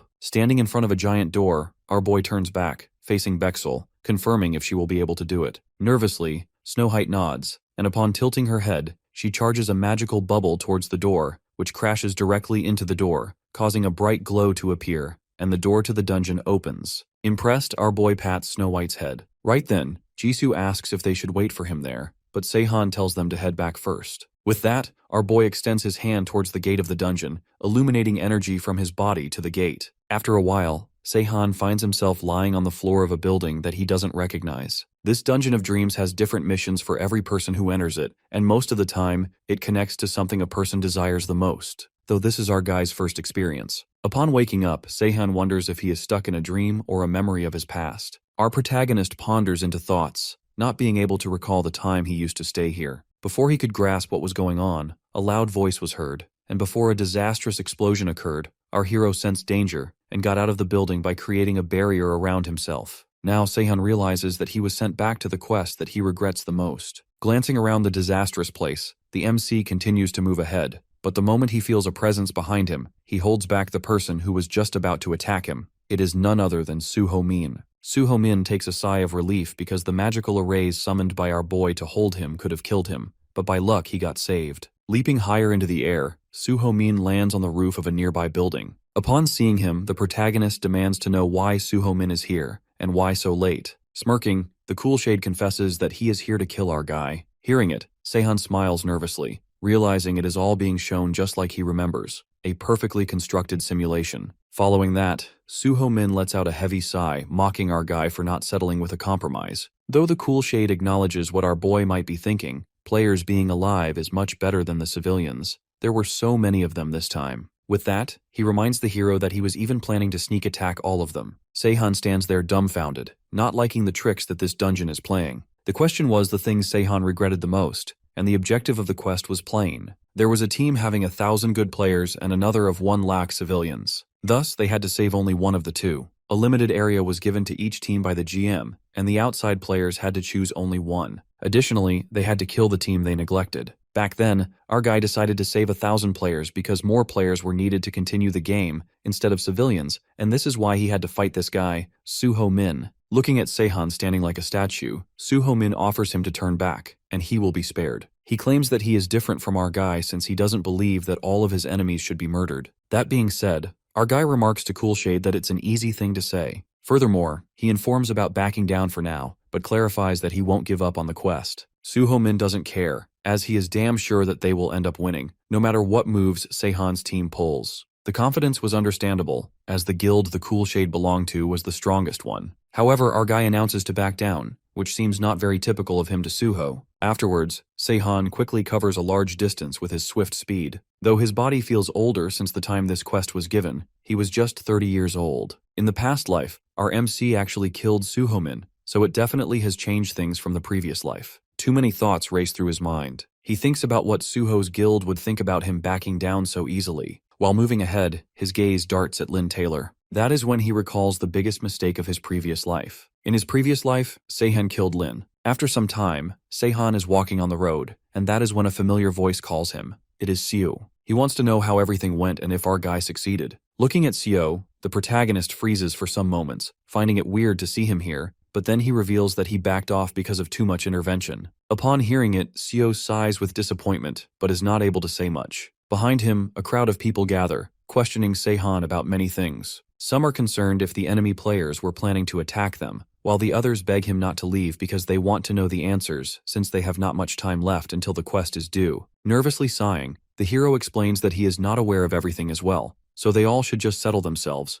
as he himself has a lot of things going on in his mind. Pressing forward to rest, Seahan arrives in the bedroom. His mind is racing with tons of thoughts, and he can't believe how shitty this dungeon is, playing with his mind like this. Curious, the MC opens his status window and gets to know that his progression speed is very slow in the current timeline, but it was expected by him already. Though his eyes widen with shock when he notices more abilities, and his quest is to clear the Dungeon of Dreams, where his memories have come alive. To clear this quest, he must complete his past quest within the same time limit. This is very shocking for the hero because this means he had to kill his opponent like in his previous life. He wonders if this time all of this will be easy. However, all of this just feels so wrong to him, and this is why he thinks to plan another way of doing this. His attention shifts to Yidra, who in a past life used to show herself out of nowhere. Even right now, she is motivating our boy, assuring him of her support, and being sure that his decision will end up saving many lives. Yet, this all seems like a lie to him. Yidra was already aware about how the world would be in trouble if things went this way, and that he was already past the point of no return. Still, Seahan is no one to blame her, as she genuinely cared about humanity. Following that, the protagonist addresses her by her name and demands to know an answer. Hearing her name, Yidra is awestruck, as everyone only calls her a witch. Dream Witch Yidra, an outer god from the Cthulhu mythos and the only god who was interested in humanity. Yidra is a deviant god from another realm who joined the game, but no one was able to go against her because the power she owns is flawless and unmatched. The funny part is that even the system didn't dare to interfere with her. The protagonist is still unsure why Yidra chose him as her avatar, but she always took his side because she wanted humanity to survive. Yet she left Earth after the world ended. Blushing, Yidra could sense that her avatar was acting a little different today, though he focuses on the things Seahan wants to ask. Cleverly, our guy asks her about the Dungeon of Dreams. Upon hearing this question, Yidra gets a little shocked since she was not expecting this question, but our boy pretends that he is curious. However, Yidra understands that this whole reality is an imagination of his memory, and this is why she called her by her actual name. When our guy tries to pretend that this is not true, Yidra reminds him that someone's attitude doesn't change overnight. She understands that it applies to anyone with humanity, revealing that humanoid gods are the same. She acknowledges the fact that Seahan doesn't hold on to the past enough to mention this out of nowhere, and he has never ever been to the Dungeon of Dreams as well. Thus, she can only think of it as a simulation, as there is no connection of the current situation with the Dungeon of Dreams. Her being cool about it shocks Seahan. She doesn't seem bothered to be a simulation. Yidra clarifies that it doesn't matter to her, but then she realizes that our hero never actually addresses her by her name in reality. She finds all of it pretty thrilling and even has some questions, but she decides to keep this curiosity inside her. Ignoring that, the MC shows severe urgency to get to know about the Dungeon of Dreams, as something about it being too perfect bothers him a lot. He explains that he doesn't remember every player he has met in the past, but those people exist in this world, so he wants to know if they are being here randomly or if they really existed in this timeline. The question makes Yidra proud, and she explains that a reality as complete as this cannot only be built from memory, which means his timeline was searched based on the information his memory has. This is how the dungeon has created a copy of that world, and this could be done with the help of the system. In conclusion, all of this is a pure manifestation of his past or future. Everyone here is doing the same things that they did in the past, but in reality they are just an illusion created by the Dungeon of Dreams, and that includes even Yidra. After hearing all of this, our MC has finally understood how to complete this quest. He has to complete this shitty quest once again, and he has to do it by repeating the same things that happened in the past, but he has to try different things to be rewarded better. It might be possible that the dungeon doesn't want the same outcomes as before, and wants Seahan to achieve things he didn't in the past. At this point, our guy wonders what will happen if he saves Lin. Later on, the MC meets Seo, who is weaponsmithing. Seahan tells Seo that he needs to meet Mina Lee. Upon hearing this, the protagonist gets confused, wondering aloud if Seahan wants her help for upcoming battles, not being sure if she would consider how self-centered she is. However, the protagonist needs an item that Mina Lee can make, an elixir. The fact that Seo is not very good with alchemy is the reason he cannot make it, though he is more than sure that no player knows Mina Lee. Just then, Seo leaves, but the conversation makes one thing clear. No one knows Mina Lee, because Seo, being the best blacksmith, knows literally everyone, and if he is not aware about her, then no one can be. Not having any choice and not even being able to open the chat room in the status window, our boy called for Yidra to know where Mina is. The moment she appears, she grabs his face from behind, playfully taunting him for being so needy since he used to be so dismissive. Smirking, our guy admits how shameful he is being after getting to know they all are just fabrications. Simultaneously, he genuinely wants to know if she really had to manifest herself instead of writing a message, as it takes many points for her to do this. If all of this is actually a simulation, Yidra doesn't care about the points. With that, she reveals that Mina Lee is at Cheonan right now. Upon receiving this information, they decide to leave as soon as possible. Seahan arrives at Cheonan's high school according to Mina's location. Upon entering the school, our boy witnessed many dead bodies lying on the floor, blood gushing out of them. It was the perfect spot for a horror movie. While looking at the dead bodies, Sehan's focus shifts to the uniform being worn by the dead bodies. It is the same as Mina's. In an instant, the hero senses a presence behind him, but before it could cause him any harm, Seahan blocked that attack with his sword without even turning back. The one who attacked him is none other than Mina, who was not expecting our boy to block an attack like that, but then again, he hadn't expected her to ambush him like that either. Approaching him, Mina suggests to him that it is better to be a hunter instead of being hunted, given the circumstances lately. The MC expressed how cruel all of this sounds to him at the reunion. At first, Mina doesn't understand the meaning behind this, but then realizes that she saw his face maybe 2 years ago. Without beating around the bush, Mina demands to know the reason behind his arrival here. She just hopes he is not here for her. She also is curious about how he found her. Proudly, the hero flicks his finger, showing off the witch's observer, leaving Mina shocked as she didn't expect that an avatar could still communicate with their god. This reminds Seahan of the god that was very fond of Mina too, but she lost all contact with her a year ago. This reminds the protagonist that the last time he saw Mina, he didn't see her observer, so this is nothing but a game for them to expand. However, Mina is now aware that our boy really wants to talk about something, so she suggests he follow her so that they have a proper place where they can talk. Both of them enter a room, where Seahan spots memorial pictures, but unfortunately, Mina couldn't find all photos of her classmates. Seeing her behavior, the hero assumes that she must be very close to them, but gets shocked when he hears that she doesn't have many friends, and ended up this way because of how the situation changed in the world, since she used to be a pretty shy kid before all of it happened. The way she is now makes it pretty hard to believe that she was shy,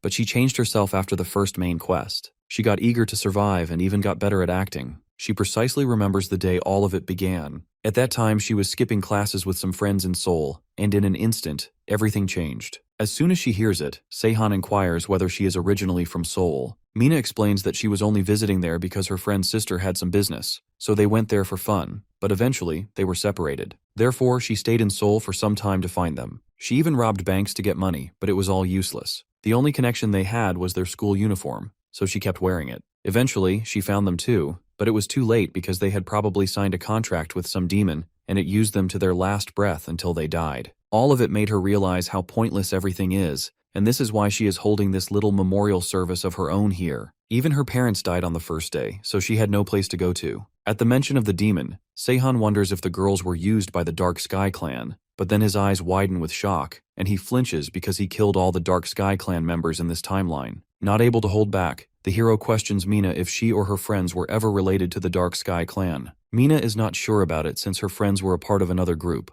This makes Seahan a little relieved, and he realizes to not kill demon contractors recklessly, and decides to tell about this to Jisoo as well. Getting to the point, Mina wants to know what our guy wanted to ask earlier. The hero reveals that originally he was going to ask for her help with their current quest, but it won't be happening, so he wants to ask if she can make him an elixir instead. Hearing about the quest, this girl yaps that she chose to save 1,000 players by accident. Hearing this, Seahan can't help but nervously grin because he only ran into tragic accidents, but here, she chose something good by accident. Being bored, Mina decides to make it for him and asks about its amount. Seahan wants only a single bottle, though he wants something extra, which is pretty simple. Our boy reaches out to something in his pocket and requests Mina to make it usable for top-ranking players. On the other hand, Suho Min is very puzzled, being sure that something is going on because he is aware that the MC never backs off this easily, and now he is missing. His attention shifts to Taehan Kim, who reminds him that they are in the middle of a meeting, so he should daydream somewhere else. A meeting of the guild Erget Lam is being held right now. Sangwon Cheon, the guildmaster, tells everyone to finish things up quickly, as they have very few days left before the quest ends. Smirking, Yunsik Kang advises him to take care of it himself, as he can finish everything with one ability only, though Sangwon Cheon reminds Junsik to not underestimate the opponent. He agrees that their guild is undeniably strong, but the opponent has powerful players on their side too, like the saint, Yu Hua Sin, with them. Junsik tells the guildmaster to not call that girl a saint, as she abandoned 1 lakh civilians. Though Junsik knows someone in the players, a guy in black who uses different weapons, he is talking about our boy. When Sangwon understands that Junsik is talking about Seahan, he can't help but admit the strong capabilities he holds and that he is one of the strongest members who is their opponent. Junsik's gaze darkens, and an evil grin appears on his face when he looks at Lin, who wants to kill Seahan. Before Sangwon could scold Junsik for passing irrelevant comments, a guy with immense urgency entered the place, informing them all about a significant number of players being spotted outside the containment area. That being said, Junsik is all ready to face them after a long wait, but Taehan Kim volunteers himself since Junsik could damage his own team as well. Before leaving, Taehan assures them he will put an end to these players as soon as possible. In just 2 days, Mina made an elixir and all those other requirements our guy wanted. Her speed definitely surprises and impresses Seahan, making him realize that she will be on another level in the future. At the same time, he regrets not asking her for help, as she is so cooperative. However, today is the day when Seahan's side took a devastating loss. After our boy returned from his fight against Suho Min, his side barely managed to fight against the opponents, though Seahan had to kill most of them. After seeing the time, the protagonist plans to leave quickly after meeting Seo. He recalls Taehan Kim being the one who led the attack against them. Thus, he must be coming to the battlefield alone right now. Therefore, the hero decides to take this as an opportunity and defeat him. At the battlefield, Taehan Kim has actually come. Panic washes over everybody's face when he threatens to give them all the final warning. At this point, the players regret not having backed up immediately after their ambush failed. The small fries who have come with this giant hulk laugh at their situation, while the chief is puzzled, not understanding what to do. They are even thinking about their pride, because backing off like this would be so embarrassing. Analyzing the situation, the chief notices how Taehan gave them a warning, even though he is stronger than them. So if he wanted, he really would have knocked them out within seconds. So maybe there is a reason that he is not fighting right now. So he decides to take Taehan on instead of running away. Grabbing his weapon, the chief declares to take Taehan's head today. When Taehan's small fries try to attack them instead, he tells them to back off, ensuring to take care of everything from here. The teammates try to warn this giant hulk, reminding him that his opponents include high-ranking players too. But the small fries can't say much when this giant hulk looks at them with his deadly eyes. Without giving any warning, leaping higher into the air, the chief aimed directly at Taehan with his aura axe. To his surprise, the giant hulk is not blocking the attack, which makes him assume that maybe he is too fast for Taehan. But the moment the chief lands on the ground, his axe doesn't harm Taehan a bit, leaving him startled. Looking straight into his eyes, Taehan asks him if he knows who Baldur is. Scared, the chief grits his teeth, recalling a little about him. He could recall Baldur being the top-tier god of light as the son of Odin. Abruptly, the chief could see Taehan emanating an immense amount of energy, and without any hesitation, he swung his fist, hitting the poor man, while revealing that Baldur was liked by all beings, and nothing could harm him. While slamming the chief onto the ground, he elaborates that Baldur's blessings apply to him as well. At this point, the chief couldn't respond. His eyes were now lifeless after the impact of that punch, and being slammed on the ground. All the players present there are scared to death because this giant hulk actually knocked out a high-ranking player in a single strike. Panic slashes across their faces. They turn back and begin to run away, but Taehan already gave them a warning, and they refuse to take it, so now they have to face the consequences. The poor players were frozen at their place, accepting their fate as the giant hulk approached them with swift movements. However, before he could even attack the player, his attack was blocked by none other than our boy, Seahan. Seahan blocks the attack with his sword. Seeing him, Taehan immediately recognizes that he is the same guy everyone has been talking about, and he always wondered how Seahan would be. Right now, our boy's small sword is literally holding back a giant weapon of Taehan. The giant hulk is kind of surprised as he hears that our boy is not someone to fight head-on like this. The protagonist admits that it is true but clarifies that he needed to jump in between since those idiot players were about to die. Spotting how our guy has blocked the attack surprises Taehan, since he is aware that no one is physically stronger than him, even in Erget Lambs. His attention shifts back to Seahan when he questions the giant hulk about the problems with RPG games. When it confuses Taehan, our boy explains that in RPG games, it makes the players save many items even when there are tons of them, which are collected but never used. All of this makes Taehan angry, as he is not understanding one bit of anything the hero is trying to portray. But his eyes widen with panic when the MC declares that this giant hulk has no chance of winning. Before Taehan could figure out what was going on, the system notified him to run immediately. But it was too late as his eyes rolled back and blood gushed out of his body. This is all like a puzzle for him because he tries activating his own ability, but instead all of this has happened, making him realize that Seahan has poisoned him. The giant hulk falls to his knees while our guy jumps back to get away from his opponent as he wipes his blade, having poison and blood on it. In a weak voice, Taehan could only curse Seahan, but our boy just stood there enjoying the sight of his enemy being finished. It is definitely a good start for him. When the news of Seahan killing Taihan spread everywhere, Seogyeok Park visited our boy to confirm if it was true. He slams his hand on the table, demanding to know if it is actually true. The way our guy is being so cool about killing someone like Taehan makes Bluey shocked. Though, Seahan believes it'll be easier to act if he gets famous for this. He regrets not using mistletoe before, since it could have stopped a lot of damage. Right now, Seogyeok Park is finding it unreal. He always knew that the MC is strong, but he never thought this was his power. Seahan admits that he didn't know it as well, but he could have knocked out all the Airget Lamb commanders on his own at that time. Hearing that, Seogyeok Park wonders aloud if taking them all down by himself can be done.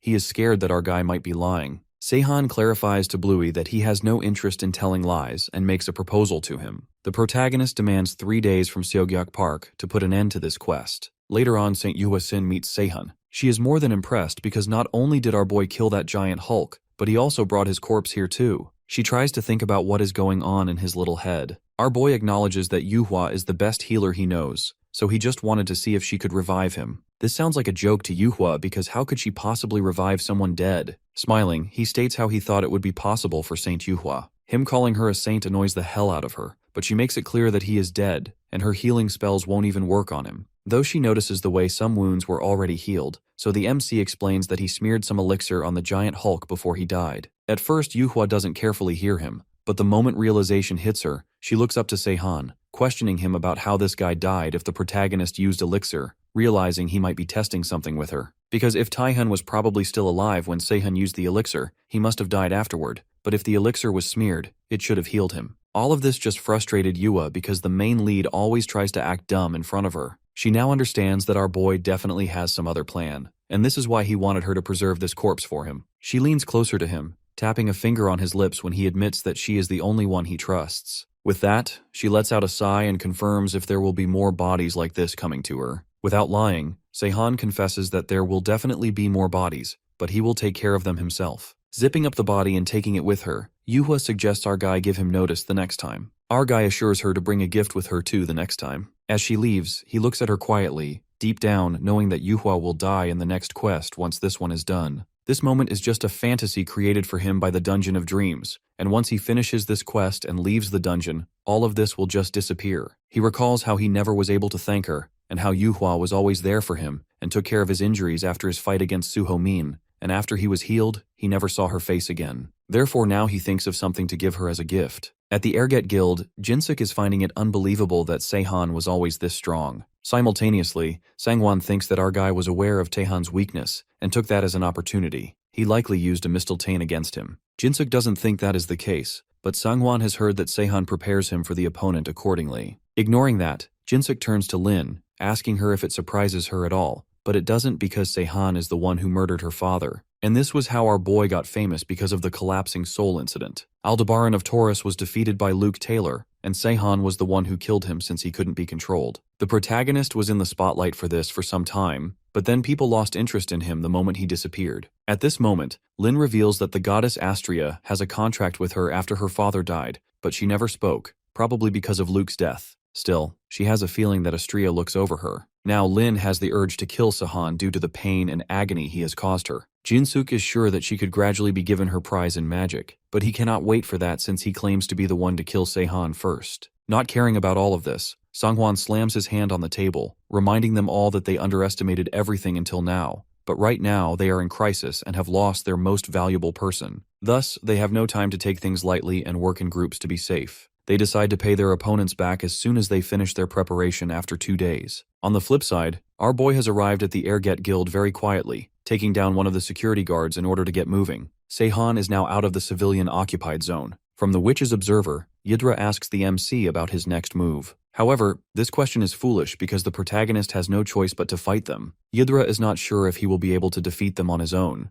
She is kind of surprised to see him being this risky. Being honest, Seahan admits that he would have never done it this way before, but now he has figured out that he has many options and he should utilize them. He also admits that he never took Yidra into consideration because he was very hesitant to ask for the power of a god. He thought that it was the same as strangling himself. Though he agrees that he still thinks like this, now his point of view has changed little. Now he doesn't mind a little strangling, especially at a place where everything is mere fabrication. Just then, playfully, our boys question Yidra if she really knows how to edit video games. At the rooftop of the building, Sanghwan inquires of Suho Min about the number of people being located. Suho and his team are not certain, but they suspect that there are not many of them because they are moving very slowly. It is kind of surprising for Sanghwan for not being able to detect any of them, which makes him wonder if they have gotten away, or maybe they have a hiding ability of such a high level. Just then, Surin Lee approaches them all. She finds all of this very annoying, suggesting they should attack at this point. Yet, Suho Min reminds her that there must be some infiltrators for them for distraction. Though Surin is certain about one thing,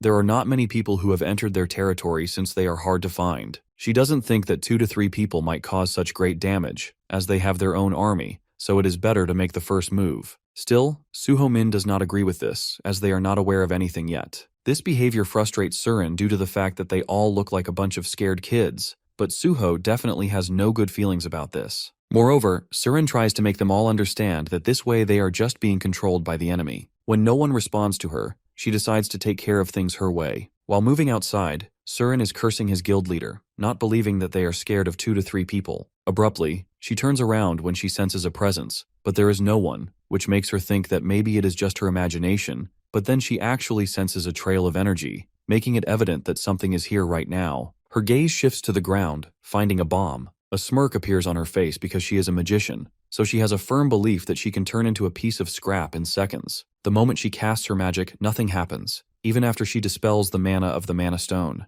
The moment she realized that it was a trap, it got too late. A loud explosion occurred in the area, leaving everyone panicked. Everyone in the Airget Guild panics too. Some people even collapse after inhaling the smoke, making the rest of the people realize that something is wrong with the smoke of the explosion. Surin, who was being oversmart moments ago, managed to escape the explosion, but right now she is gasping for air badly since she inhaled some of the gas. Sitting on the ground, the girl wonders what kind of gas this is. The thick smoke makes it harder for Surin to see anyone, but the moment our boy comes up to her, mocking her that he knows that she will find it first, Surin calls his plan a failure because she is alive. However, when the smoke settles, Seahan's smirk is evident because she escaped, but the civilians couldn't escape it. Because of her, the smoke spread throughout the city, which made his plan 10 times more effective. Panic and guilt slash across Surin's face. Furthermore, the MC informs Surin that this is the end for her, as he doesn't want to tackle Morrigan anymore. Her jaw drops since Seahan is aware of her god too. Realization hits her that this guy is very strong, so she decides to finish him off in a single blow, but the moment she is about to chant her strongest spell, blood splatters out of her mouth. The state she is in makes it impossible for her to cast any spell, and our boy just grins by seeing this. He can't believe that Surin didn't spot the illusion. The bomb did an amazing job, because this girl is already affected by the bomb, but in her illusion world, she thinks she escaped it. While Surin lies on the ground lifeless, the hero decides to take care of this quickly before the rest arrive. When Junsuk and Suho realize that it might be Surin who is hurt, they both quickly get out of the building. Both the guys grit their teeth upon seeing their biggest threat. At this point, Suho just regrets letting Seahan go and thinks that he would fight for humanity. Suho can't believe that this smoke is spreading so fast, and countless civilians are dead. Even Surin is dead because of him, and the players are in danger too after this explosion. Thus, Suho aims to kill the protagonist now. Both Junsuk and Suho glance at each other, aiming to not let this guy get away with this. Suho, who is associated with the god Matcha, and Junsuk, who is associated with the god Agni, decide to kill Seahan then and there. Both the guys have the blessings of their gods. One has storm and the other has fire, which implies on both of the guys. Upon noticing it, Seahan finds it terrifying. Not wasting any moment, Suho lunges forward with his weapon, charging swiftly at our boy. The MC can't help but notice how fast Suho is. The moment he sees the cool shade being very close, Seahan summons his clones everywhere to confuse him. This move pulled by Seahan just makes Suho frustrated. However, Jinsuk stands atop the building, summoning an immense amount of fire and striking it at the hero. But without even hesitating or struggling, Seahan creates a shield to protect himself and dodges the immense amount of fire, leaping higher into the air behind Jinsuk. Spotting the MC behind him, sweat trickled down Jinsuk's face. He notices Seahan having a crystal made by a spell, which is actually fire, and he can easily fire everything by cutting off the oxygen and mana. Summoning waves of fire around himself, Jinsuk slams his hand on the ground, causing a huge fire typhoon to appear on the building to engulf Seahan in fire. But in the blink of an eye, Seahan escapes the attack. Both Jinsuk and Suho are panting heavily, looking frustrated as hell. Smirking, the main lead assures them of being done with running away. His gaze turns to the side, wondering where Sangwon is, and if he trusts these two guys to deal with Seahan. No matter what the case, this is a win-win situation for him. Right then, Seahan mocks the guys about looking way too exhausted, but they don't admit it, blaming it on the MC's habit of running away. However, when Seahan assures them that he won't run away anymore, Suho can sense that something fishy is going on. Suho is very well aware that Seahan only shows himself if he sees any benefits, meaning he only fights when he knows that he will win 100%. He disappeared from this world and then came back to this territory all alone. In addition to that, he is ready to face 2 Ergetlam warriors. This makes Suho realize that the Seahan he knows would never do all of this, so this is definitely a trap. In an instant, he grabs Jinsuk and warns him to run, but it is too late, as due to the magic, they are being stuck to the ground. Our boy has activated the magic devices that he set beforehand to put these guys in a trap. However, Suho is not ready to give up since he has this swamp infested with paralyzing toxins with him, so he tries to slam his weapon on the ground. Not caring about his moves, the protagonist stands there unfazed, suggesting that they should not think of this as being cheap, as he is alone, fighting 2 guys. Chapter 70. Lying there, Suho realizes he's completely done for. Surin Lee was killed first, who was the only one who could have dispelled the magic. All of this could have been avoided if they had just played it smart. Later, the main lead finds himself being relentlessly chased. Despite wanting the situation to end calmly, chaos continues to linger around him. More importantly, he can't seem to shake the attention of Sangwon Cheon. Then, out of nowhere, Mina Lee appears to check on him, leaving him baffled at how she even managed to show up. As she stands there, a group of men suddenly try to attack her. With a simple snap of her fingers, she blocks their strike. Calmly, she suggests that she could be of help since she's also part of the quest. However, she makes it clear that the only thing she truly cares about is how the quest will end. During their conversation, she effortlessly dodges several other attacks without breaking her focus. The main character takes note of this, realizing how mindful she is of her surroundings, and decides he can rely on her. Meanwhile, Sangwon Cheon is blaming himself for the terror attack, believing he could have somehow played a role in preventing it. Before long, he arrives at the location where the protagonist is and shouts his name. Without hesitation, he leaps over the building where Seahan is standing. He tries attacking multiple times, forcing Seahan to recognize that this is a fight he needs to take seriously, or he risks being cut down. Seahan taunts him, saying his biggest mistake was overestimating himself. Sangwon disagrees, admitting instead that his true error was being too merciful and not finishing Seahan when he had the chance. The main lead realizes that Sangwon is not as terrifying as Suho Min, but he's still a dangerous threat. Seahan then makes his way toward a deserted area, intentionally luring Sangwon to follow him. Sangwon mocks him, claiming he has no flaws and can't be beaten. When they finally reach the lonely, abandoned place, Sangwon scoffs, wondering what kind of delusion Seahan must be under to think he can win. But Seahan only smirks, revealing that all preparations are now complete. Seahan acknowledges his lack of strength and abilities against Sangwon, but claims that he has one thing superior to Sangwon. When Sangwon asks about it, mocking if Seahan's talking about his ability to be a villain or his arrogance, Seahan agrees and accepts those titles. Nonetheless, he claims that there's something else too, which Sangwon should experience firsthand to understand, and states the name of Yidra. Lightning sparks at the name of Yidra, and the other players stare at the sky, confusedly wondering what's wandering in the sky. The truth is that in the sky, Seahan and Sangwon are standing against each other. Sangwon questions Seahan about what he has just done, but before Seahan could answer, a giant figure starts to appear from the lightning sky. He tries to question the appearing figure, but the figure soon turns into the full form of Yidra. Yidra, when transformed fully into her actual form, introduces herself as the Witch of Dreams, and formally requests Seahan to become her herald. Seahan smiles and nods while looking at her, and soon he becomes the herald of the outer god,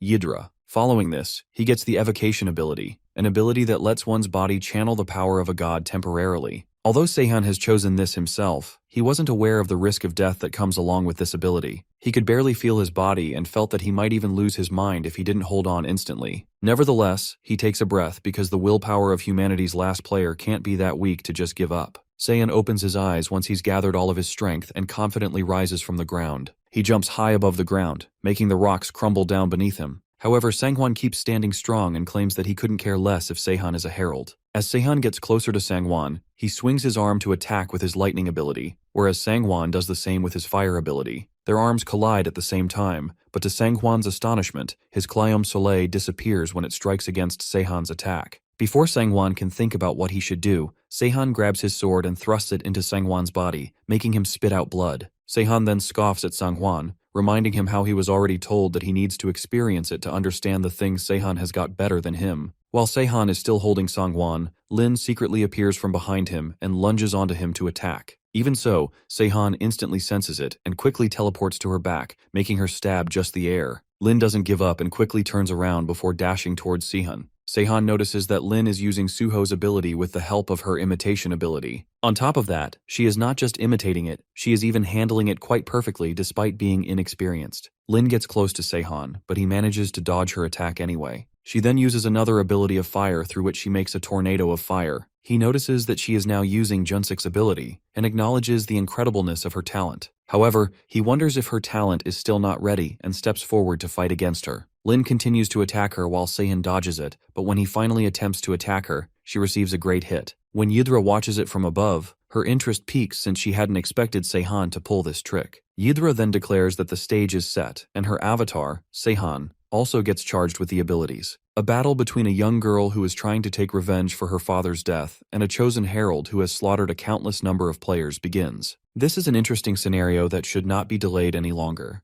Lin and Seahan continue to attack each other furiously. He questions her why she is adamant about killing him, and asks if it's so because of what Seahan did to her father. After a moment of silence, Lin lunges forward, saying that it is part of the reason. Seahan succeeds in eluding the attack, and it is when she continues that the reason she wants to end him is that he is too cruel to himself and to others around him, and if it continues, there'd be no one left around. Seahan scoffs at her statement, calling it a joke, and asks her why she's lecturing him when she hasn't done anything yet herself. She ignores his arrogance and tries to make him understand that he could have turned out better if he wasn't so deep into the hell of his ego. Lin conjures up a sword and further claims that the happenings of today are just the beginning, so even if he gets through all of this unscathed, he would still deeply regret his every action later. Therefore, she pledges to stop him as a daughter of Luke Taylor, since he'd have done the same. Once Lin's sword has appeared fully, she calls the goddess of justice, Astrea, and requests Astrea to accept her as a herald. When Astrea looks at Lin, she gets reminded of Luke and instantly accepts Lin's request. Jester, who is resting peacefully, feels quite bored when she wonders if she should join the game and transform herself as a male god.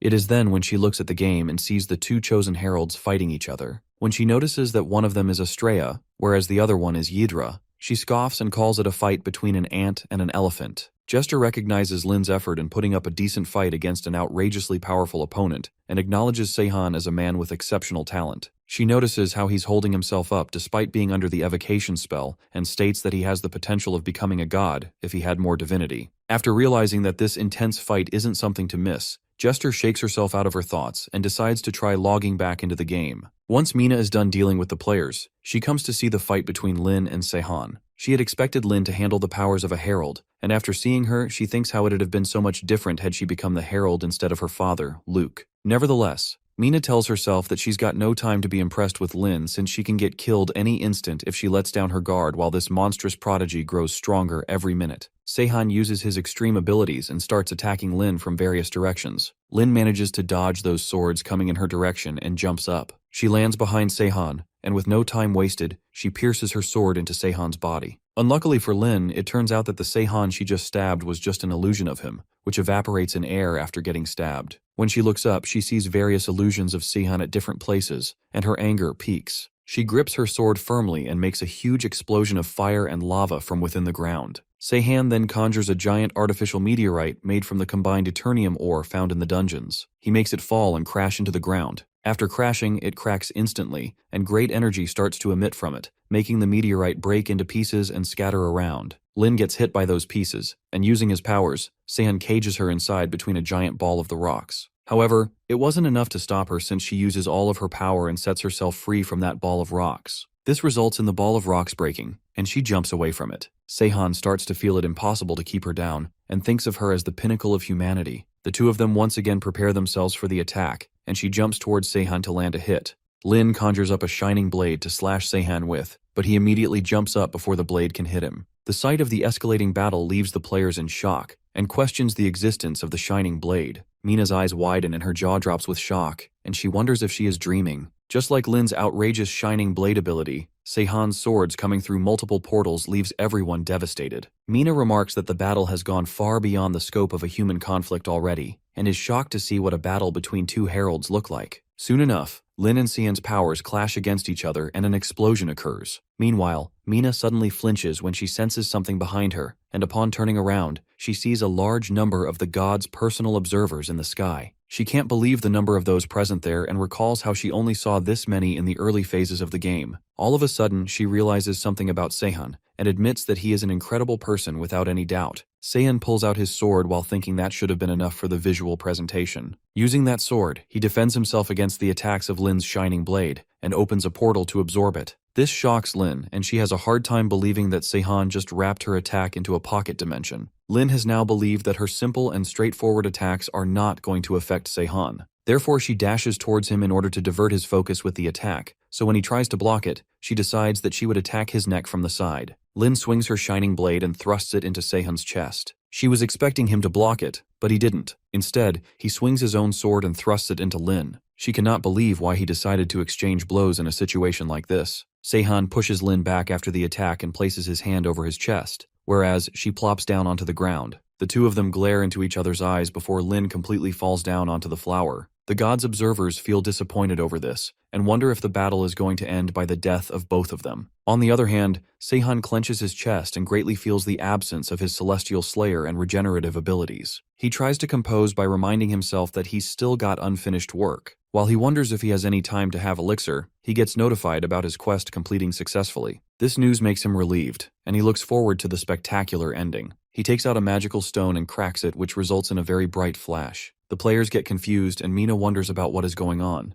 Lin wakes up and sees that the once dark place has brightened up with natural daylight. She manages to sit up and asks about what has happened, to which Mina explains to her about the magical item which emits a kind of gas that puts people into a coma if they smell it. While pouring elixir on Seahan's wound, Mina further tells Lin that a few people used this item in ancient days of the games since it also had effect on the monsters. However, since it only works on weaker mobs, quite a lot of players forgot about it over time. This time, Seahan used it to fake everyone's death so that the quest can be cleared. Mina reveals that Seahan came to her a few days ago to have her make an improvised bomb that could spread the coma-inducing gas and an elixir from the concentrated ingredients of the same item. Then using the bomb, he spread the gas among the civilians and stabbed the high-level players with an elixir-infused dagger. Keeping everyone safe was also necessary. Thus, the gas enabled them to fall into a coma at the same time. Mina tells Lin about how Seahan made sure to be thorough by even lacing the sewers with the elixir. Therefore, she also came to help him out in taking care of some of the players, and this is how everyone involved in the quest got to fake their deaths. After knowing the truth, Lin gets annoyed at the fact that they weren't asked for cooperation. Mina answers that it is so because then nothing would have been changed once the quest was done.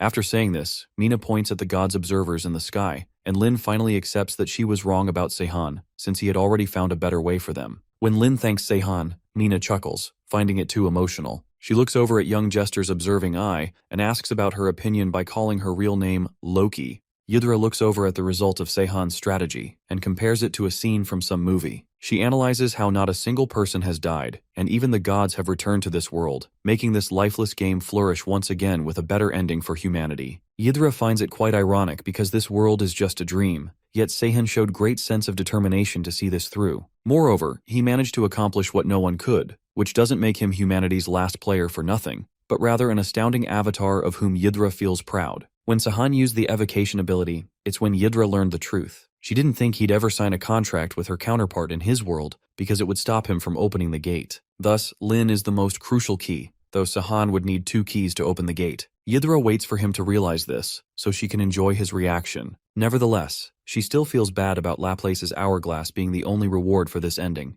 Thus, she decides to bless him with a personal gift. Seahan wakes up in a dark place and wonders if he's returned to the real world. This saddens him since he wanted to witness everything change, but he accepts the reality anyways. While thinking about it, suddenly he sees the Laplace hourglass in his hand, which reveals the future of a person. He gets up and decides to leave, but suddenly a notification pops up. Seahan has unlocked an achievement, a herald that I used to know, and he becomes the first one to have it. Moreover, he obtains a new ability as a premium reward due to an unknown intervention. He looks at all of this confusedly, wondering if it wasn't just a dream made by the dungeon. Bexel and Jisoo look at him sitting inside and call him out, so he asks them about how long they have been waiting. When Bexel claims it to be exactly 7 hours and 22 minutes, he is shocked, but tells them to come along. As they step out of the place, Seahan realizes that he has a chance to change everything in this world. On the other hand, Jisoo hides behind Laplace's hourglass, while Yidra hopes that Seahan likes her gift. After returning, Seahan realizes that he has obtained Yidra's succession ability of Pocket Dimension as his newly obtained ability. He recalls how he used it in his previous playthrough with the Evacuation spell,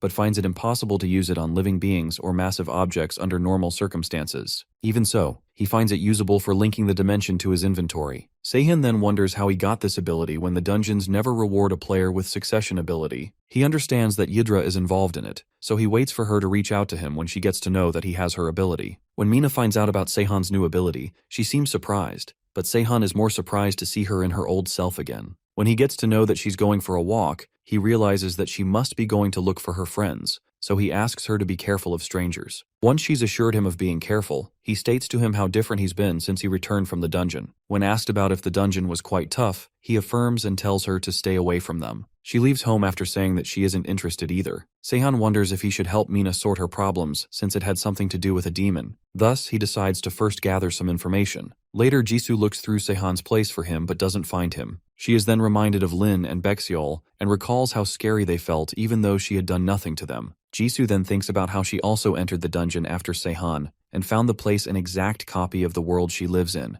a replication of her childhood nightmare. Even though she failed to perfectly complete the quest, the dungeon got satisfied. She then takes out Laplace's hourglass and wonders what kind of person she'd see if she used it on herself. Nevertheless, she drops the idea and is reminded of when Luke Taylor asked her if she's a demon contractor sent by the Shaded Sky clan. She remembers that the clan is taking control over the Gangbuk district, and their grandmaster is supposedly a demon contractor. Therefore, she decides to meet them out of boredom. John meets Sugyun, the deep web of the underworld, and asks him about the Shaded Sky. When questioned about what exactly he wants to know, John asks for their location. Sugan has already recognized John, so he wonders why he's asking about the Shaded Sky clan when his clan has been completely destroyed. He can't even consider the possibility of John wanting to fight the Shaded Sky clan since he won't be able to compete with them alone, even if that is a newly developed guild. Therefore, Sugan considers it harmless to share the location of the Shaded Sky clan with John and asks for 1,000 points in return. John finds it cheap, but the truth is that Sugan asks for a cheaper price because he didn't want to put himself in danger by asking for too much. Thus, after receiving the points, Sugan leaves immediately. After Sugan leaves, Azazel appears and asks John about why he asked for their location when he already knows it. He replies to her that it is so because he wants them to know that he's looking for them, since it will cause some gossip, which will make the Grandmaster of the clan be present there when he goes himself. When John claims that he's quite famous for them to spread the news, Azazel questions his confidence for thinking he can handle them all by himself. Instead of answering, he asks her about her opinions, so she immediately accepts that her question was unnecessary. He then announces that he'll visit the Shaded Sky clan tomorrow, because Sugan would be spreading the words right now.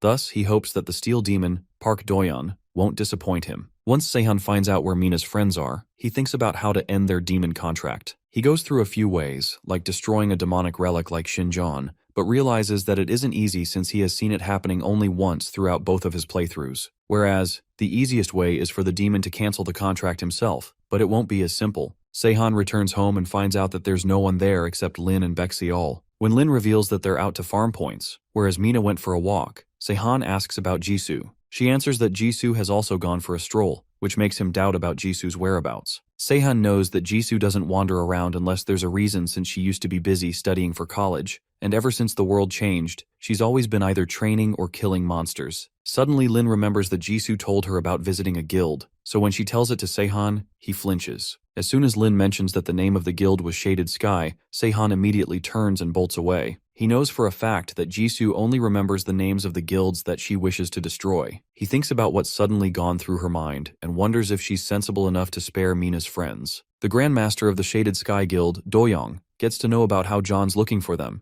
and he wonders what could be the reason. He flips his table out of frustration and thinks about how he also wanted to fight against John and become the strongest demon contractor so that he could capture Sua to have the entire Seoul region under his control. He plans on making his minions attack her after he's done with John, because if he can't have Sua's powers, then no one else can either. Afterwards, he plans on being called the Shaded Sky. Sua John's future is changing, and she decides to follow him because it means that someone else is influencing his destiny. However, she doesn't reveal it to him, and they enter the building of the Shaded Sky Guild. To John's surprise, the building seems quiet and empty until he hears sounds from upstairs. Before he'd go upstairs, Sua tells him that her brother must be locked in the basement, so he goes to the basement with her. While walking downstairs, John senses two people talking about how it's the best place for them to hide, so he decides to look in the other direction. When Sua insists he check that direction, he reveals what he sensed, adding that it didn't sound like her brother. However, she continues insisting, so he realizes that she must have had a vision. Juan and Sua enter the clan that took Sua's brother, but Juan finds two girls trying to hide from them.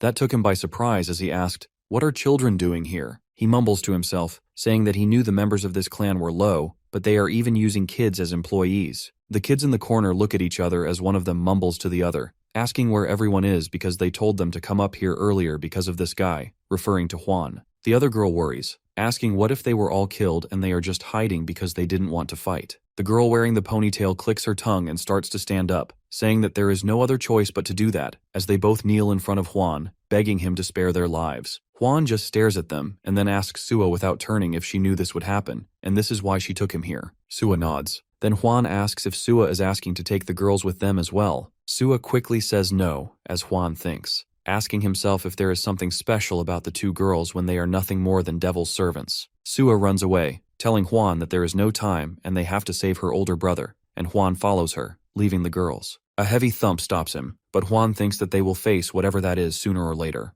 Juan stops following Sua and asks the girls why they are following him. The girl in the ponytail replies that they somehow got here by themselves, so they are wondering if they could get out with him. Then she introduces herself as Haimi and the other quiet girl as Seahan. Juan cheekily replies that he did not ask them for the introduction. He thinks that there is no way kids would have joined Cape of Darkness on their own. He turns around to say something to them, but just then Sua finds her brother and calls out for him. She sees her brother lying unconscious in a cell. Juan looks at Suho and asks if this is her brother. Sua nods with teary eyes, saying that Suho is her brother. Juan bends the bars and holds Suho. He tells Sua that Suho has a high fever, so for now it's better to take him to the upper floor. Juan holds him as they make their way to the upper floor with Sua, Haimi, and Jiseon following him. Juan looks at the empty floor and concludes that something is wrong here, that he can't see a single bug anywhere. Suddenly Sua senses something as Juan yells at everyone to get down. Jisoo cracks the ceiling and comes down holding Do-young. Haimi recognizes their guildmaster as she asks herself if he's dead already. Jisoo throws him on the ground and turns to greet Juan, exclaiming that finally they meet again,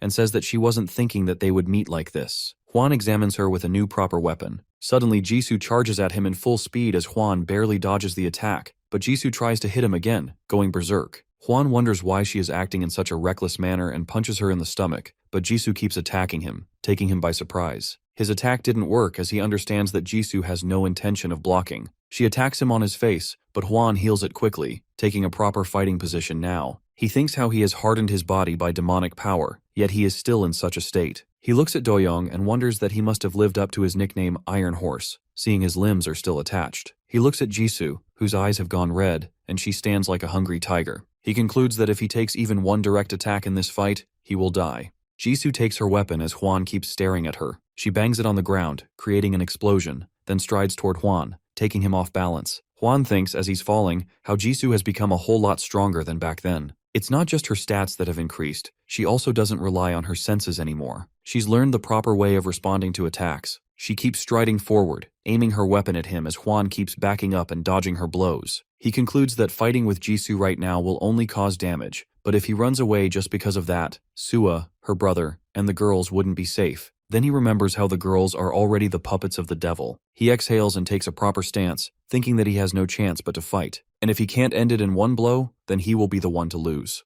Jisoo walks toward him with her weapon in one hand and a rock in the other. She eventually throws it in his direction. Juan tries to punch it, but behind the rock, Jisoo punches him again. He gathers all the magic in the mask to counterattack. But as soon as he does, Jisoo smiles, and he realizes she has absolutely no intention of avoiding his attack. Rather, she continues charging in. She strikes again, taking him off his feet, and Juan counterattacks her. Juan coughs, realizing that he's in a sorry state, and the damage already would have brought him his death if he wasn't a contractee. He looks at Jisoo, who lays unconscious in her own blood, thinking the attack must have been strong enough to finish her off. He stands up as Haimi asks if she's dead, but then Jiseon screeches, saying that she's still moving. Juan quickly turns around to look at her, thinking her spine was completely broken, so there's no way she'd be able to stand up. But Jisoo cracks up standing. She stares at him with a smile and says that was exactly the amount of damage she thought he'd be able to deal. Juan looks at her as she picks up her staff, thinking that he has no hidden strength or trump card left. Jisoo is looking at him as if he's just a worthless rock on the side of the road. He asks himself if this is what humans are to her. Hwan swallows and closes his eyes. Jisoo raises her weapon and places it on Hwan's face. Hwan opens his eyes, asking why she stopped what she was doing. Jisoo smiles, saying that she won this time, and asks if he wants to continue. Hwan wonders if it's possible that she's still held up over what happened last time. If she's talking about when he made a sneak attack on her comrades,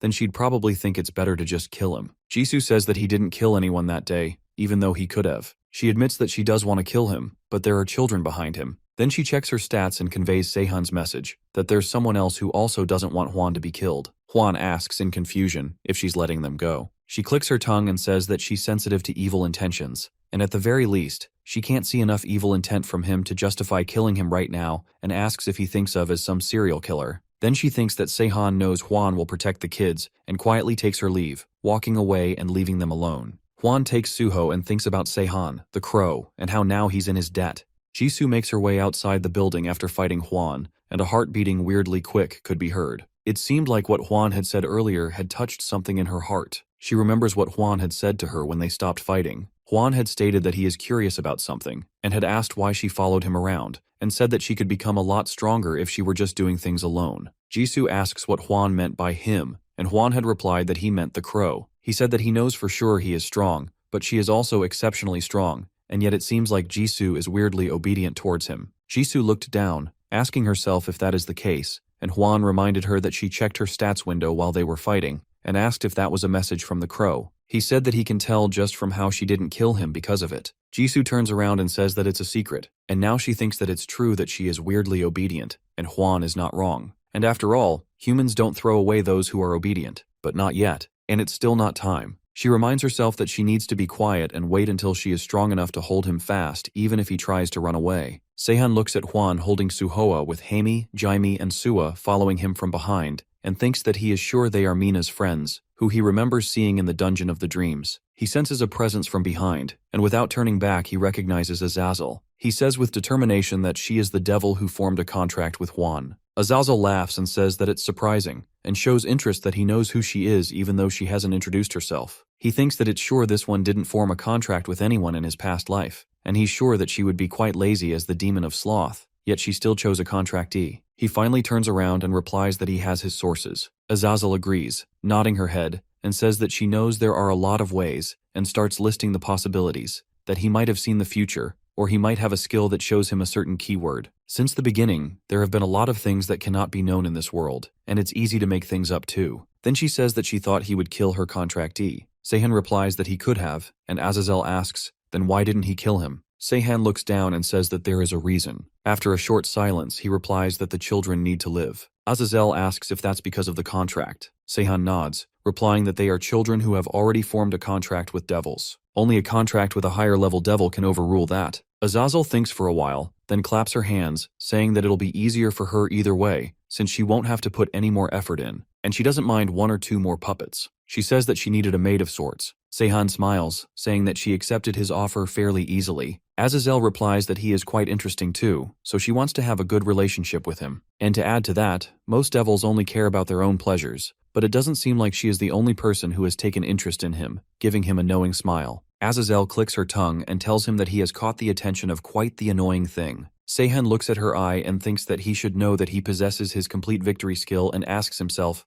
then why isn't he contacting him? Azazel turns around and announces that she should start heading out to her contractee and bids him goodbye, vanishing into thin air after saying that she will meet him soon. Seahan sits down saying that he should be able to prepare for things no matter what happens now. And he has assigned a crow to him too, so if they were to meet again another time and asks, would it be somewhere like the Devildom tournament? At Devildom, Palace of Lust, the man in red remembers Seahan, thinking how he wasn't sated with just going around doing absurd things, that he even got him called for a trial of self-reflection. He asks himself, who would have known that the gods would stake a claim on something like this, and says that they just have uselessly high divinity. He looks at the palace and scoffs, saying that it's rather flashy. He opens the gate as Acators, the 6th demon, demon of lust, welcomes him with a smile and asks what he wants. The man in red replies that he is enjoying the game, that it's an honor. Acators asks what he wants, as the man replies that he has come here to ask for a favor. Acators looks at him with sultry eyes and signals for him to ask for the favor. The man shyly tells him that, to put it simply, he would like to borrow his power, to be exact, the power of his contractee.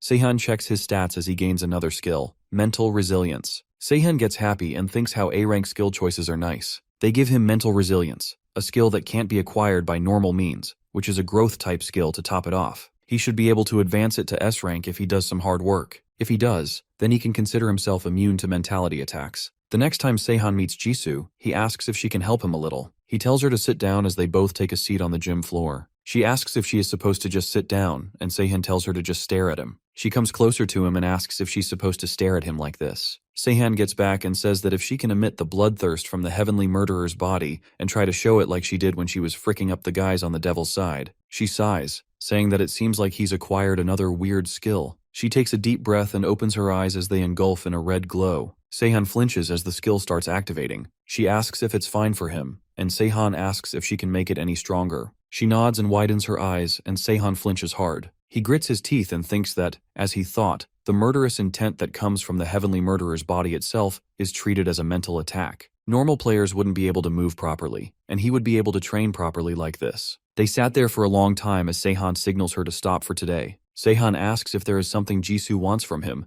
because it seems like it's always him who is asking for favors. Jisoo reminds him that she gave him weapons, so they're even. Seahan replies that he gave them to her because she said she wanted them. Then he tells Jisoo that they would be doing this for the meantime. Jisoo asks for the time duration, and Seahan replies that it will take them around a week. Then he says that he understands it's a stretch considering how busy they are nowadays, but Jisoo agrees, saying that she's fine even if they do this every day, and there is nothing that she wants to do in particular. Then after a moment of silence, she says that there is something she wants, which is for them to do this in one of their rooms alone, with just the two of them. Seahan cluelessly asks if it's because no one could get hurt in the process. Jisoo sighs, saying something like that. Seahan thinks how this makes sense, because if Lin or Baekseol were to come into contact with Jisoo's murderous intent, then they would receive quite the shock. Seahan tells her then he will come to her room, or she can come to his room starting from tomorrow. 2 months later, Seahan stares at the event quest and thinks how the information message sounds polite, since it's an event that is being managed by the publisher. And he is sure that the location is Glastonbury. That is where there was an eyewitness account of Arthur, the third-party member candidate. He thinks that he should be able to give it over safely since he has reached S rank on his mental resilience skill too. Seahan alerts that it should be starting soon as Mina trembles, saying that she's nervous and asks if she actually made it in the top 100. Seahan smirks, asking who else would be in the top 100 if not her. Mina replies that she doesn't particularly want to participate in an event like this, and wonders if Haimi or Jiseon got into the top 100. Seahan wonders that it seems like she really doesn't want this, and it's not a surprise because she has never experienced anything good while completing a quest. And to add to that, she would feel less like participating since she finally got in contact with the friends she had been looking for. Jisoo asks if they are going to group up once they get dropped into their spots. Seahan replies that it's better to think about that only after seeing the quest details. Changwoo says that Jisoo is indifferent but he is quite nervous. Siu encourages him, saying that he should not get worried because he made him an equipment. Seahan smiles, thinking that he is not worried about Changwoo, and how he has been giving him a lot of pointers lately. And it seems like he doesn't feel it because Jisoo is seriously strong, but he is amazing too. He thinks how 4 of them will be going soon. He is worried about just leaving the kids behind, but it should be fine since Luke is here. Just then, the transportation starts as they get into their positions. Seahan says that he will be seeing them later and lands in England, Glastonbury. He asks if this is the main stage for the event. Then suddenly Baekseol asks what she's doing here. Seahan stares at her, asking the same thing. She tells him that she was playing with Lin and somehow ended up here. Seahan thinks that she is considered his pet in the game, and maybe that's why she followed him here, and for now he should protect her as much as he can. A loud clash startles him as someone attacks Seahan from behind, but Baekseol ends him on the spot. She looks at Seahan and apologizes, saying that the monsters appeared out of nowhere and asks if he wants to say something to her. Seahan meekly replies that even if he wanted to, he better not say anything to her now. Seahan looks at the monsters in the land, and Baekseol tells him that there seem to be quite a lot. Seahan replies that even if they only selected a small number of people, they've gathered players from all the servers. He thinks that this situation is something sudden. He summons his crow and looks out to his members and assumes that all of them are doing a good job dealing with their monsters. Seahan waits for a while as the sky cracks open and the man in blue appears. Seahan recognizes him as the GM of England, Akanen. Akanen announces and greets all the players. He tells them that the reason he has called everyone here for the event quest is for the bonus time. He says that it's something like a gift that is given to all of the players who are representing their servers. They would have already seen it through their stats windows, but the quest is a treasure hunt, and there are items of at least D rank and above spread out all over the region of Glastonbury. It can be a place as basic as inside a treasure chest, in the ground, or on a tree. He adds that players can also gain the items by slaying certain monsters, and the only thing they must be wary of is to not agitate the Sentinel. Even though this is a treasure hunt, the Sentinel of Glastonbury is a dragon, so it's best to avoid it at all costs. Eric Sanders, contracted to the god Apollon, asks if he can kill the Sentinel. Seahan looks at him thinking, for someone to be chosen by the god of the sun, he treats Kang Junsik of Silverhand as his rival. And now that he thinks about it, a few of the Silverhand executives must be here too. Latecomers like Suho wouldn't be here, but Kang Junsik, Cheon Sang-hwan, and Lee Surin definitely should be. Akinen replies to Eric that he knows him because he has heard of his fame, and that he has hunted a Sentinel. And now that he takes a proper look, there is another player who has killed a Sentinel, and for his information, the Sentinel that he killed was the fourth one. The first to third Sentinels were killed by just one player. Eric clicks his tongue, telling him to stop spouting nonsense. He asks if the player killed a Sentinel all alone, and 3 of them? Even if he believes that he is fourth, should he believe this? Akinen smiles, saying that it is the truth, and he will not be revealing who it is, since they themselves are not. But there is definitely a player who has killed 3 Sentinels present here. Bexel asks why Seahan is hiding it, to which he replies that it will get annoying if he gets found out. He thinks about Akaters, that it seems like he has been going around gossiping a lot. Akinen claps to get the attention back on him and says that he will continue explaining the event. And as he said before, items have been distributed all over Glastonbury. The players must gather them and become the owner of them and ask them to take a look at the screen. The players ask if there are no items S rank and above. Akinen replies that there is just one S rank item, and that it will be the most valuable treasure of this treasure hunt, and it is worth 50 points. Eric asks if that is the highest grade an item can be, is SS rank? Akinen sighs and delivers that unfortunately, that does not exist here, and it would be troublesome if an SS rank item was given out already. If an SS rank was here by any chance, it would be worth 100 points. Akinen tells everyone that once the event is over and the points are totaled up, the server with the most points will receive various benefits. That includes an event to gain double points for a certain time period. And with that, he concludes that the treasure hunt is as so. However, it wouldn't be any fun if they were to just hunt for treasures. He reveals that there are various other gimmicks and subquests ready. Seahan remembers the details from his past life. Then it will be the fact that the monsters between night and day are different, and that there is a survivor village nearby, and the subquest will be given there. The monsters that appear at night are particularly strong, and there isn't just one, but 2 sentinels here. He calculates that he should make his move using the details he heard from his past life as a base,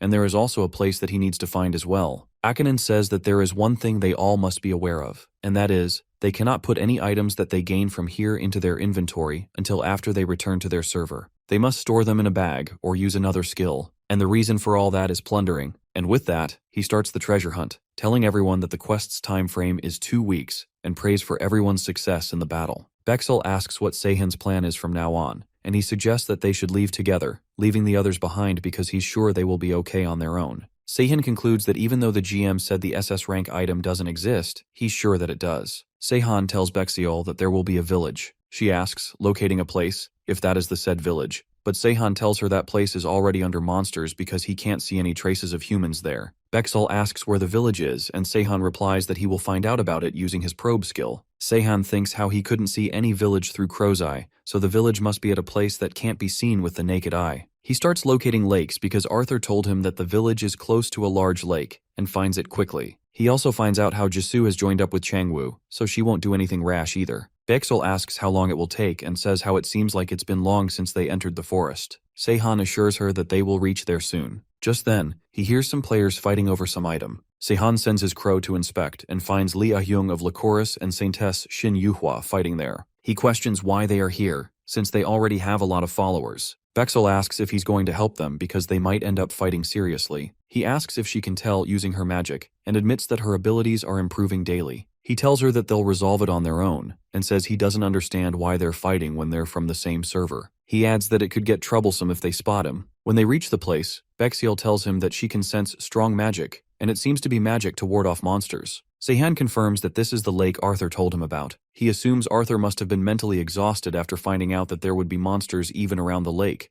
so he chose to die by drowning, and he ended up there. He gets into the lake, and Bexiel asks if this is necessary. She tells him that she can't swim. Seahan takes her in his arms and tells her to hold her breath, asking if she has some magic she can use underwater. She shakes her head, saying that she still has not reached this level of magic. Seahan tells her to hold her breath again, and with that, Seahan jumps into the water and sinks in deep. He examines the not-so-ordinary lake and thinks how it's possible to find it using power. He goes in deep until he finds some rocks that appear to be under a spell. He moves one rock with precision, and a giant gate opens underwater. He tells Bexiol that they're entering it as a notification tells them they've entered the safe zone. Some guards take them in. Seahan examines the village, thinking how it resembles Glastonbury, and wonders if this is the first time the guards have seen a player from outside looking at their confused faces. The guards lead him into a room where he meets a girl with blue hair who greets him, saying he should be careful since he's from outside, and besides, he comes with something interesting at his side, referring to Bexiol. Seahan asks her to introduce herself. She tells him her name, Morgan Le Fay, owner of Avalon and the Final Witch. Jisoo locates Seahan going elsewhere, thinking how he must be planning something. She thinks how he would have asked for her help if he wanted them to join,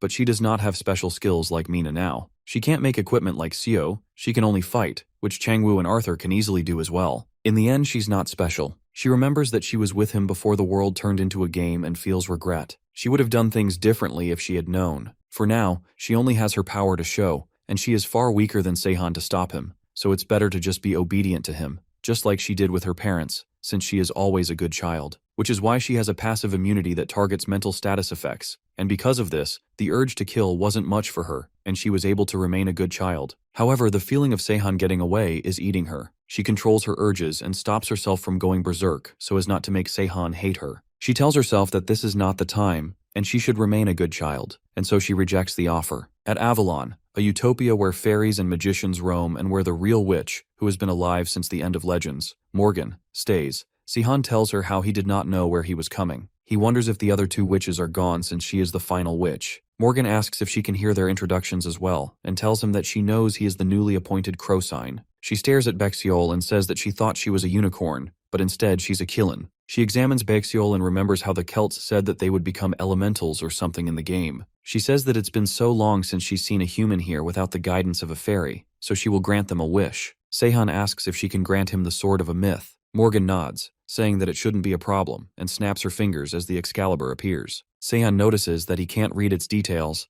and he thinks it's not surprising since it's only meant to be seen by the owner. Seahan holds it, thinking that he would be able to use it. Morgan smiles, telling him to ask for something else since the sword is useless for him. He says that he will take this and starts pulling it. Eventually, he pulls it out, scaring Morgan. She offers to give him more stuff. She tries to make excuses, but he assures her that he will return the sword to its owner. She scoffs, asking if he knows the owner since he's not Merlin. Seahan wonders if she meant it as an insult. He makes a deal with her, telling her that he will find the owner within 2 weeks, and in exchange she will reward him with something better. He asks if he can stay here for 2 weeks, and she asks for Bexiol in return. She promises to not do anything weird, saying that she is just interested in an Asian beast. Seahan agrees, only if she teaches Bexiol magic, to which Morgan agrees. Bexiol looks at him with teary eyes as he informs her that it's safer than staying with him, and tells her to call him if anything happens. He tells her to be nice to Morgan, since she is not a bad person. Arthur crumbles as some players from the Asian server find him and start making fun of him. One of them says how the England server is a shit show when a guy like him is part of the top rankers game. One of them taunts him and hits him in his foot. Arthur just takes the hit. The players throw him on the ground as he starts taking out a bottle from his bag. The players worriedly ask what he's doing but then laugh out loud when Arthur takes out a water bottle. Just as another player tries to hit him, Arthur grabs him by his collar, asking what he did to them. The three of them start hitting him everywhere after throwing him. Suddenly, a lot of crows appear on their heads and start beating them. Seahan appears as one player asks who he is. Seahan tells them that he has some business with the guy, telling everyone else to scram. Arthur asks why he saved him. Seahan replies that he can tell Arthur is stronger than those players and asks why he was just taking those hits then. Arthur looks down, admitting that he is weak and can't just show his strength in a place like this. And after all, he is a bastard who left his family to die. Seahan offers that he can fix his leg and his mentality and offers him to join his party. Arthur declines politely, so Seahan asks if it is because of his visions. Seahan says that he wants him to see the reality, but Arthur declines him again, thanking Seahan for trying to help him. Seahan smiles, asking if he can change the topic and asks if by any chance he likes King Arthur. Seahan tells him that Glastonbury is a place where King Arthur's legend lives and breathes, so it's better for it to become their topic. Arthur laughs, saying that his son liked him, not himself in particular, and he promised to take his son there but he couldn't, and work kept him busy. Seahan asks if that was Dreg Gok, the guardian dragon of Wales. Arthur says that he is well informed. Seahan tells him that they will go and meet him then. Seahan takes him up the mountain as Arthur takes in the views, admiring everything around the cave. He says that his son would have loved it. Seahan says how this remark is simple for seeing a hero with his own eyes as he stares at the red dragon. Arthur says how his son told him how different he is from King Arthur. Seahan instantly gets serious and says that he can still be a hero. Just as Arthur starts to decline, Seahan makes the Excalibur appear and says that they can make a reason, and it would be more than enough if he is able to take the sword out. Arthur finally asks why Seahan is doing this much for him. Seahan replies that he wants him to join his party. Seahan looks at Arthur, who stares at the sword with conflicted eyes, and tells him that he knows what visions he sees. And a lot of people have died since the game started, and there are a lot like him, those who see visions of their dead family. Arthur tells him that he wants to keep seeing the visions because he can't stop seeing his son. Seahan yells, telling him that if it really was his family in the vision, then they wouldn't want that to happen to him, and they would have told him to live a better life, and that's why he should take out the sword. He stares him down, finally admitting that as much as Arthur wants a change, Seahan needs him by his side. Just as Arthur was about to pull out the Excalibur, Seahan's crow alerts him through the visions and leaves Arthur there and goes to where his crow was telling him to go. On the other side, Chris yawns waiting for Seahan to appear as one of the players yells at her to return his comrade in their original stats. She shakes her head, replying that it's the fastest way to call the crow according to the devil. She assures the guy that she won't be killing his comrades, but the guy only screams to get Eric's attention, who seems to be under Chris's mentality magic skill. The man grits his teeth, calling Chris a bitch for using cheating tactics over his comrades. Suddenly Seahan comes around asking what she is doing, and why is she getting his name involved. Chris smiles, looking at him, and tells him that she has some business with him, that she took a job to have him killed. Seahan stares at her and thinks that he knew she was cocky, but he didn't realize she would be this cocky. She keeps going on saying how she can't compete with him head on. Then she moves her finger to get the angry guy in her trance as well. She tells him that she wouldn't bother looking around for him because she has heard Seahan tries to save most people whom he comes across with. She tells him to stay still, or she will kill everyone. She asks to not use his mental resilience skill either, then she will not kill him. Seahan gives her some points for gathering up only those who can come under her skills. He thinks about opening a shadow space behind her, but then Ah-Hyung and Yuhua come along screaming, still fighting over the item. Yuhua looks at the crowd asking what's going on, and Ah-Hyung does the same, asking what's the situation. Chris gets their attention asking if they are also Crow's comrades. Seahan denies completely, while Ah-Hyung recognizes him, asking if he's the Crow of Deicide. She asks if he's the one who got in their way during the dungeon race. Seahan denies that as well, but Ah-Hyung tells him that Sunghyuk told her it was him who was dominating the dungeons. Chris excuses them, saying that Crow is talking to her right now, as Ah-Hyung taunts her, saying that she talks a lot for someone who plays with dolls. Chris grits her teeth. Ah-Hyung uses her skill, Brisingamen, which allows her absolute command over males. She orders the males to leave Chris's side and come to hers. The male players all get out of her spell, moving their bodies again. Chris says that it's fine because she has female players on her side. Yuhua scoffs and says that the players are under a status effect all along. She snaps her fingers and all the female players fall on the ground. Chris screams, saying that her skill has been lifted completely. She tries again but gets stopped by both Yuhua and Ah-Hyung, as Ah-Hyung tells her that she's wasting her energy. Amidst all the chaos, Seahan takes his sword out and brings it around Chris's neck, saying that it's better to get rid of the devil contractor at once. She begs him to wait and call this a tie, but he does not listen to her, slashing her throat. Siri stares at Chris's wobbly head as blood drips from her mouth. She sighs and cleans it, reviving her. Chris takes a deep breath and wakes up, saying how she nearly died. Siri scoffs, saying that she has already died once before. She thanks her sister for saving her, as Siri says how easily she dies, and that they would be done for if it weren't for the concurrent contract of Mara Papayas. Chris tells her that it seemed possible, but the crow stabbed her with no hesitation. Ceres argues that it's a valid response from someone who has a contractor of the devil before them, but now they know they can't just hold him down with temptation. Chris says how she doesn't want to get involved with him, but they can't just give up the GM's request. Ceres tells her not to worry, and that if they fail even with this, then the GM will overlook it too. Drag Gok, the Red Dragon, and the Beast of Legends, Behemoth. Ceres assures her sister that she already has a backup plan in her mind ready to set. The battleground shakes hysterically as Changwoo tells everyone that it seems like the Sentinel, as its presence is on a completely different scale than everything up until now. Mina gasps, looking at the Red Dragon. Mina examines and points out that the dragon is flying, and asks what is causing the earthquake. Just then, a big beast ruptures the Earth's ground and emerges. Mina's voice shakes, saying that even Seahan wouldn't be able to deal with this one. Jisoo asks if she can go inside its mouth like she did with Chungki. Mina shakes her head, saying that it would be different with this beast, and Jisoo would be nothing but a hard taffy for these beasts. Changwoo asks if she heard back from Seahan. Jisoo locates Seahan, asking what he is doing inside a lake. At Avalon, Seahan asks if Morgan woke the two beasts up. Morgan angrily asks if he thinks she's insane. Baxol admires the beast and says how big the beasts are compared to him, asking if this is how she looks to Seahan. Morgan taunts him, saying he's too comfortable in her house, and even brings a stranger, staring at Arthur. Seahan introduced Arthur as the owner of Excalibur that Morgan was protecting for so long.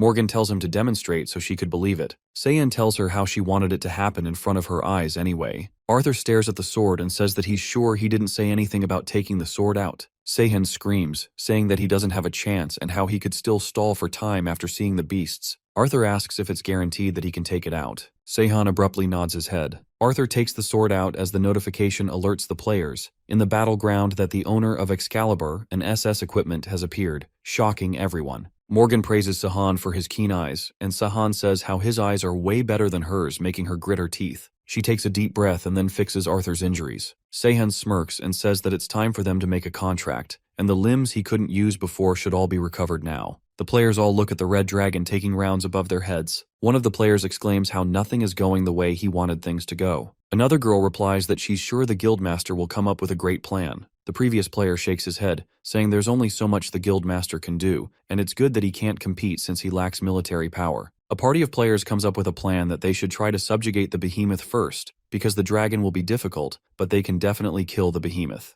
Another girl suggests that the players who are in the top 10 of each server should take the front, because she can see the monster's powers using her skill, and it says the behemoth increases in size as time passes. Another player says it makes sense that there's a limit to it, but it will become a big threat to them if they just let it grow. The girl with the skill of seeing talent calls out Eric's name and says he'll have to stand as the vanguard since he has experience fighting a sentinel. Eric clicks his tongue, thinking how this is the worst timing to be here, because what he killed wasn't a monster of that caliber. The players get into their positions as the leader tells Eric to aim at the behemoth's eyes. Eric swallows his saliva and activates his skill, but just then a figure starts running towards them. Someone recognizes Arthur and yells that that guy is the cripple from before. Arthur strides towards the beast with Excalibur in his hand, aiming at the monster. The players exclaim how he isn't limping anymore and recognize the SS rank equipment in his hand. He pierces the sword into the monster's abdomen as it lets out a shriek. Just then, Seahan charges towards it, attacking its feet, making it stumble. Seahan takes out his weapon, remembering Seo telling him how this weapon contains a large amount of ester mithril and even perennial cold iron, and Seo had told him that it would be of no use,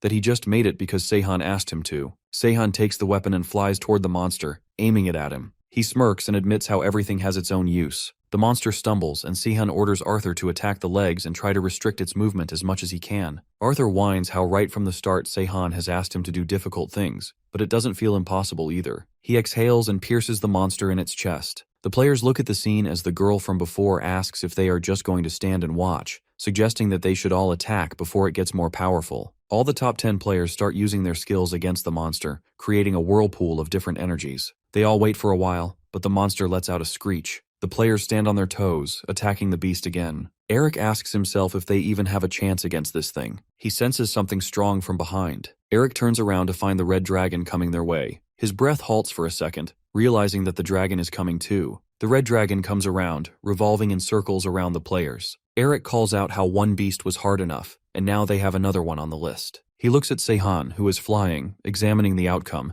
and asks out loud why he hasn't done anything after the first attack. Seahan looks at the beasts from afar, exclaiming how the magic control on the weapon is harder than he thought it would be. He wonders if Arthur has been carefully controlling things like this even before he got the mental resilience skill. He lets the energy flow through him, thinking that this is how it feels. He calls out Arthur's name as Arthur taunts, asking if he needs to block this one too as per Seahan's orders. Seahan replies that Arthur should do his duty if he has an OP item. Arthur smirks, getting ready, and says that it's better that both of the beasts are coming at the same time. Seahan also gets into position, thinking how Arthur is right, and if it's the red dragon that appears in the legends of King Arthur, then it won't be hurting him. The dragon takes his route straight to Arthur and stands before him. Suddenly, Arthur finds himself in complete darkness with only the red dragon. The dragon exclaims that he is surprised. Arthur asks if he can talk in human language. The dragon replies that he is using magic for that. He smirks, saying that he didn't expect to see someone holding that sword again, and says that his job as the Sentinel is done for. Arthur asks why the Red Dragon of Legends became a mere monster. The dragon tells him that this is the role given by the system, and just like Arthur became a player, he became a Sentinel. Arthur tells him to defy the order, saying that he is the Red Dragon. He tells him they are not different, and they can't defy the rules. Arthur argues that it makes more sense for him to become the player then. The Red Dragon explains that the role of a player is a role that can only be granted to humans, as they have the same appearance as gods,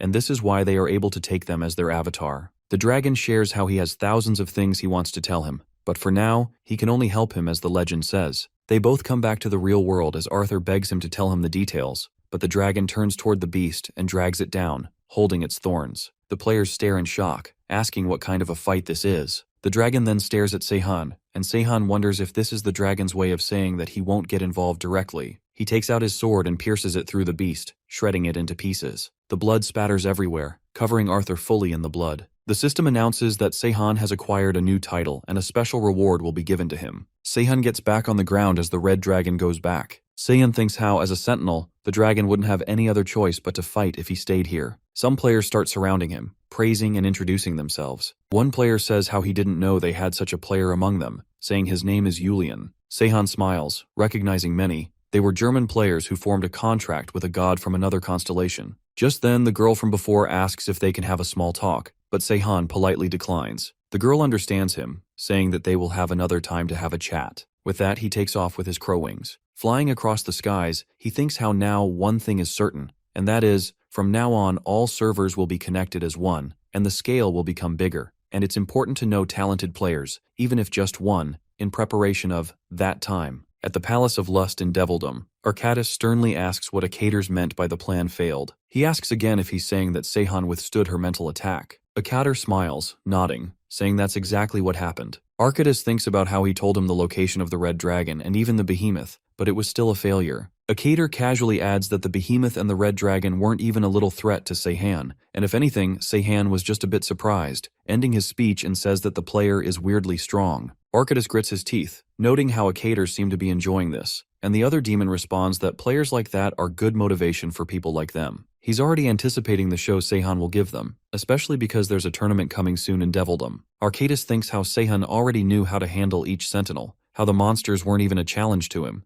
and concludes that monsters alone won't be enough to stop him. Meanwhile, Seahan looks at the server, staring at the current ratings of the competition, thinking how the GM should be saying something by now. Morgan asks if everything is okay because his expression looks dark. He tells her that Akinen still hasn't said anything, and that's weird. He looks at Arthur, who's staring at his own screen, and asks if he also hasn't gotten a reply. Arthur nods, saying he won't suddenly become brave just because he has the sword now. Seahan tells him to think it through once the event is over. Arthur says it's weird how Seahan has been supporting him since the start. Seahan just smiles and says he has good intuition. Bexel asks if the event is still not over. Seahan shakes his head, saying the results have been decided. Arthur stands up and says he doesn't know how to convey his thanks, not just from him, but from all the players of England. Seahan replies that he didn't do it to get thanks, but he hopes all the players of England and Europe can become stronger. Arthur says he's weirdly selfless. He gets up, stating that he'll be back after finishing some things for the quest. Bexol asks if she can come with him, but Seahan tells her to stay here and learn magic from the Great Witch. However, he adds with a grin that he'll listen to whatever favor she asks for later. A week later, Jisoo stares at her screen, annoyed at how mean Seahan is for not even checking on her after the event. She mutters how she knows he's busy, but he could have at least left her a message. She hears footsteps behind her and warns whoever it is to back off if they don't want to get messed up.